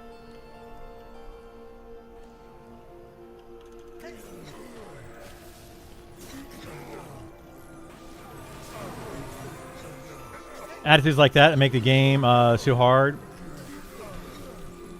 Well, I mean, the game needs to be harder than it is, because if it's not, then it'll be boring.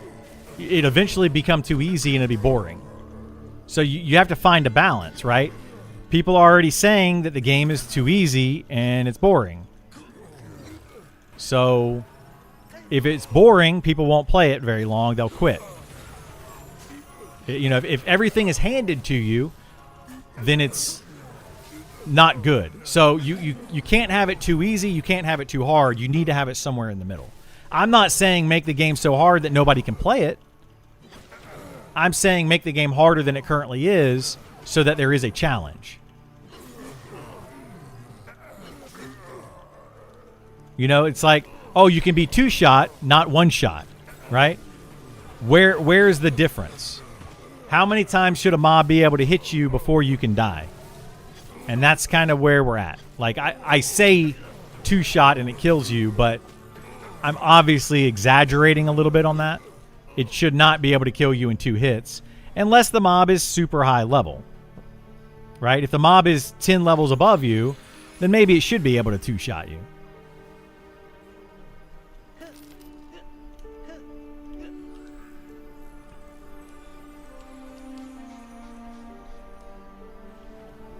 We just need to take our EQ experience and say it's not... That's not right. People say it's too easy because they have 25 years experience. Well, yeah, that is part of it. Yeah, absolutely. They have a lot of experience. But how I look at that is it takes you hundreds of hours to get to max level in this game, right? That is your experience. You should be learning as you get higher level. So the game should get more challenging as you get higher level. Sure, at level 1, a mob should not 2-shot you, and they don't. But by level like 30, a red con mob should absolutely be like 2-shotting a wizard. Or maybe, 3-shotting or something, like, a decent amount, like a small amount should be able to kill a wizard. It shouldn't take much. If it's a red con mob to you, that's the problem, is currently I'm sitting here face tanking red con mobs as a DPS class. That's where I see the problem. Shouldn't be able to do that.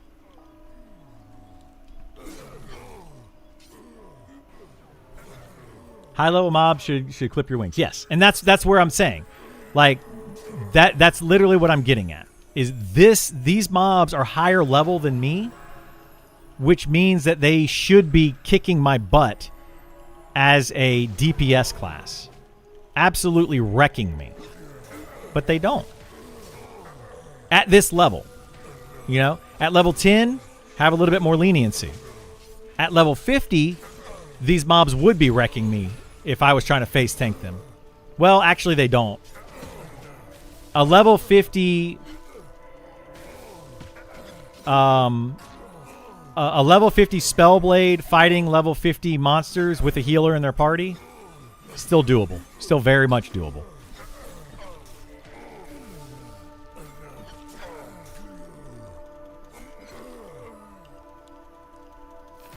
So that's why I say the difficulty needs to go up. Like I'm talking about throughout the entire game. Like starting at low level, it shouldn't be crazy, no. But by level 30, people should have learned. And right now they're not. They're just not learning because they don't have to. Like, you're only going to make that mistake, you know, you're only going to touch the hot stove once, right? But in this game, people are constantly touching that hot stove because it's only lukewarm. It doesn't burn you. It just kind of hurts a little bit. And they're like, not a big deal. I can touch it again. And I think that's where the problem is.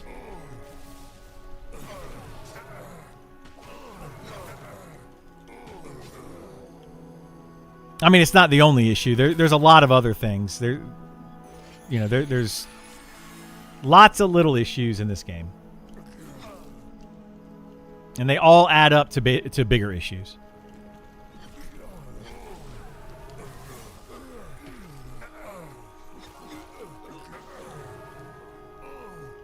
Wait, are people all taking a break?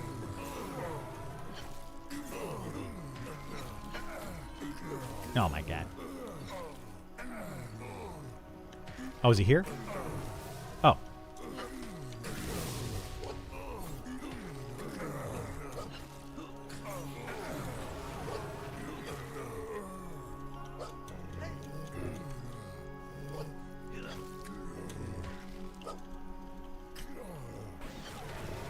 Did I get him invited? Oh, what's going on?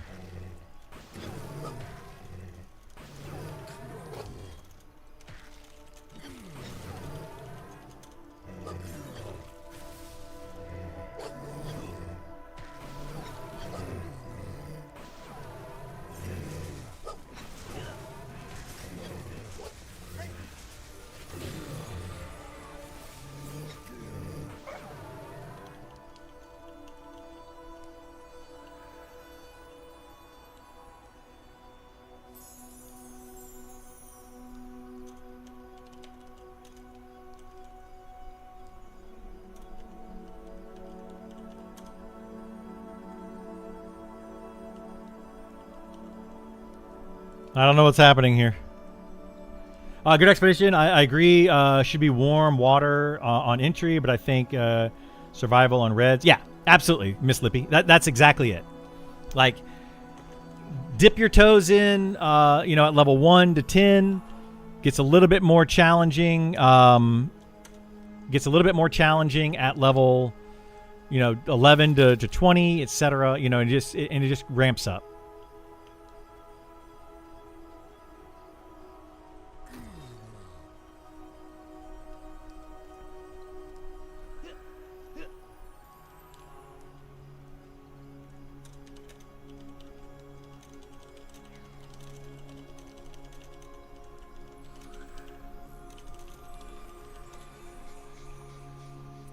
You enjoy Spellblade? How's the DPS compared to others? DPS on the Spellblade and Archer are kind of the top DPSers right now. They are very, very, very good.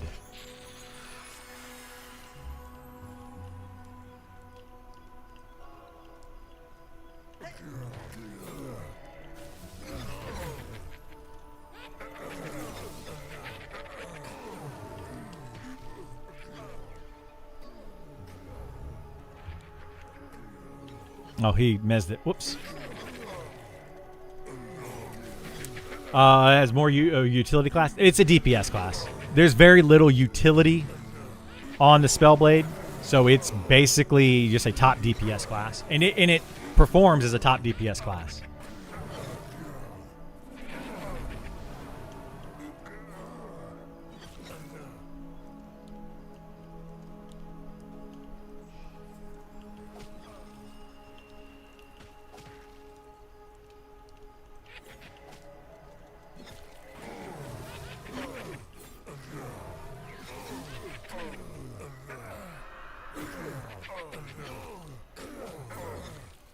Yeah, I think all they really need to do with the Spellblade and the Archer and then the Wizard is get them kind of more in line with each other. Right now, the Spellblade and the Archer are significantly more DPS than the Wizard is. The Wizard does more burst damage, but does very little sustain. Like, it can only sustain for a short amount of time, then it's going to be out of mana. And there's something to be said for burst damage. Should a mob Or should a class be really good sustain and burst damage? And no, they shouldn't. The sustain damage of the Spellblade and the Archer should definitely be better than that of the Wizard, because the Wizard has such good burst. But it's like how much difference, right? That's where the balance comes from. That we were kind of referring to earlier. They're not going to do the exact same DPS. A Wizard is going to do more DPS in a short amount of time, whereas an Archer or Spellblade will do more DPS in a longer amount of time. And it's just getting those two things balanced so that they feel good in a party. Both classes feel good to play.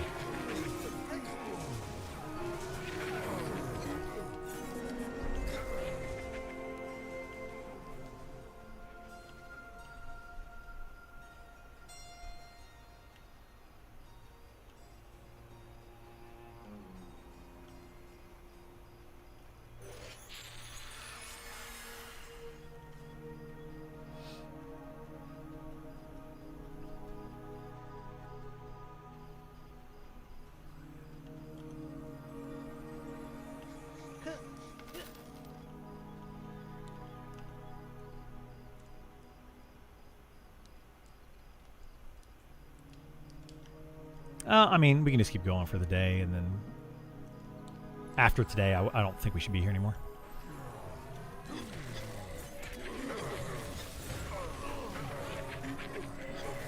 Yeah, I figure we'll do the rats around 30 to 35, well, 33 to 35, so probably tomorrow, and then Pale Tower after we do the rats for a day or two at the rats, and then Pale Tower. If we want to do the Pale Tower, I mean, it's a good place to go.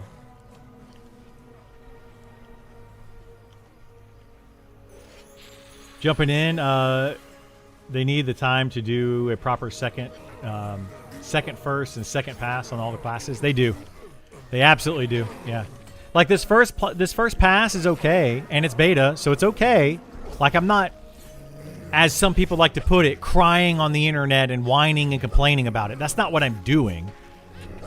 It may sound like that, but I'm not whining about it. I'm just saying that these classes need to have a second pass and another look, because the first pass, got kind of a foundation there, but it didn't really hit the nail on the head with it. Definitely need to get another pass at it.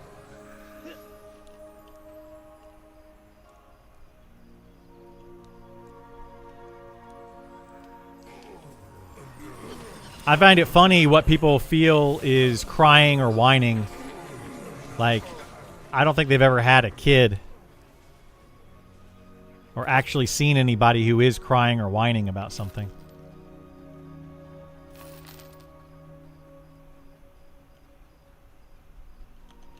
Wait, are we pulling? I guess we're pulling this trio here. They're not. That group's not pulling it, so I'm going to pull it. It's fine. We'll be fine.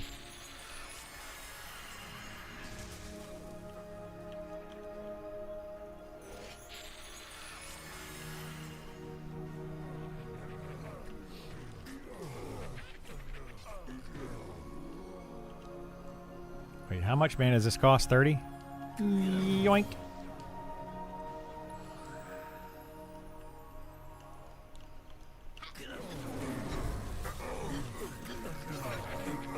We got a solid enchanter here now. We're good. Like, it bugs me. 6 CC from the Spellblade team. Yeah, like, it's not really that great a CC, but it functions. Like, it bugs me that the solo skill, Strifing Barrage, move while shooting, does more damage than long cast Piercing Shot. Yeah, exactly. That's the balance. That's the balance that they need to look at. Same thing with wizards.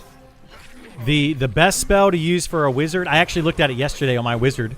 The best spell to use for a level 60 wizard is your Lightning Surge spell.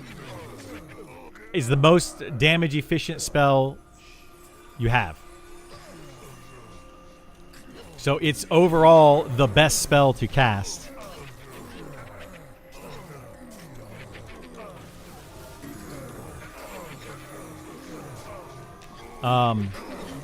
And then you get a level 60 fireball spell, and it's just like, why would you ever cast it at level 60? There's literally no point.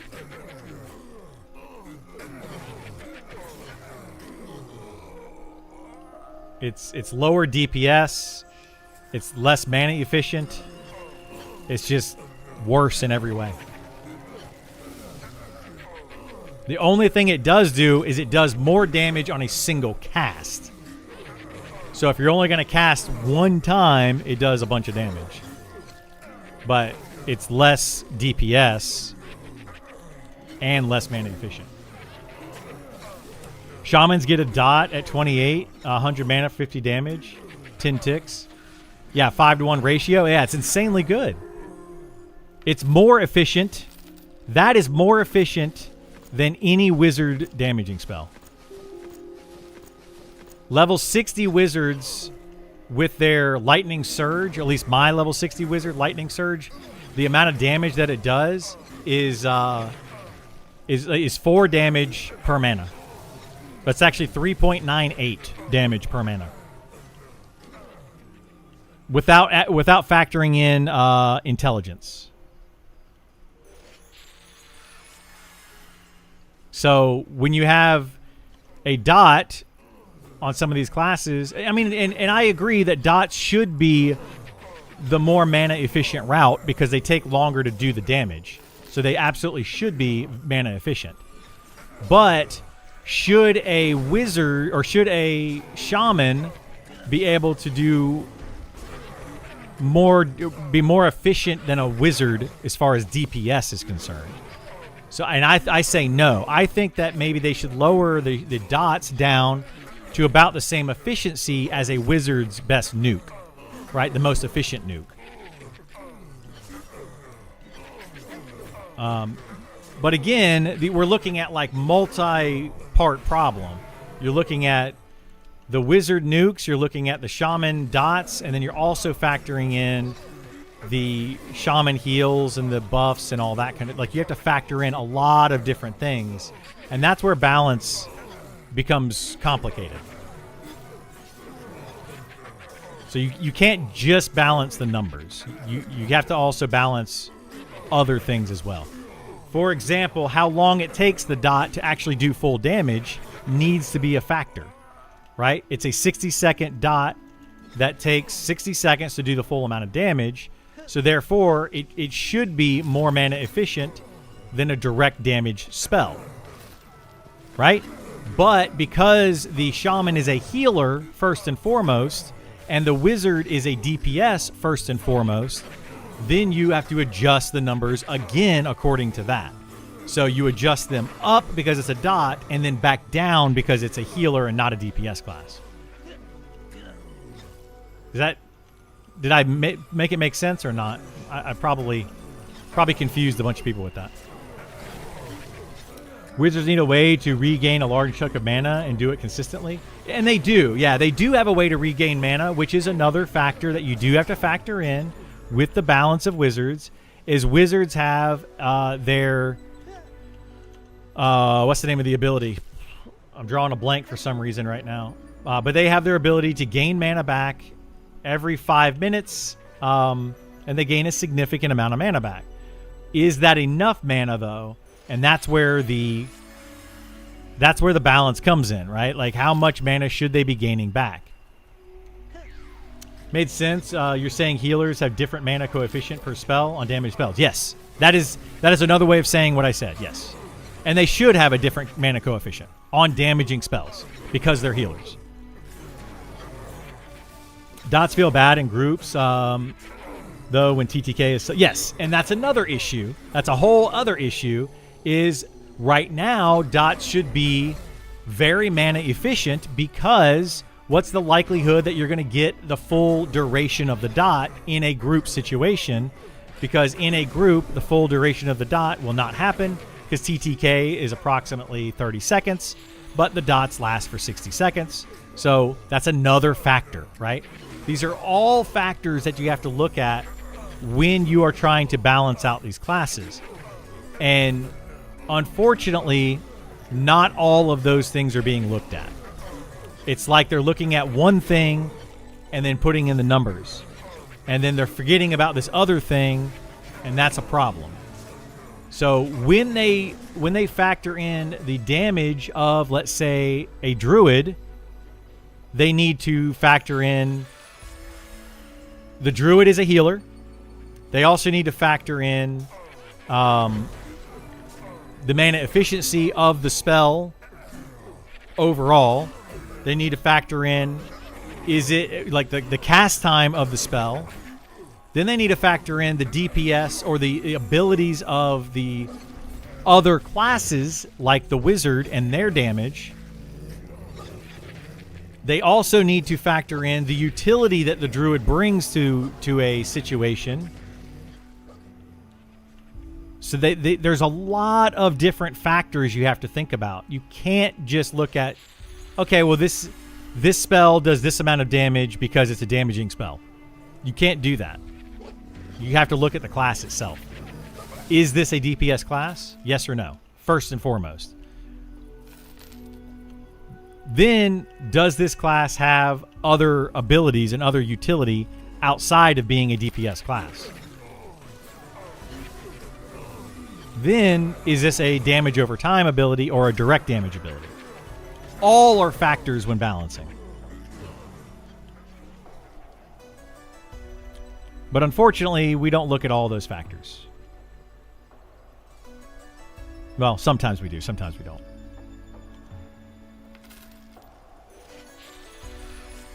Dots also can't crit. That's another one. Well, we don't know that dots can't crit. Right? Because there's only 2 classes in the game that can crit. So that's another factor of that being that class. So like the wizard can crit, but it's also just a direct damage class.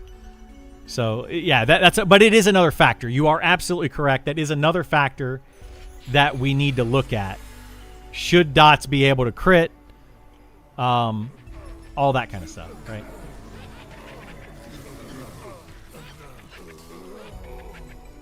It comes on a separate damage sheet. Speaking as an archer, well, can archers crit? Did they get the ability to crit recently with this patch, with this change? I want to say that somebody else gained the ability to crit outside of wizards and fighters. They did? Okay.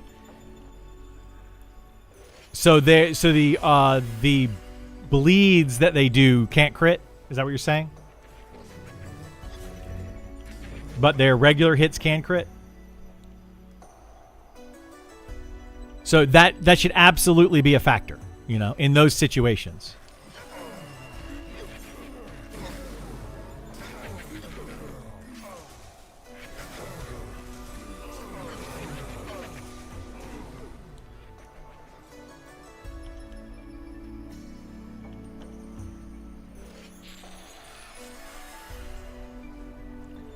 Two components. The dot component is a set damage. Everything else is crit. There you go. Okay. And that makes sense, So like that would be another factor, though, that I would want to add in there is, well, since the wizard can crit, does that mean that we can... And it doesn't. This is a rhetorical question. For those that don't know what rhetorical is, it means that it does not need an answer. But... because wizards can crit, does that mean that druids should have the same mana efficiency on their damaging spells? Right? It is a factor, and it should be a factor, but no, that does not mean that they should be equal. To me. Because that's just bonus. It's not guaranteed. It's a random occurrence bonus that you get every once in a while when playing a wizard to increase their DPS. But you can't really count on it, is the problem. Answers incoming? Oh, I'm sure there will be responses and answers incoming. But it's a rhetorical question in that situation. So, like, you can't really... You can factor in crits, sure. But it's a small amount.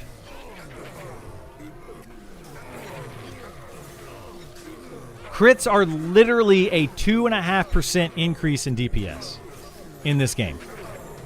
2.5%. That's it. It's a very, very small amount.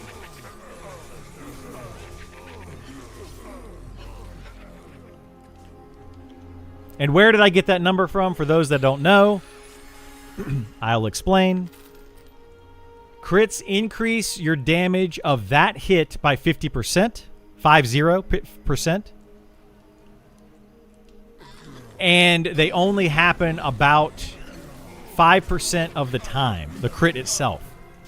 So if you take 5% of 50%, you get 2.5% damage increase. Math. It's fun.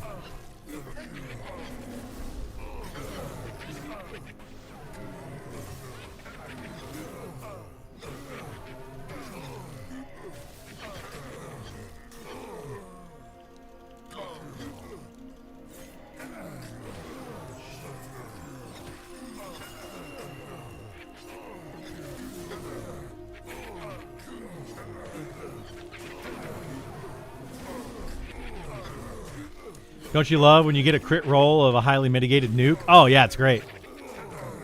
Great. I have literally crit for like 2 damage. Because I did 1 damage on my melee swing. This is on my fighter. I did 1 damage on my melee swing. And it did 150% damage, and it made it 2. It was a 2 damage crit. And I was like, wow, that's fantastic. Yay. Go me. You get that all the time on Archer? Yeah, happens a lot. Especially at low level, it would happen a lot. Yeah, it's just the whole thing, man. People don't factor that stuff in, though. Too often, people are like, oh, you get to crit and triple attack? Oh my god, you're doing a 5,000% more damage than I am. And it's like, that's not how that works. That is absolutely not how that works.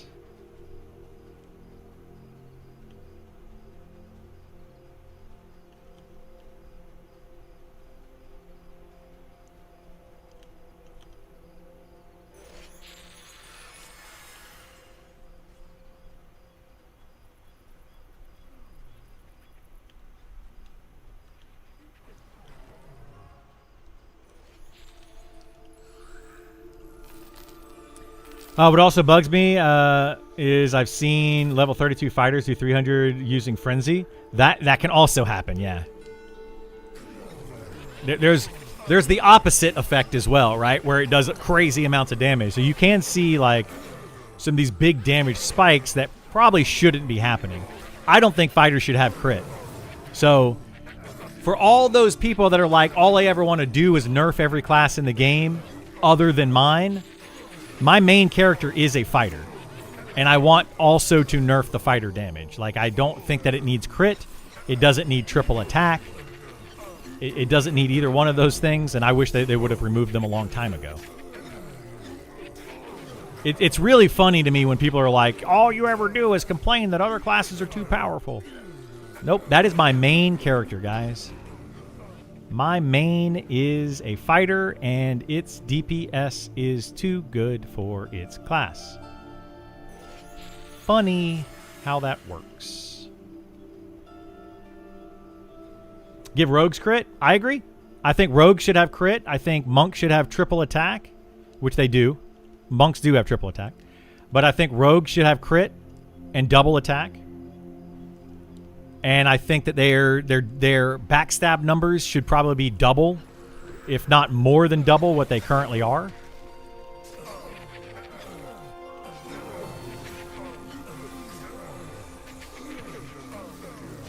I'm very excited about the fighter change. I am too. I just hope it's not a stance dance. I don't want a stance dance on my fighter. I hope they actually... I would like them to get rid of the stances on the fighter. Just completely get rid of it.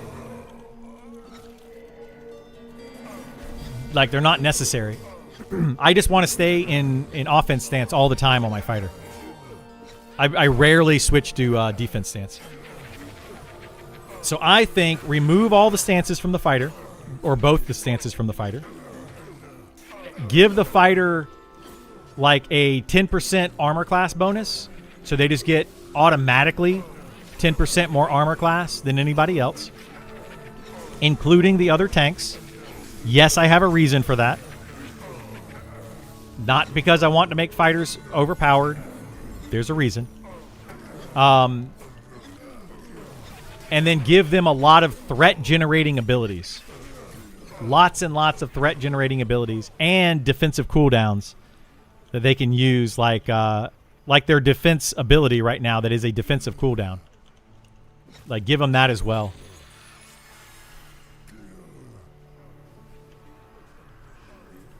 And give them more of those. That's another thing. Like, give them, like, better block skills so they can, put up a defensive block for 10 seconds or something. I would like to see them have riposte. There's a lot of things I want the fighter to have. Is there aggro procs in the game? There are not aggro procs in the game. That's another thing I would like to see is itemization that have threat-generating procs. I would love to see that in this game. Just more threat. Where does the name spawn in the place I'm at? There isn't one. Oh, there is one down, yes. Down inside of this cave. There is a name that's down inside of that cave. There's actually a couple named, I think, down inside of that cave. But not where we currently are, what we're pulling right now. I do not want stance either as fighter. I want the fighter to be a defensive monster with threat abilities, but also want to be counteracted with healer aggro while still need a CC. Yeah, something like that. That sounds great to me, Westmort. I'm in agreement with you on that. Absolutely feel like the fighter should be just like a threat, like a shield wall threat.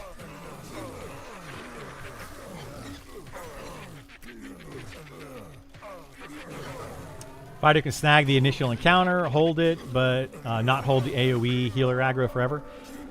Yeah, I don't want to see a lot of AoE tanking in this game. I feel like they overdid the AoEs with the wizards, the druid, the archer can also do AoEs now, apparently. The spellblades got AoE. Like, everybody's got AoE.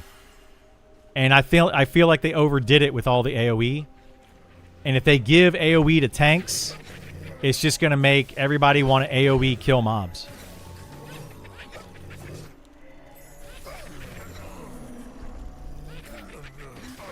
It's going to end up being like World of Warcraft or Final Fantasy. Don't all weapon procs generate some threat, though? Well, yeah, they're damage, though, right? They're DPS. So the procs will do damage to the mob, which increases your threat. But what we're talking about is a direct threat-generating ability. It does 0 damage. It literally just increases threat. The Fell Trident. The Fell Trident is a debuff that increases threat. So it debuffs the mob. It's not just threat. It also debuffs the mob. So what we're literally referring to are tank exclusive items that all they do is give threat to the tank. Nothing else.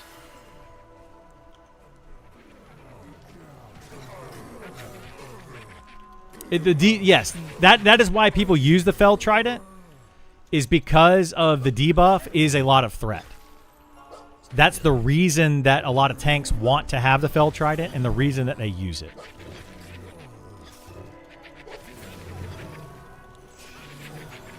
But they end up sharing that weapon with a bunch of DPS classes. I feel like that tank weapons and DPS weapons should be different weapons.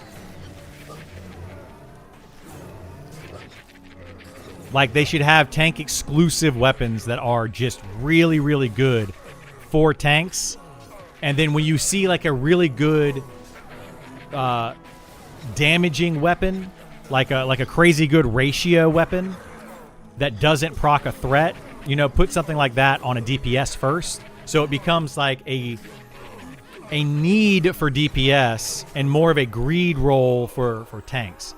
Whereas then you have weapons that have straight threat procs, which would be a need roll for the tanks, and then DPS wouldn't even want it at all.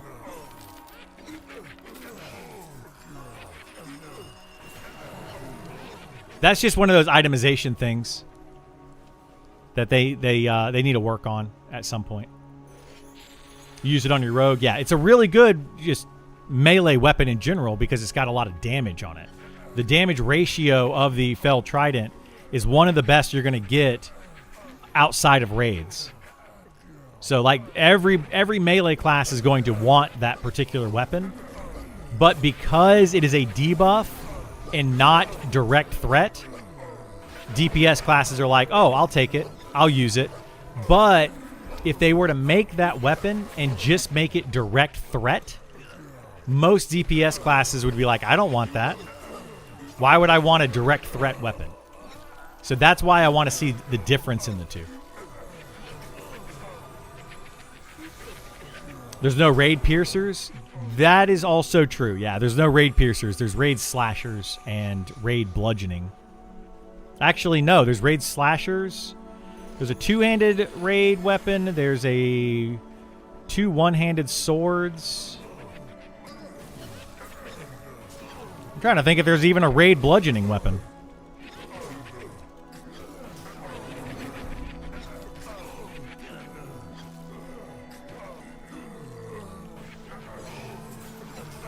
I can't think of one off the top of my head, but there might be. Hopefully they don't bring back the Midnight Mallet. Which one was the Midnight Mallet?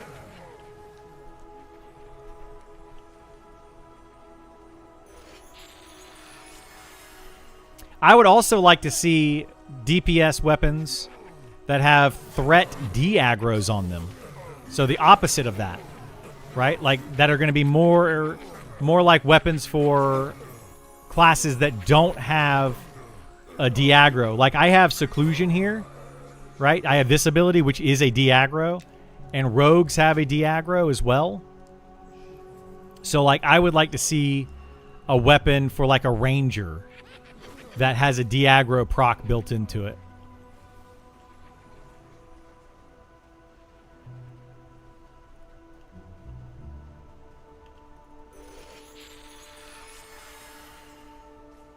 Midnight Mallet spammed a life tap and drew lots of aggro. Common aggro tool for emulators.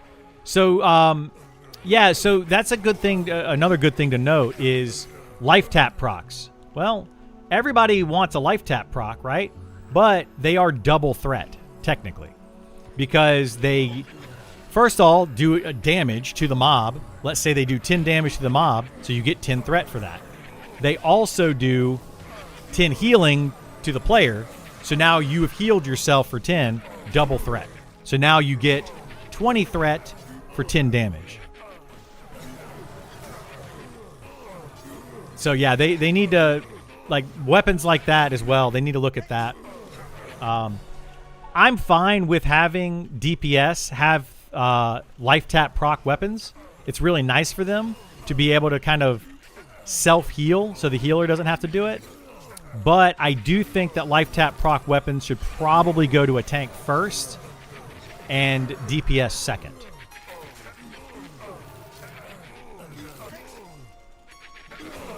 But then I also feel like the higher DPS damage ratios should go to DPS first and tank second. But most people would disagree with both of those things because they're just going to want to have whatever the best weapon is, right? A DPS is going to be like, nope, that's a better weapon for me. It's going to do more damage, whatever. I want it. A tank is going to be like, nope, I want it because it's going to do more damage, which is more threat for me. So most people are just going to, you know, they're going to be greedy with it. But if you really want to try to,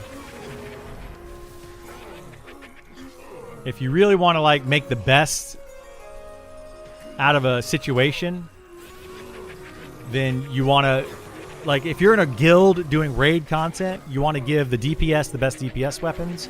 You want to give the tanks the best threat generating weapons. That's how you want to gear out your raids, so that people have the best stuff. Do that first, and you'll be more successful. But if you have a bunch of people that are greedy, and you have like a cleric that's like, oh my god, that item has one more wisdom on it, but it's like literally the best DPS weapon in the game, but it has one more wisdom, and that cleric is like, I want it because it's got one more wisdom on it, and you allow them to roll on it because of that one wisdom, you're hurting your guild, and you're hurting your raid a lot.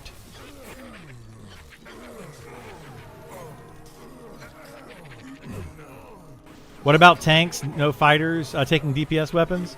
Or not taking them? I mean, that's a whole thing. Tanks, the paladins and inquisitors just need to have better threat generation or something. They need to do something with those classes. The paladin actually has a lot of threat generation through healing. The problem is that paladins can't really tank and heal at the same time very well. That's like the bigger issue. So if they were to give, what I think they need to do with paladins is give them less mana efficient heals, but make them faster cast time or uninterruptible, so that they can tank and heal themselves and gain threat that way. And then a paladin with like a druid or shaman healer would be best, but then a cleric with like a fighter would be better, right? So that the cleric would be able to heal the fighter better, because the fighter is going to overall be taking less damage, because it's going to have, like I said earlier, they should have more armor class than the other two or the other three tanks. So overall, they should be taking less damage, but they don't have a way to recover it themselves like the Paladin or Shadow Knight does. So the Paladin and Shadow Knight should have to recover some of their own health, while the fighter can't do that. So that's why it should take less. Does that make sense to everybody? Like, fighters should absolutely take the least amount of damage in the game, because they don't have a way to recover it. But then cleric should be the best healer for a fighter, because they're more mana efficient. So, like that whole thing. You can find better strength in the Cultist Hood if you can only use the strength. Wait, what? What are we talking about? To be fair, we have it on the crown. People roll on it for one stat. Yeah. Yes, I don't roll on the crown, by the way. I don't know if you've noticed this, Egg. I've been passing on the crown every time we get it to pretty much everyone else, even though I kind of need to have the crown if I'm going to be tanking for certain fights in the game. But I won't roll on it, because it doesn't have the armor class on it, doesn't have stamina on it. Like, it's just overall not great. For the resist, yes, and that's the thing. For the resist, it's worth it. But yeah, it's just the whole thing. Like, I think people need to evaluate what they actually need for their class, and evaluate what other people in their party or guild needs, and not be greedy. Overall, if you gear up people properly and people aren't greedy, your entire guild or group will be more successful. How good are the resist in this game? Right now, they're kind of terrible. You really don't need resist for most content. That's part of the itemization, again, that they need to work on.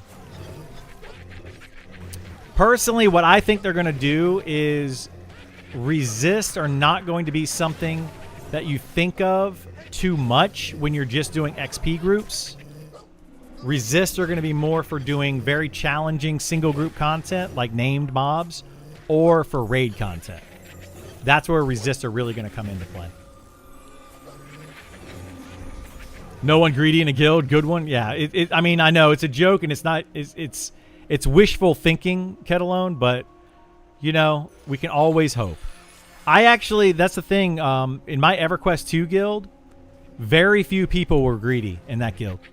We were an extremely successful guild. I never, ever, as the main tank of the guild, rolled against anyone or ever had to argue with anybody about getting an item. Not once. Right? I just said, hey guys, I need that item. Everyone in the guild would pass it to me. I would get the item because I was main tank, right? I don't know if I mentioned that part. I was the main tank of the guild. They would pass it to me and they wouldn't say a word. Part of that was because I was the main tank. The other part of that is because they knew that I wouldn't take gear that I didn't need. In fact, I never rolled on the cosmetic items in the game. Not once. I literally passed it every single time to other people in the guild. So like if there was like a cosmetic, like a clicky item that I didn't need for tanking, I would pass it to the guild. I would be the last person to take that item every time. If we got enough of them for the entire raid to get them. That's when I would take it. And you build a respect with your other people, right? We only had like 40 members in the guild, and it was just respect over time that I had to build, and that they started to understand that, like, oh, Criddle's not going to be a greedy person. He's not going to take things that he doesn't need. The only items he ever wants are items that are better for the entire guild. And after time, people just figured it out. And they would always pass to me when I said, hey guys, I could use that. But then I knew tanks in other guilds. Also a true story, by the way. There were tanks in other guilds. So EverQuest had these items that were called mythic items. There was one of them per server. Literally per server. And it was the first kill of a particular raid boss dropped this mythic item, or these mythic items. And I knew a main tank in another guild that got all of them. There were 4 of them, I think, that you could get, and he got all 4 of them, even though they were not best in slot gear. None of them were good for tanks. Like, none of the items were actually bis for tanks. So, like, these are things that, you know, people just get, if they're not greedy, you're just overall going to be more successful. Anyway. Like, resist would trump nearly everything in EQ. Yeah. They did. In this game, so we don't really know how resist functioned in this game very well, because they capped resist out in alpha at 100, so you could not get over 100 in a resist. That cap is now 255, so we don't know if that 255 cap, if you can hit it first and foremost, and if that 255 cap is like broken or overpowered. It might be to where you just resist everything. It's very hard to raise resist in this game. Like, very, very hard. You can get 15 from like a buff, and then you can get a bunch of jewelry that has resist on it. But getting it to 255 would be a challenge, if not impossible.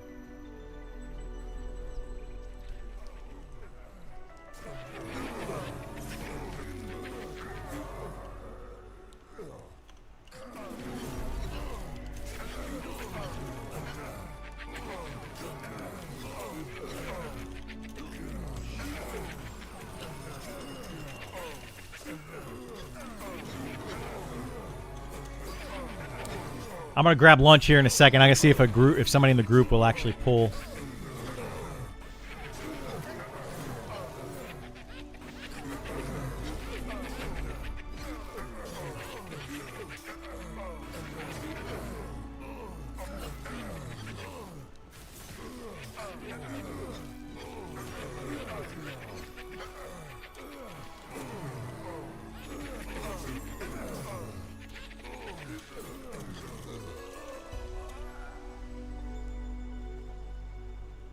All right, give me a couple minutes, guys. I'm going to go make something to eat real fast, and I'll be right back. Here, I'm going to give you a better view. There you go. That'll give you a nice view of the area. Chat amongst yourselves, all that kind of stuff. I'll be back in just a couple minutes.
Okay, got a sandwich. Actually, I got 2 sandwiches.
Talking about you in group chat, bro.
Yeah, I was like, what is this? A single noodle? Like what? I cut into it, and then I turned my head, and I saw like somebody coming with like looked like a tea pitcher, and I guess I was like, oh, I guess that's supposed to be added to this. I had never had whatever it was before. I mean, everybody kind of did. It was fine. Everybody at our table, we were all looking at each other when that came out. Every single person at the table was like, what is this? Like, I think one guy, I don't know who it was, but one guy was like, he goes, are we supposed to eat this? And like looked at everybody else.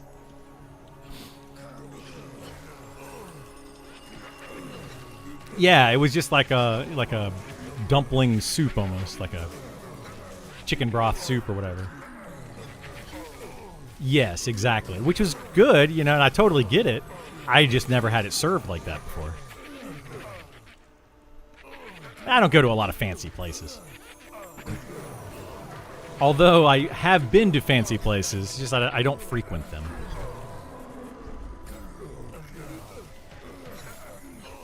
Like we went in 5th grade, we went to a like a nice restaurant downtown, like one of the really nice hotels that had a really nice 5-star restaurant inside of it. Or I guess Michelin star restaurant inside of it. And the entire 5th grade class has to go in there and learn how to eat properly. You like learn manners. We had to learn like which fork to use and all of that stuff. That's not really a thing anymore, no. And I've mostly forgotten it. Like I know that there's 2 forks. There's a salad fork. There's a food like a normal food fork, and there's 2 knives. You get your steak knife and your, I guess, butter knife, which I guess would be like a bread knife. I don't know. Always different, 2 different spoons. Yeah, I never really got into all that. I just don't really care. The normal food fork? Yes, the normal food fork. I use that for everything.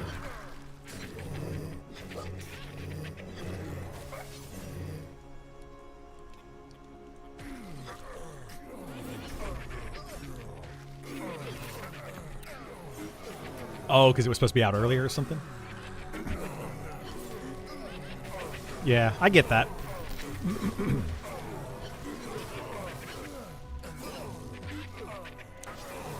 Yeah. That's totally understandable. I mean, as somebody that was there to attend, trust me, it didn't bother anybody. But as somebody that planned the whole event and you had a time frame on everything, I totally get it, because it's like that's going to cut into your speech time. It's going to cut into dance time. It's going to cut into all the different things.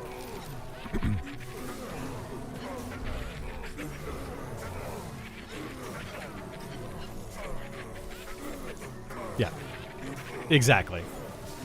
Exactly. Like nobody that's attending is going to care or notice.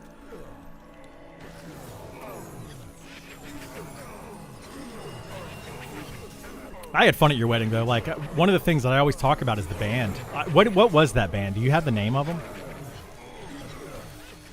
I would love to have that. Like, I was looking up some stuff last night because I really like modern music. So, like, modern rock. Let's say, 70s, 80s, 90s rock and roll and alternative and grunge. And I love all that stuff, right? But what I really love is when they can take a 1920s like stage band and put a spin on that. So I don't know if you've heard of Postmodern Jukebox. It's that's what I love. It is amazing when they take like modern songs and put them in that old style. And like you have flapper girls and like trumpets and violins and pianos, and that band did a really good job of that.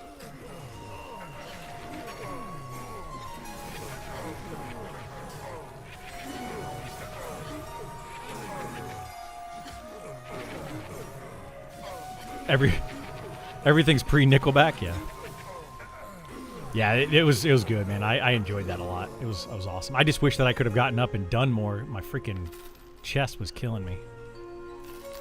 I seriously was about to die that whole weekend, dude. On Saturday morning, Friday night we went to the dinner. Saturday morning we didn't do anything, right? And then we just had to. Okay, so yeah, Saturday morning, my girlfriend and I got up and we're like, let's go get some breakfast and then let's walk around for a little bit. Me walking from the hotel to like a breakfast place, which was basically right behind the hotel, just walking there, I literally felt like I was gonna have a heart attack. Like it was this really bad pain in my side, and the cold weather was not helping. And I was just in so much pain. Walking back, we went up a flight of stairs. I could barely get up the stairs. Like I had to stop halfway up the stairs and take a break and then keep walking. No, it hurt the entire weekend. Friday it was kind of bad. Saturday was really bad. Saturday night during the wedding was pretty bad. That's why I didn't get up and dance much. Actually, I don't think I got up and danced at all. I couldn't move. I could barely sleep. Like if I lay down, I have to lay down and lay perfectly still. Any movement, it was just like it was like somebody took a knife and just jabbed it in my side. Like some of the most excruciating pain I've ever had. That lasted, by the way, for over a month. It just happened to be your wedding happened to be during that month. Yeah, it was bad. I'm not a doctor, but sounds like Sunny D could have fixed everything. Well, it happened before, like a couple years before, but it wasn't as bad. But it has not happened since, no. Like it just maybe 2 weeks after I got back from your wedding, it just cleared up. It was fine.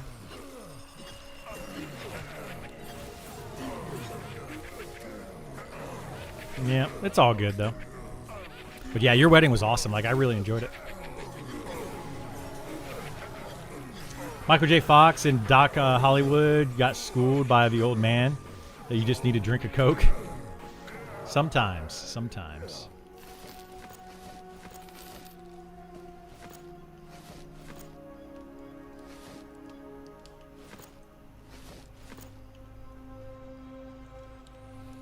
I don't like that these wolves over here are... Well, no, they're too low level. Never mind. I was going to complain about something, but I just realized that the level of these is too low for what I was going to complain about.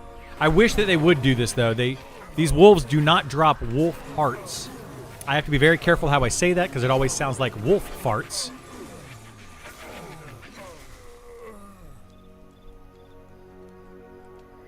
But yeah, they don't drop wolf hearts, which are needed to make potions in the game. You can't get them until like level 40 or 45. It's kind of silly.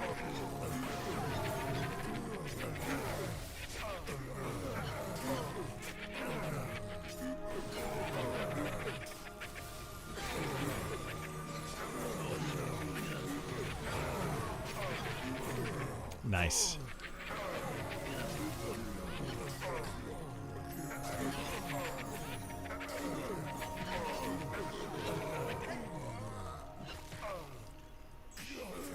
Nice. They knew what they were doing with that.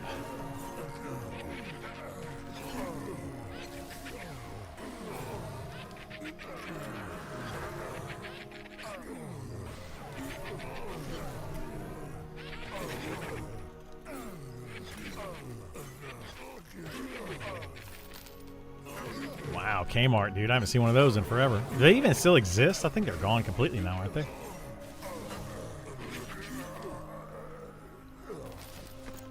They were around for a while, even though they were like mostly gone, like a Blockbuster, you know, like mostly gone, but there was a few of them. Now there is, yeah, it's in Canada, I think, right? They have a Blockbuster that they changed to more like an Airbnb, though. Have you seen that one? Like, it's literally a Blockbuster, but inside of it, it has like a couch, a TV set up, like basically a living room. And the idea is you go over there, you like rent out the Blockbuster, and they just have tons of movies all over the walls. And you can just go grab any VHS you want and put it in. Yeah, it's a really cool idea, but yeah, I don't know how well it did. There's a documentary called The Last Blockbuster. Yeah. Somebody, I think, opened another one after that, though. And they tried to make it more like an Airbnb. It's like a destination rather than just getting a movie and leaving.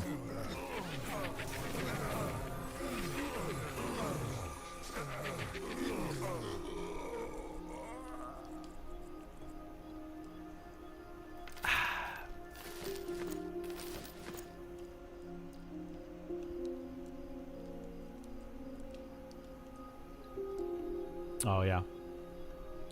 I have to check it out.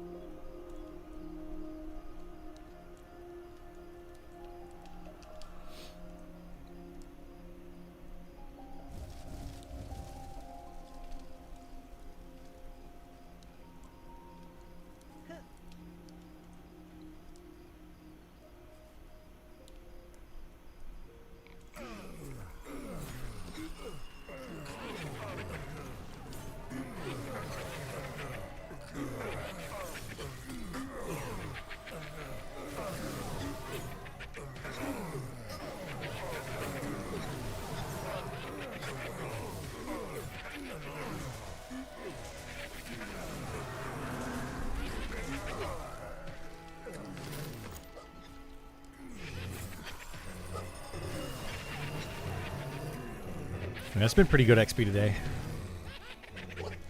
We started in what, 20? I was 29. You were 29 as well, right? So get all the way through 29, all the way through 30. And then you're 4 blues from leveling? Oh, wow. I thought we were closer XP wise than that, but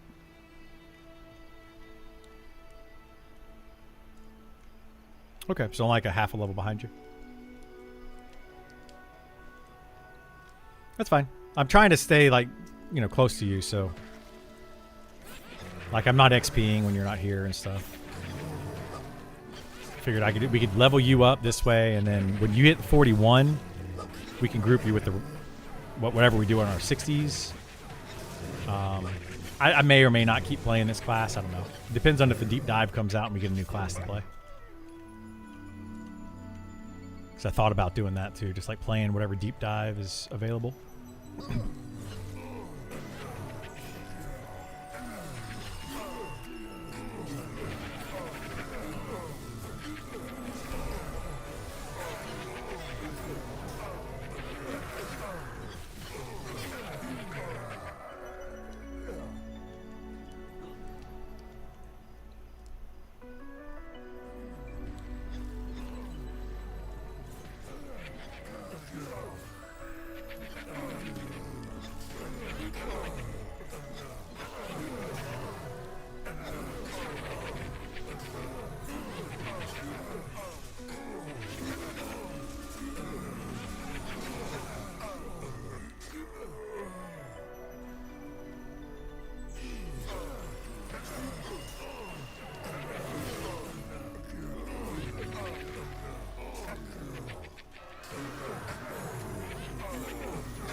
You're having a blast on Spellblade?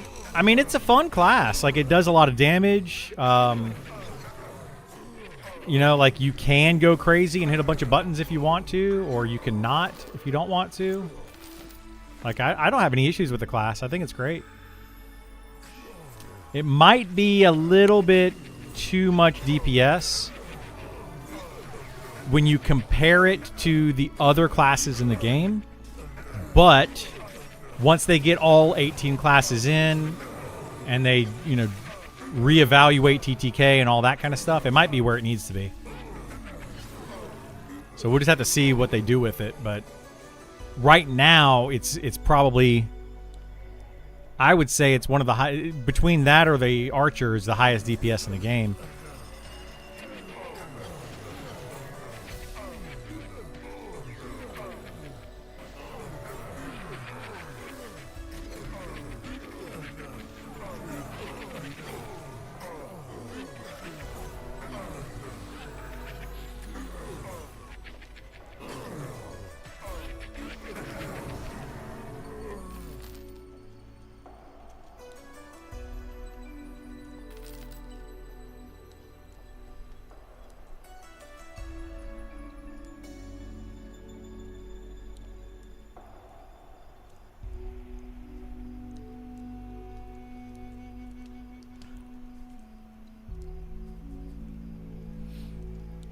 Your highest level 42, your highest character period, or is Spellblade your highest?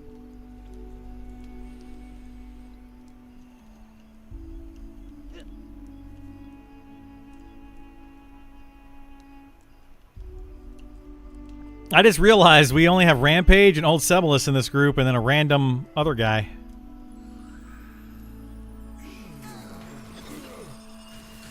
I like these Old Sebelis people, man. I haven't had anything bad to say at all about any Old Sebelis player that I've met, which is kind of shocking, right? You would think once a guild gets to a certain size, then you have like you end up getting like an issue with them, but never had any issues with them.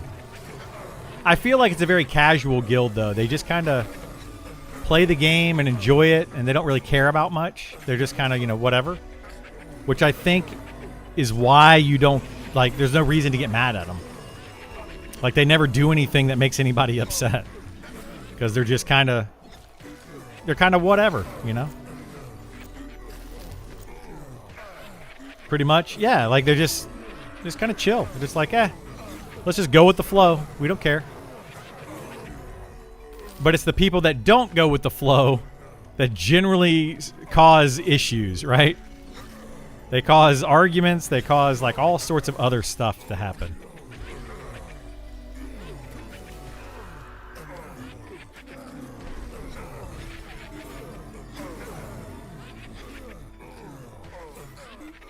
And they think that other people are causing the problem. That's the one that I really love. When somebody gets mad at you because they say that you're causing the problem, and it's like, well, if a problem is constantly happening in and around you, then you are probably the issue.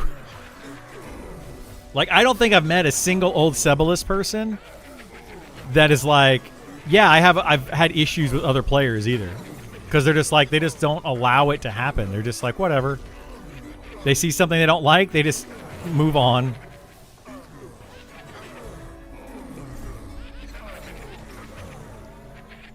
I like that about them. Like, I would absolutely join Old Sebelis if I wasn't in the guild that I was in.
If you play either tank or healer in your groups, you're less likely to have issues with the groups.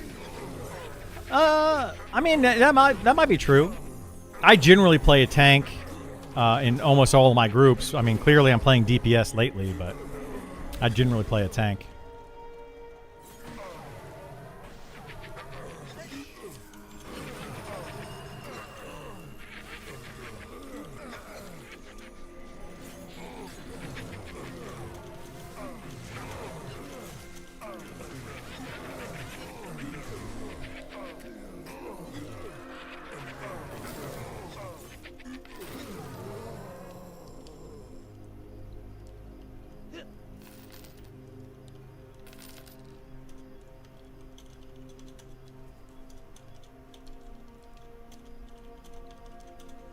No, no, yes. I don't remember. Did I watch it?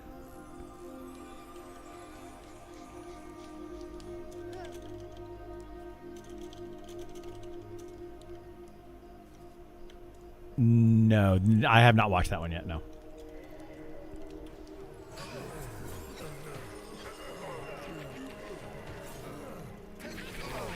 Oh, that sucks.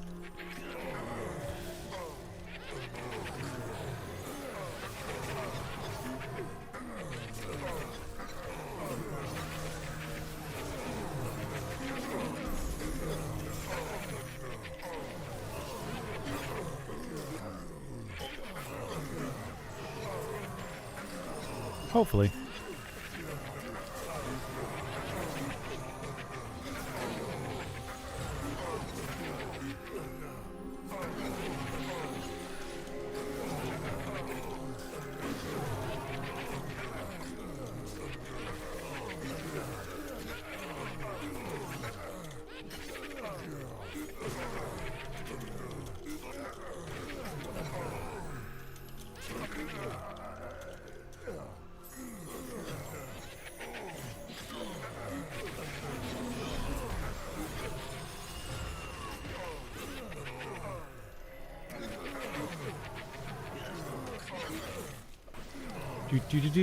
A lot of us are just old, emphasis on the old in some cases, EQ folks. Yeah, laid back, just having fun. Yeah, that's what I feel about old Sebulus. Is you guys are just like, you're just like older gamers. You just want to chill, hang out in a group of friends, you know, and just have fun. You know what was really funny about that? My stepdad, he passed away. Let me think, like 6 weeks ago or something like that. I don't remember exactly. My mom's probably going to hate me if she's listening right now. You don't remember? But anyway, he passed away, and I tried to get him into this game. He played Diablo with me a lot, and I tried to get him into this game, and he played it, and he was just like, I was bored. I was really bored. And I'm like, yeah, you kind of have to get past a certain level range, and you need to get a group, and all this kind of stuff, but he just never really got into it. I think he would have absolutely loved this game, and he would have probably loved a group or a guild like Old Sebulus to be able to just kind of hang out and just do stuff, and people that would take their time with him, you know, and not expect him to be the perfect gamer and do everything super fast and just kind of enjoy it and talk to people. He would have loved it. And it saddens me that he never really got to experience that.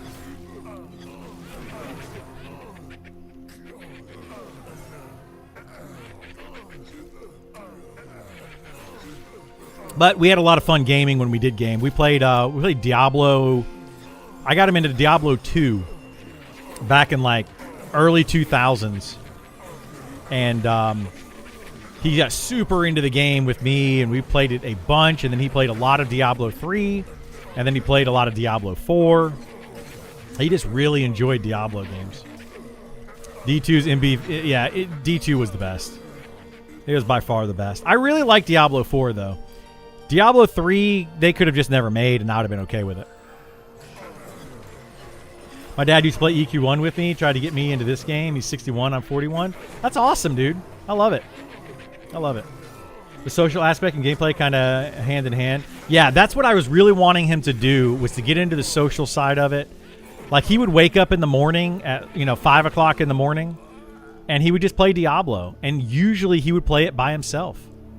And I felt kind of bad for him, you know, because I was always playing it on a much higher level, you know, like not to pick on him or anything, but he was pushing 80 years old, and you know, I'm trying to go through and kill these bosses and do all sorts of stuff. Did he want me to pull? Like, I didn't see him in chat. I don't know what's going on. Anyway, so I like stopped playing the game as much with him. You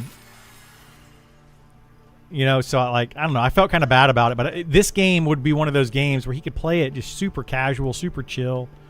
I wanted him to play like a cleric, but he just thought there wasn't enough to do as the cleric. He just kind of sit there. But anyway. On a similar note, I wish Brad had gotten to see the current crop of EQ love letter. Oh, yeah. Absolutely, dude. Brad McQuaid would have been just crazy right now with seeing all this stuff.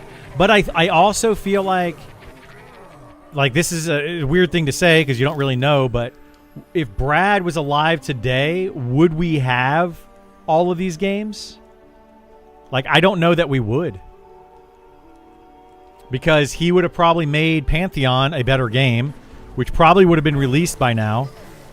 And I don't know that we would have had all these, like, these style of games out there. You know, it's a tough one. We don't know. It's a tough one. I play it like 800 hours a year.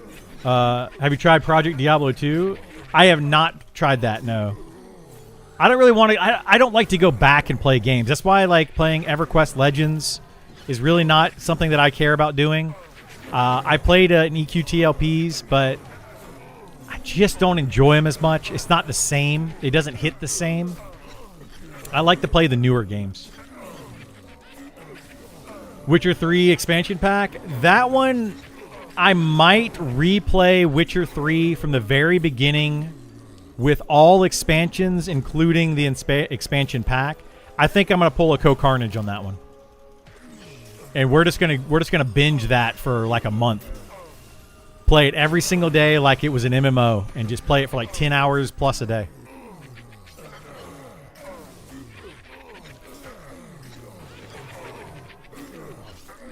Diablo 2 with PoE in game? That sounds awesome. Yeah, that'd be fun.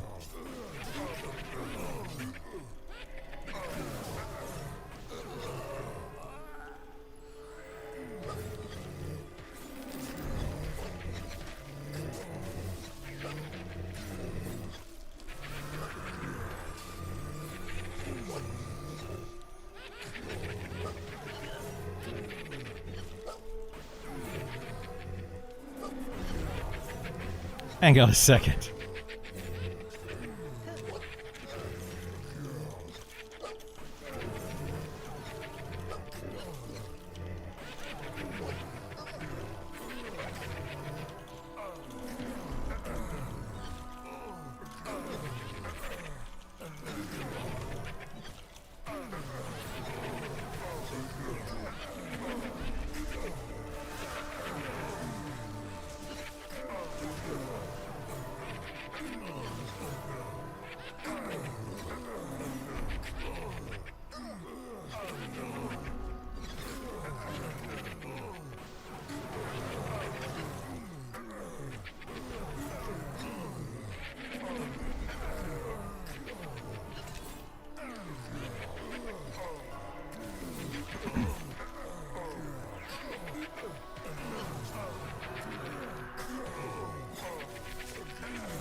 Sorry, we're talking. There's a guy in my guild, and he made an alt wizard, and he named the alt wizard Harry. And I told him he had to quit the guild if his last name isn't Potter. and he quit the guild. And then he joined back in. Oh my god, dude. You didn't name him Harry Potter. How dare you?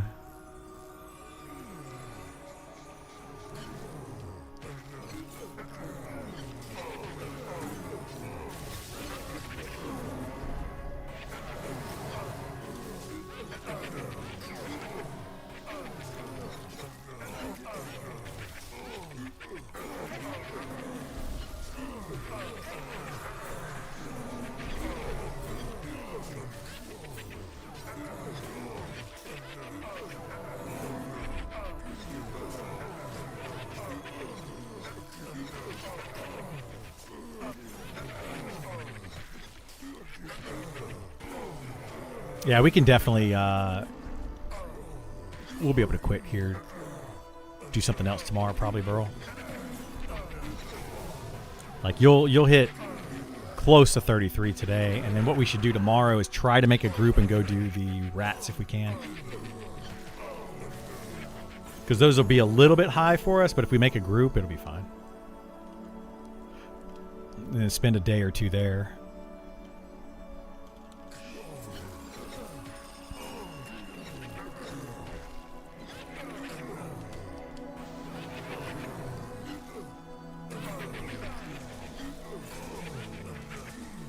He could have chosen no surname and just chosen pottery profession and became a master of it. Yes. He could have. You're a wizard, Harry. I'm a what?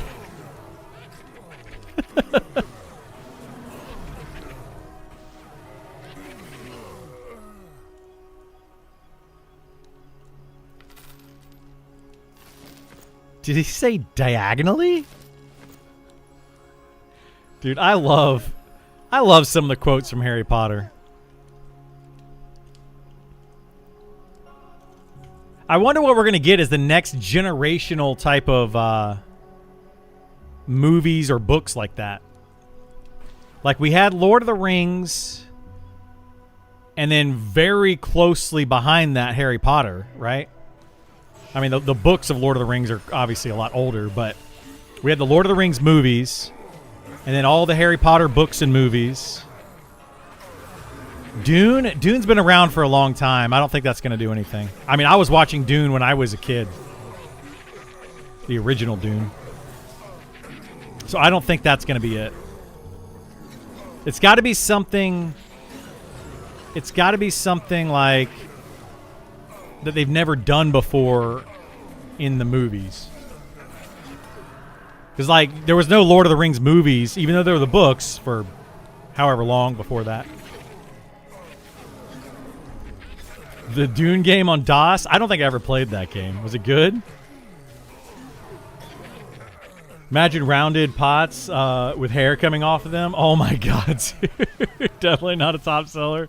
That would be funny. That would be really funny. It's a polyjuice. What was it? The polyjuice potion or whatever? So many options for Dungeons and Dragons. Dude, I love Dungeons and Dragons content. I just love it. I wish that the Dungeons and Dragons movies back in the 90s weren't so bad. But this most recent Dungeons and Dragons that they came out with, I actually really enjoyed. I really, really enjoyed that movie. Dune 2 basically invented real-time strategy games. Did it really? I played RTS games, a couple of them before Warcraft, but I don't remember what they were, and they weren't really great. But I didn't really get into RTS games until Warcraft. And then I played Warcraft a good bit, and then I played StarCraft, and I played that a ton. Chris Pine movie was surprisingly... Yeah, it was. It was surprisingly good. Get a Brood Wars game going? Dude, I loved me some StarCraft and StarCraft 2. I prefer StarCraft 2, but I know a lot of people don't. But I love StarCraft 2, man. Oh, my goodness. Tribes was fun. Tribes was a fun game, yeah. I played Tribes a little bit. way back when. Not a ton, but you know, you swing both ways. Yeah, I love me some StarCraft 2, and I like Warcraft 3. I played that one quite a bit as well.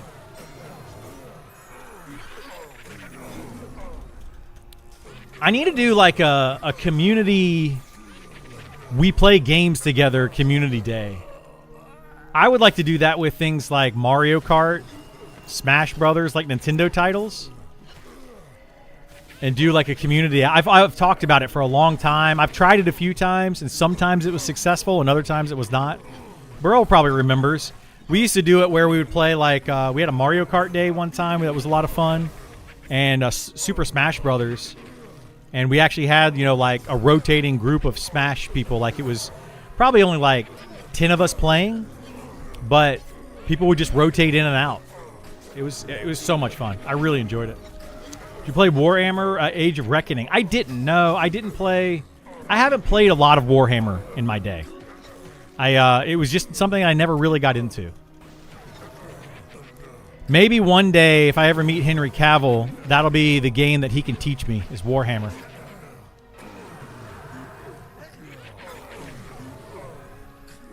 Bomberman was one of the best land... Oh, dude, Bomberman was fun, yeah. Loved some Bomberman.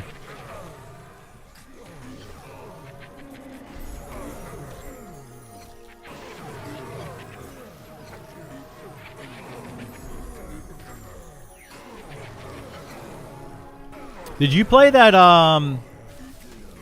that Mario, the 100-year Mario game when it came out? That they released for a while? That was a co-op? That was fun. Bomberman is GOAT. It is. It's an absolutely awesome game. I don't know if I ever played Tetris Attack. Was that... I played a lot of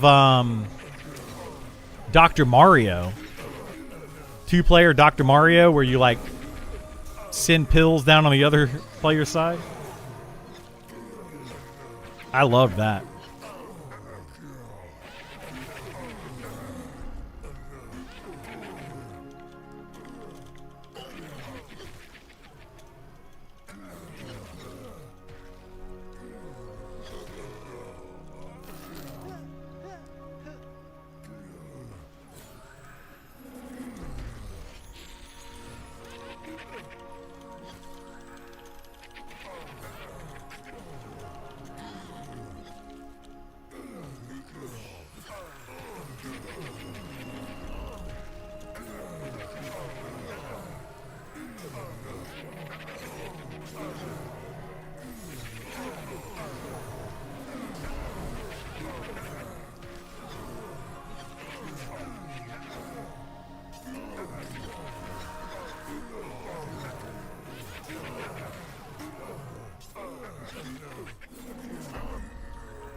Yeah, you only get those like every 8 levels or something, though. That's the problem with them.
Sorry, I'm talking with the guild about all the balancing changes they need to do.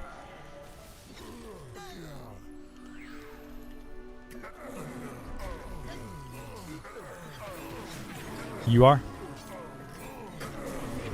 Okay.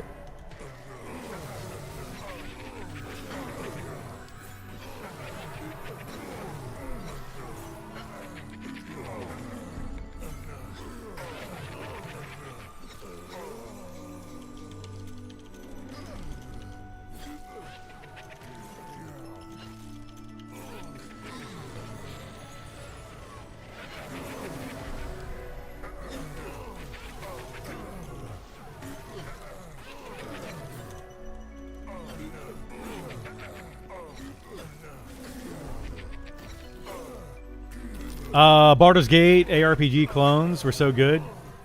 I love Baldur's Gate games, yeah. I really enjoyed Baldur's Gate 3, but I liked it for the storytelling more than anything else. I prefer Solasta for the gameplay. Like I like Solasta for the true to D&D gameplay.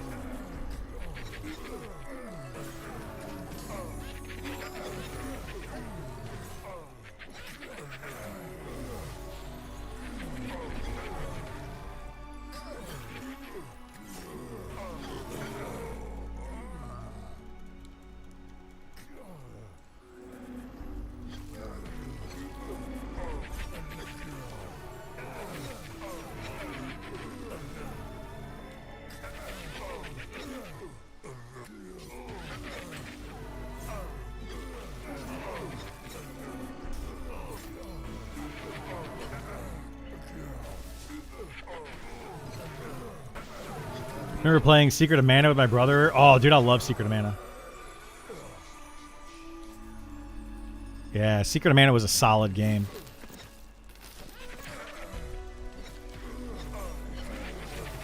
Secret of Mana, Chrono Trigger, Final Fantasy VI, and Legend of Zelda, Link to the Past. Those were probably my top RPGs, or really my top games on the Super Nintendo. Probably some of my top games of all time. I probably played Street Fighter, Mortal Kombat, and Killer Instinct about as much as I played those other games, but they weren't as good of games. They were just fun. They had more replay value. Final Fantasy VI was literally it's my favorite RPG of all time. Love that game. I need to play it again.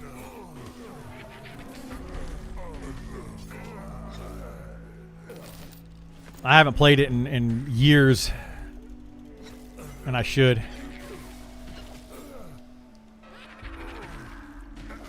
All right, let me see if I can replace you, bro. You can get a 33 Archer. You have 40 plus playthroughs? I don't have that many. But yeah, I love that game.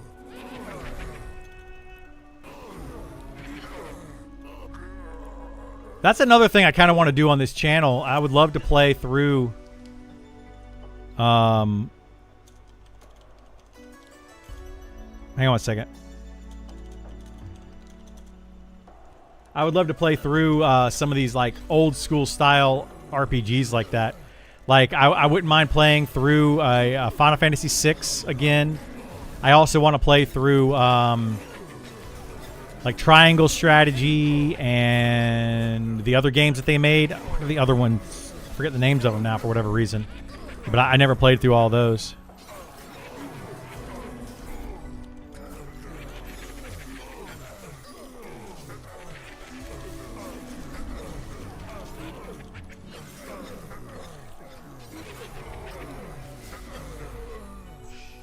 You know, I never did the randomizers. How does that work? How do those randomizers work?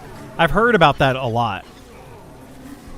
Never got into Final Fantasy. Star Wars: The Old Republic was amazing, though. Star Wars: The Old Republic, or that was The Old Republic was the MMO.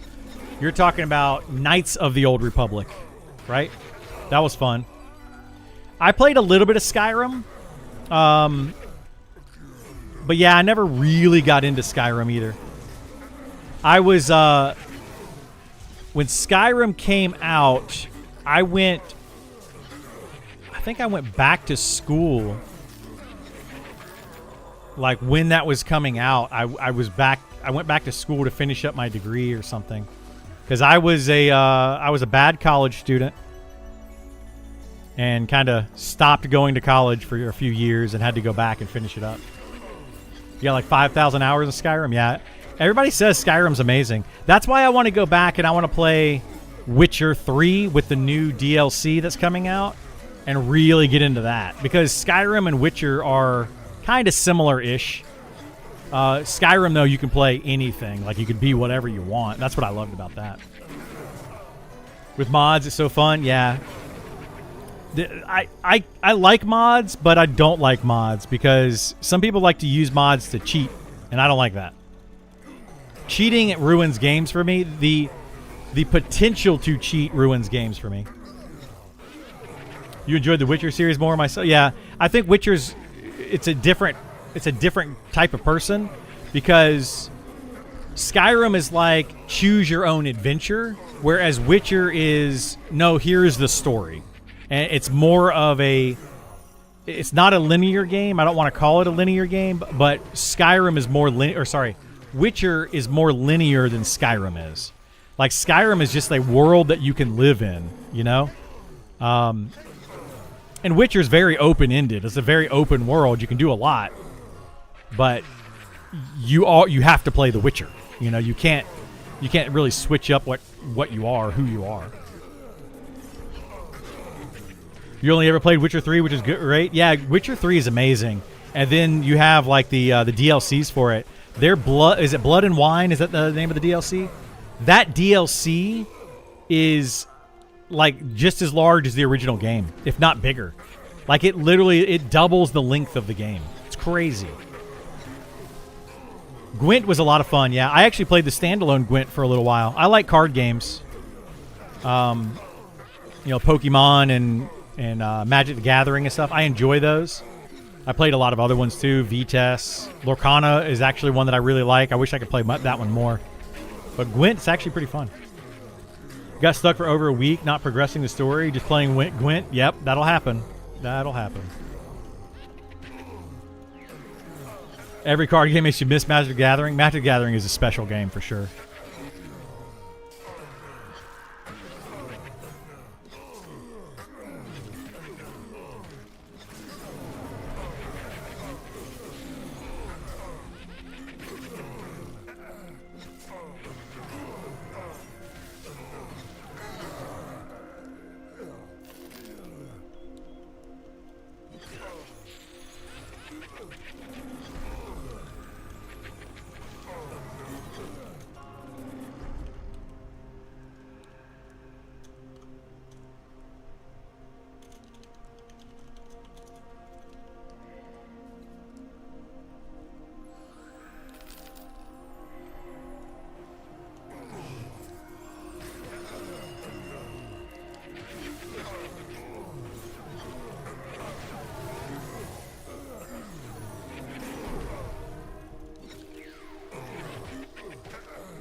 I don't know. I might keep going a little bit.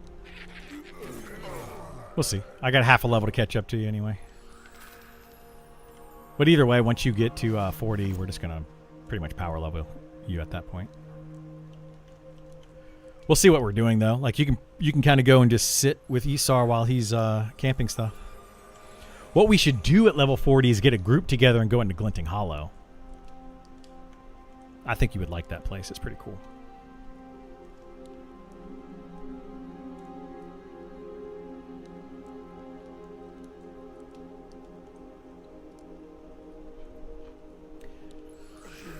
Some of the old cards are worth insane amounts now. They sure are. Yeah, crazy amounts. Same with Pokemon. Like older Pokemon cards and older Magic the Gathering cards are just worth stupid amounts of money. I've got Volley coming to replace you, by the way, so whenever he gets here, you can head out.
How does Enchanter do solo? Enchanter right now is one of the best solo classes in the game because they use Charm to do it, and it's completely overpowered and broken. But that's going to change probably soonish. So we'll see what they do with it, but it's probably going to change soon.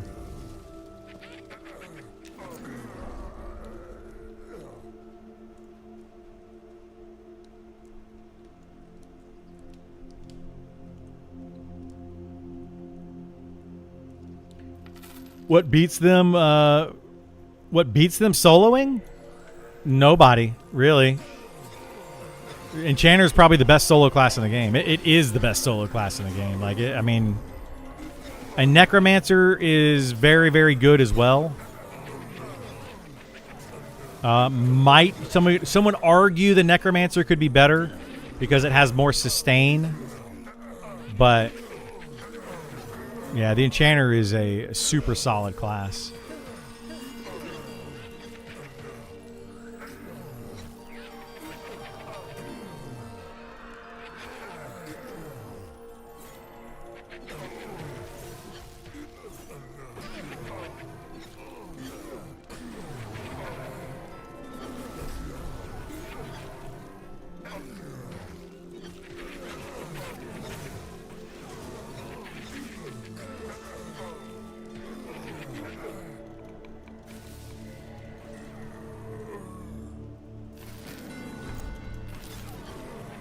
I never played Tainted Grail.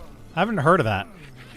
I think the most obscure card game I ever played was Vitesse, Vampire the Eternal Struggle. I think that's probably the most obscure one, and it's not even like super obscure.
Would it make much of a difference for Enchanter to be a human or a gnome? Not really. Human is... a lot of people like human because of the tenacity ability, which is really powerful racial. But, no, I mean, both are good. Gnome, I think, has more intelligence. So, yeah. Yeah, the gnome has slippery, and then the human gets tenacity. That's going to be the main difference in the two. Slippery is very good for breaking roots, though.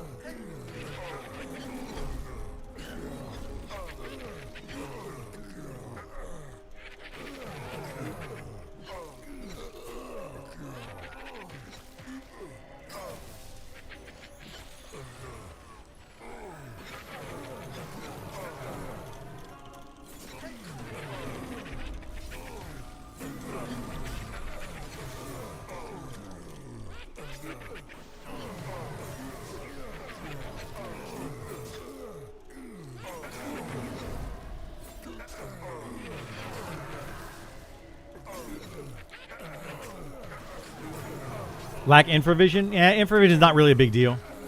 Difference is a big deal. Goblin also good. The difference in stats is very, very minimal for most of these classes. The gnome, I think, can get 1 or 2 intelligence higher than anybody else in the game. So they're going to have 1 or 2 intelligence more than another class. That's it. That's going to be the difference. But most of the way that they have the stats worked out is you can cap out one of the stats, so you're not going to have like a huge difference in the different players for the most part. All right, Burl, the volley's here, so you can head out.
Human probably best race on a PvPer. Goblin good too. For PvP, the human would be best because of tenacity.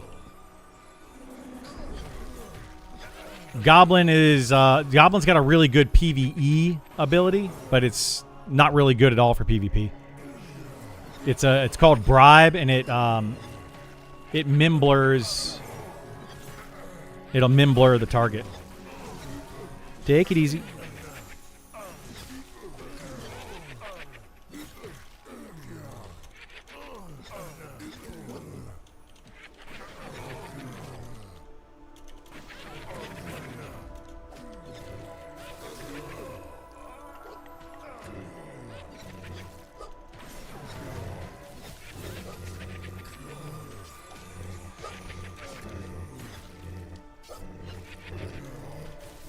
All right, give me 1 second. I'm going to use the restroom real quick, and then we're going to continue slaying monsters. Be right back.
Okay. Uh-oh.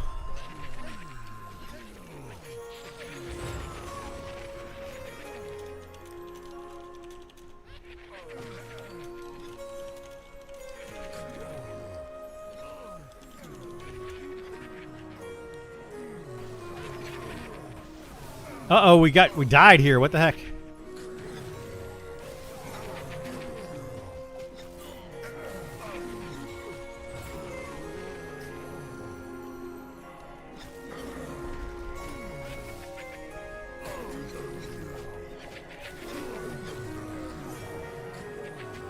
Oh, he didn't die. Holy moly. How did Mogwin not die?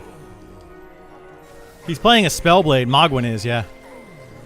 How did he not die, dude? That's nuts.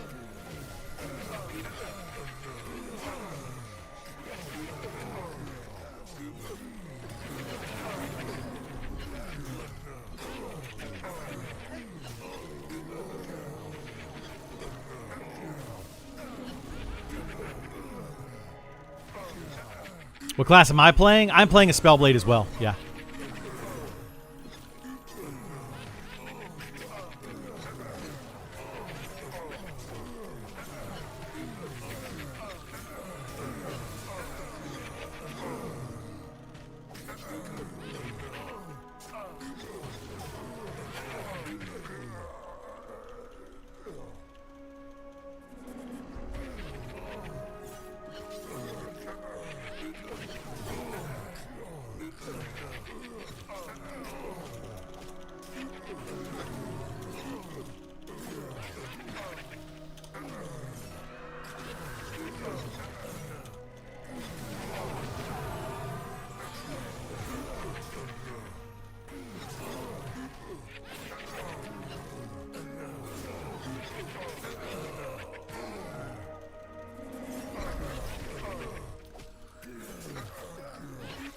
Ethereal Blade and Mesa Malice. I've got a Mesa Malice and a Red Gut Longsword.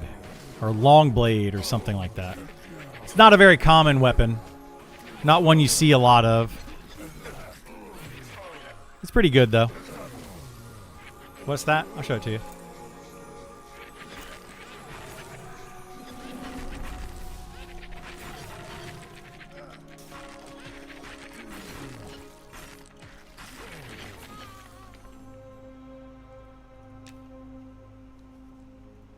Yeah, it's got lots of strength on it.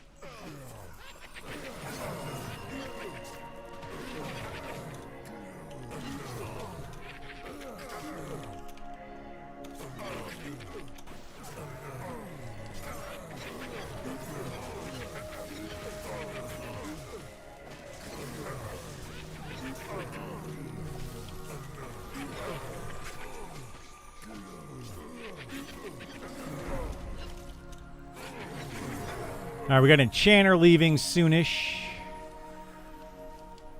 They're probably too high. They're probably not going to want to come here.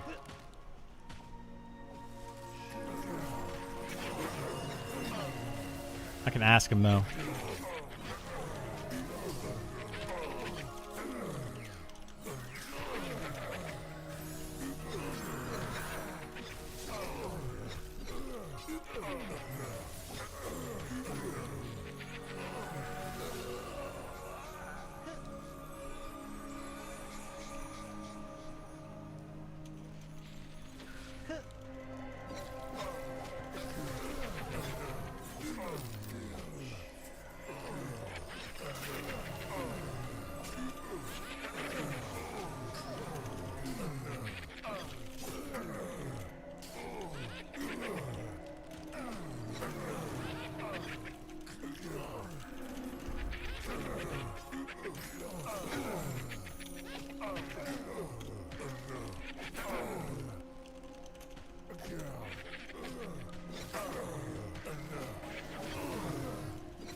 Would Goblin be good for an enchanter? Yeah, it's good because of the bribe ability.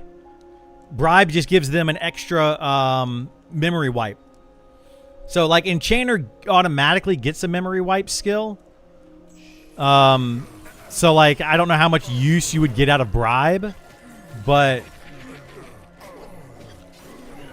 it would be okay for them.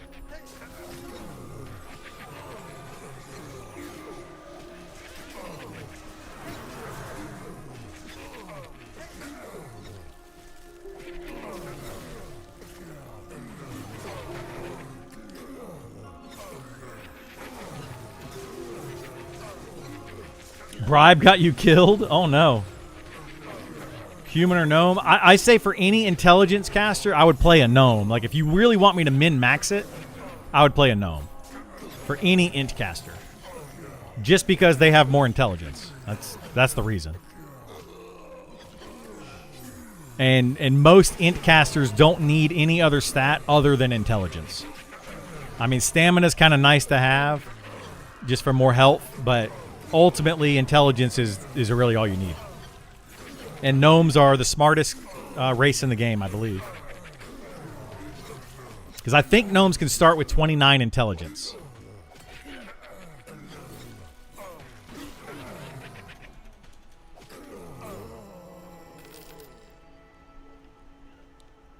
No, it doesn't go very far at all. I'm talking about for min-maxing. You would want to play gnome. If you're not trying to min-max, it doesn't matter what class you choose. It literally does not matter. None of them are going to be better than another one. But you're asking very min-max questions, so I'm giving you a min-max answer. If you're trying to min-max, gnome. If you don't care to min-max, then it doesn't matter. Yeah, it literally doesn't matter. Have fun. Thanks for the group. Now you need food. Yeah, take care, Cray. Have a good one. Appreciate you hanging out with us and healing for us for several hours. You were a solid healer. I'd take you again.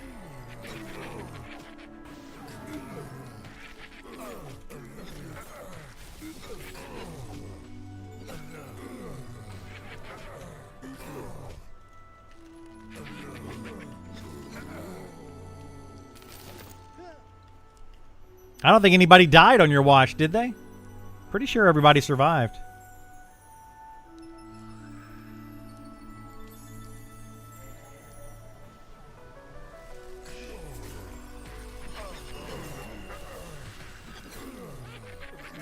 Maul got to 2 HP. I mean, 2 HP is not dead. So we're good. We're solid. 2 HP is not dead. That's why I like to say that healers, as long as everyone in the party stays alive, the healer's good enough.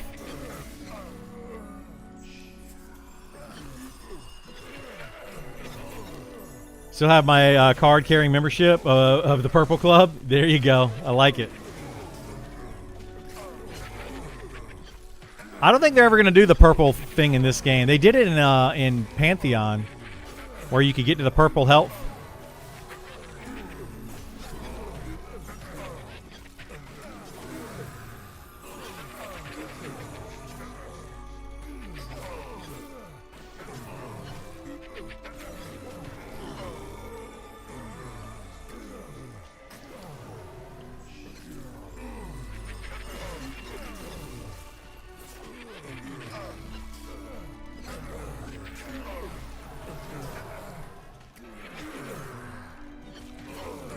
Knockout, revive, dead. Yep. Yeah, I remember that. Happened to me quite a bit in the old EverQuest days.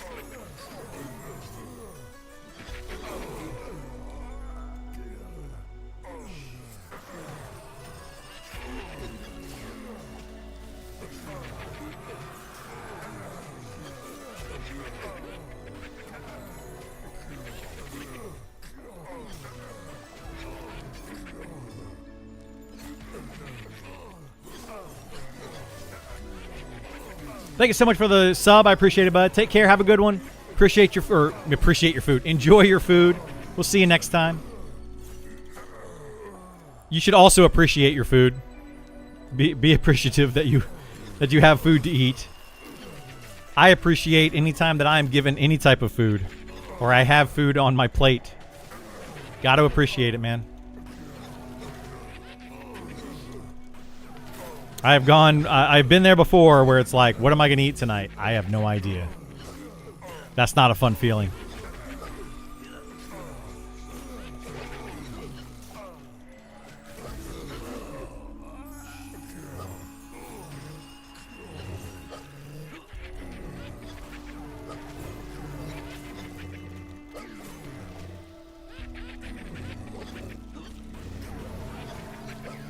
I live that struggle when my fridge gives me too many options. That's a little different.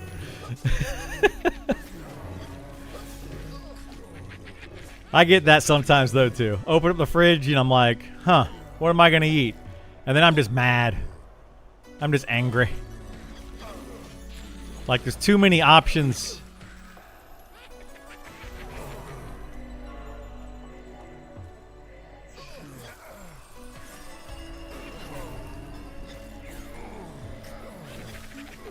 Now the worst is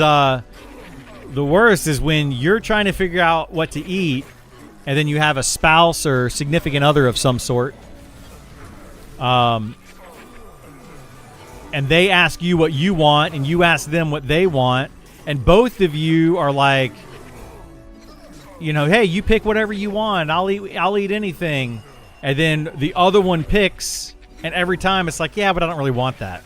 That's the worst. Everybody always wants everybody else to pick for them, but then doesn't accept what they choose. Main cause of divorce? That and money. Yeah. I would say picking what to eat for dinner and money. That's it. That's the reason you get divorced. I have that conversation with my girlfriend at least 7 times a week. Your wife gives you 3 options and it's okay with what I pick. That's a way to do it. What's funny to me is I'll pick something or I'll give 3 options or whatever. But anyway, the point is that my girlfriend's like, it doesn't matter what I choose. She's like, no, I don't really want that. And it's like, then why did you ask me in the first place? You know? The other night, she's like, what do you want for dinner? I literally gave her 3 options. She's like, I don't want any of those, and you need to pick what we're having for dinner. And I'm like, oh my gosh. I'm like, I already picked 3 places. Well, which one do you want? I don't care. Any of those 3 is fine. We'll pick one. So then I pick one. I don't want that one. Oh my Jesus. Like, come on. You're killing me here. Like, I literally do not have a preference.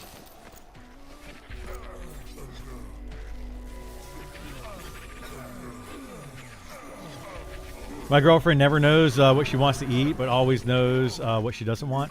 I saw a thing recently, and what you do, this is how you get around it, is you just say, honey, get in the car. Get in the car, whatever, and she's like, where are we taking me for dinner? And you look at her and you go, you'll never guess. And then make her guess whatever the first thing that she says is, say, how did you guess? And go there. That solves the problem. Just be like, yeah, you'll never guess where I'm planning on taking you. Oh my God. That's why men die younger. That's a big reason why men die younger for sure. We're murdered by our significant others.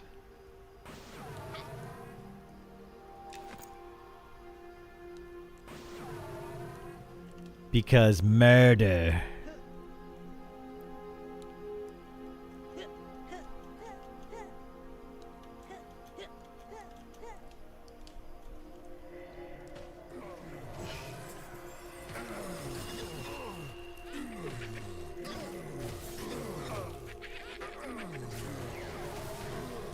Any updates on when the next deep dive is coming? Nothing yet, my friend. Nothing yet. We can look at our handy dandy Discord. No announcements. It should pop up here, but they have been posting the deep dives without actually telling anybody. That has been happening. And then they'll announce it like the day later or something.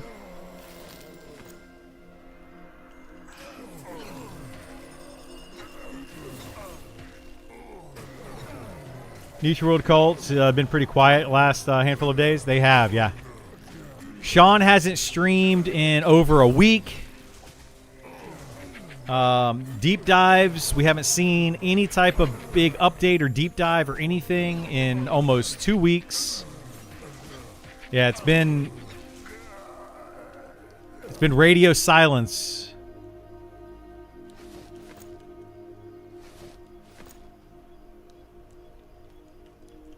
This is why I think they need to have a community manager. I know they don't want a community manager, but this is part of the reason I think they should have one.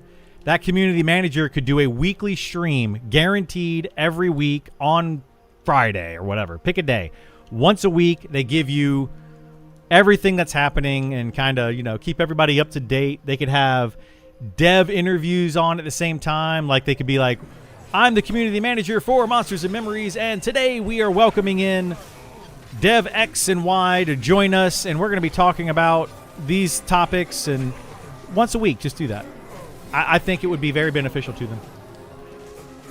3 months left and 12 reworks to go. Well, 14 reworks to go because we don't even know what these 2 reworks are going to be that they have planned. And they're not going to come in right. They're going to come in all jacked up.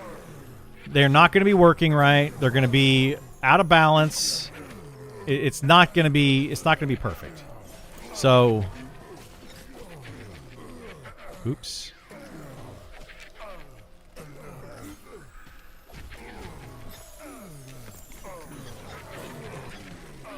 So yeah, like I don't know, man. They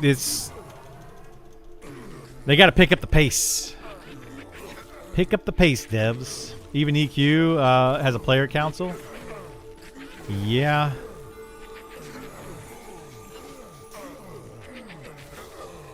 I mean, there's a reason why these companies hire managers. Niche World's Cult is almost at 50. A 50-member team at this point. Some are volunteer, some are kind of more like full-time volunteer. They're all volunteer, but they do varying amounts of work. But that's 50 people you have to keep track of, and that's a lot, man. That's a lot. It's not a small team anymore. So I think some sort of manager would be smart, would be advantageous for them at this time.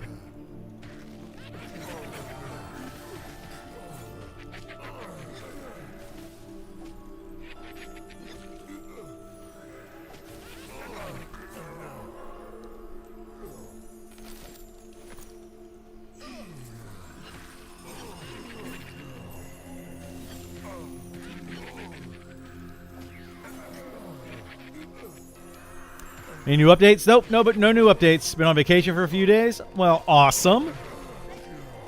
I want to go on vacation. Although some would consider what I'm doing being vacation. Did you know that as a content creator, as a small content creator, you really can't go on vacation? If you do, you will lose a lot of your progress to becoming a bigger content creator. Doesn't feel good. Feels really bad.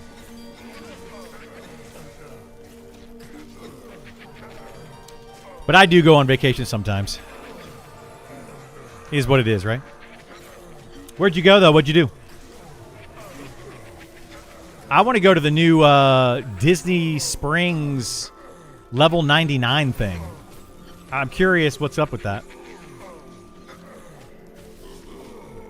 If most of your subs are Prime subs, it's very true. It's extremely true, yeah. Like, it's... A content, especially a streamer, if they take like 3 or 4 days or a week off of their stream, yeah, they may as well. They may as well just quit streaming sometimes, especially a new one. We went to the beach, took the RV down. Nice. A lot of people just use it when it's ready instead of saving it for someone. Yeah, they do. Yeah, absolutely. I think Burl has been using his Prime sub on my channel for like 8 years. Crazy amount of time. Pretty much every month. Like, I don't know that he's missed a month in 8 years.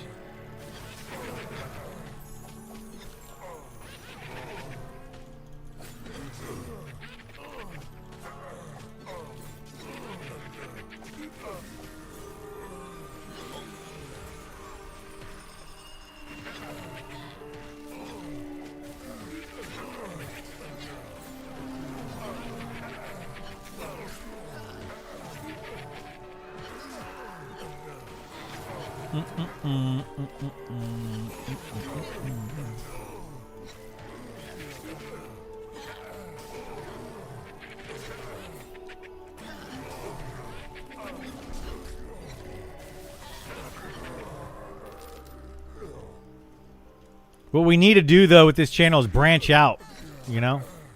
Not play one game. I got to figure out how I'm going to break out so we can play a bunch of different games. Still going to mostly be Monsters and Memories, but to be able to play other things as well.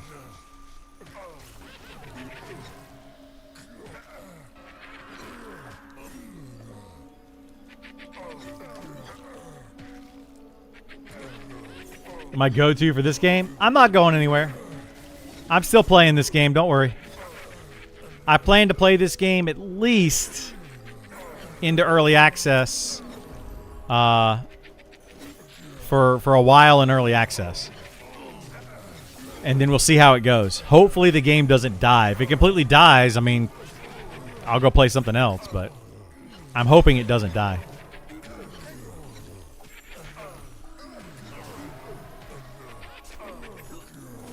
Brood War Riot. I'd totally play some StarCraft with people. I'd do it.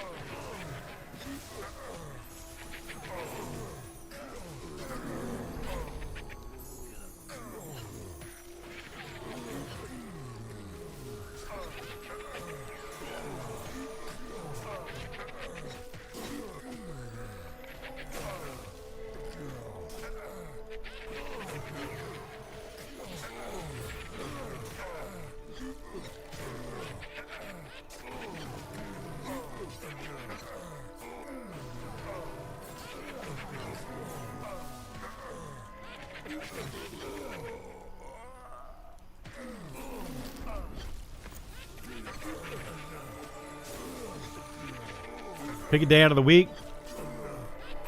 Call it imminent variety. Yeah. Who knows, man? They don't know what they're doing half the time with these patches. Yeah, what I might do is like pick maybe a weekend or something. Do like a weekend. That's when I get the fewest amount of people for my stream anyway.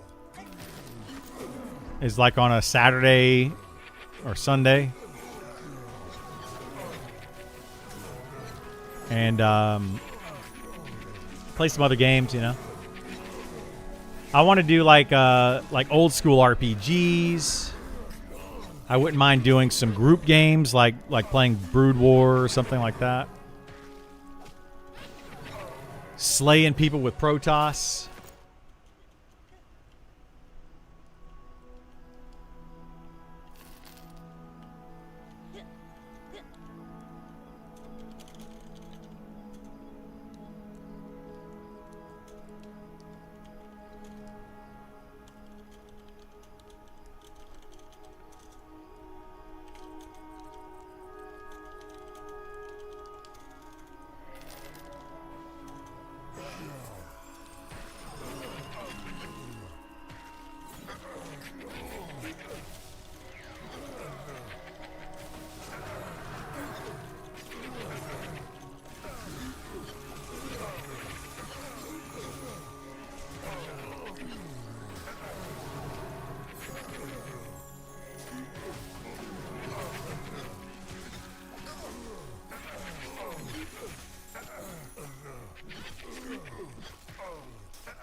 Ooh, Protoss. Man, Protoss were awesome. I would always rush the like spaceships with the little spaceships. The big spaceships with the little spaceships. I would rush those and just have like a 1,000. Well, not 1,000. I'd have like 20 of them or something, flying all around all over the place.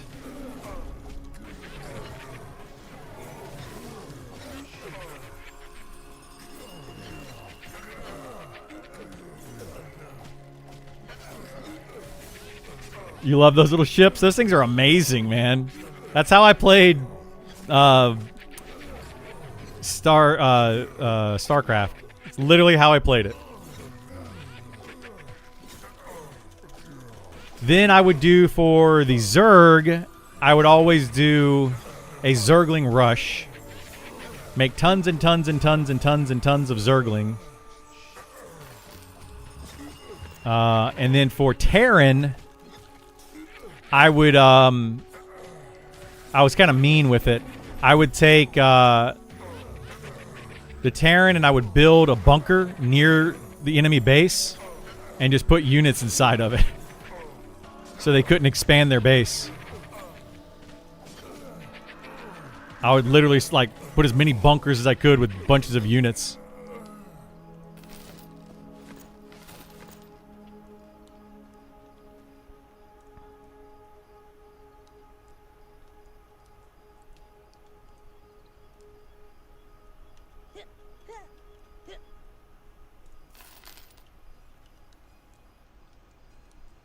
Do you have an ideal rotation for Bard?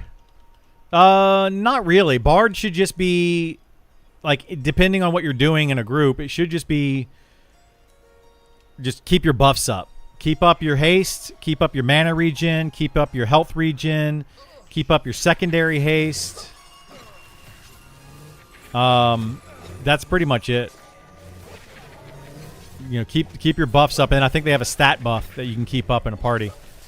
And then if you want to charm as a bard, you can do that as well.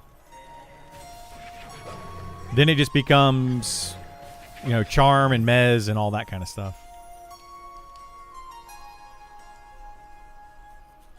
Good old StarCraft. Yeah, I actually played it fairly recently. Do I still have it installed? I think I do.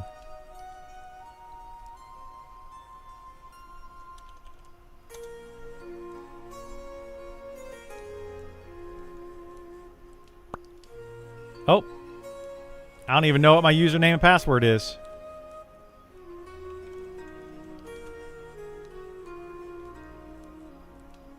Apparently that's what it is. I found it. Let's see. What do I have installed? StarCraft. Oh, I had this recently installed. StarCraft 2. Yeah, I don't even have it downloaded right now.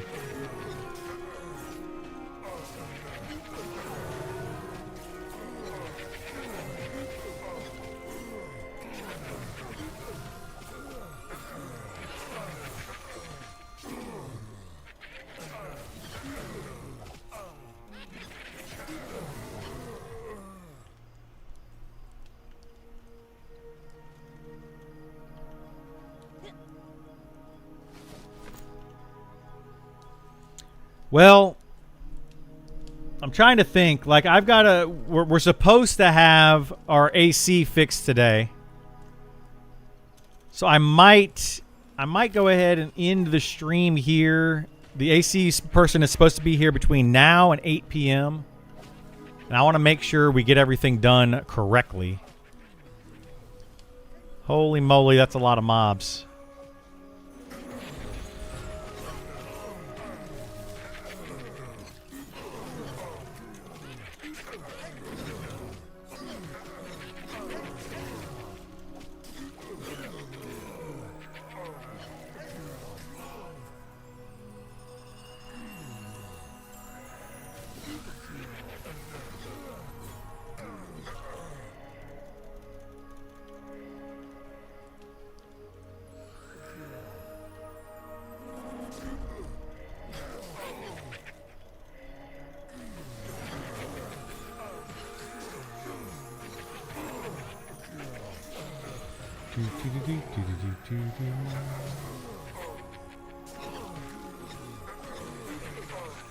Ever since last Friday, I've experienced massive 3 to 5 second freezes. Is that common?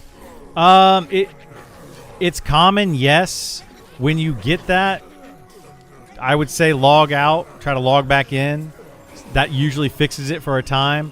Also, make sure you're closing the launcher in the background.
I figured that the Win98 laptop they signed in the basement might need restarted. Maybe.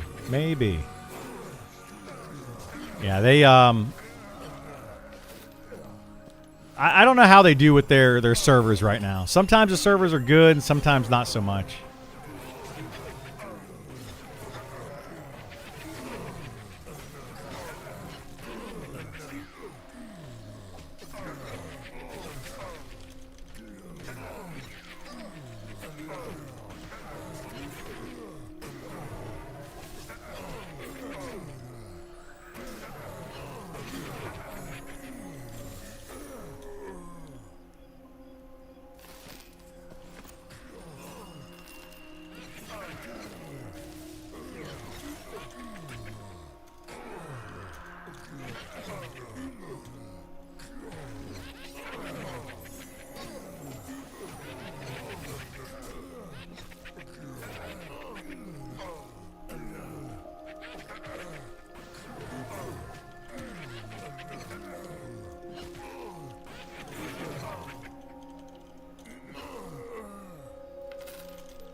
Well, I was going to have this guy replace me, but I don't know where he went.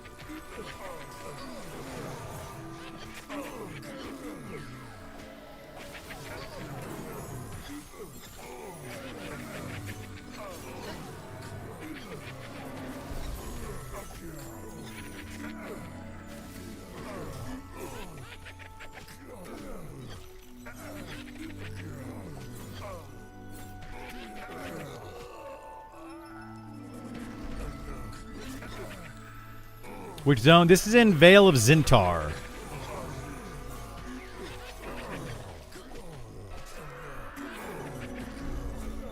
Yo, Vale of Zintar.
Oh my goodness, there's no mobs. Did we pull everything?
Do do do do do do do do do.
All right, let's see.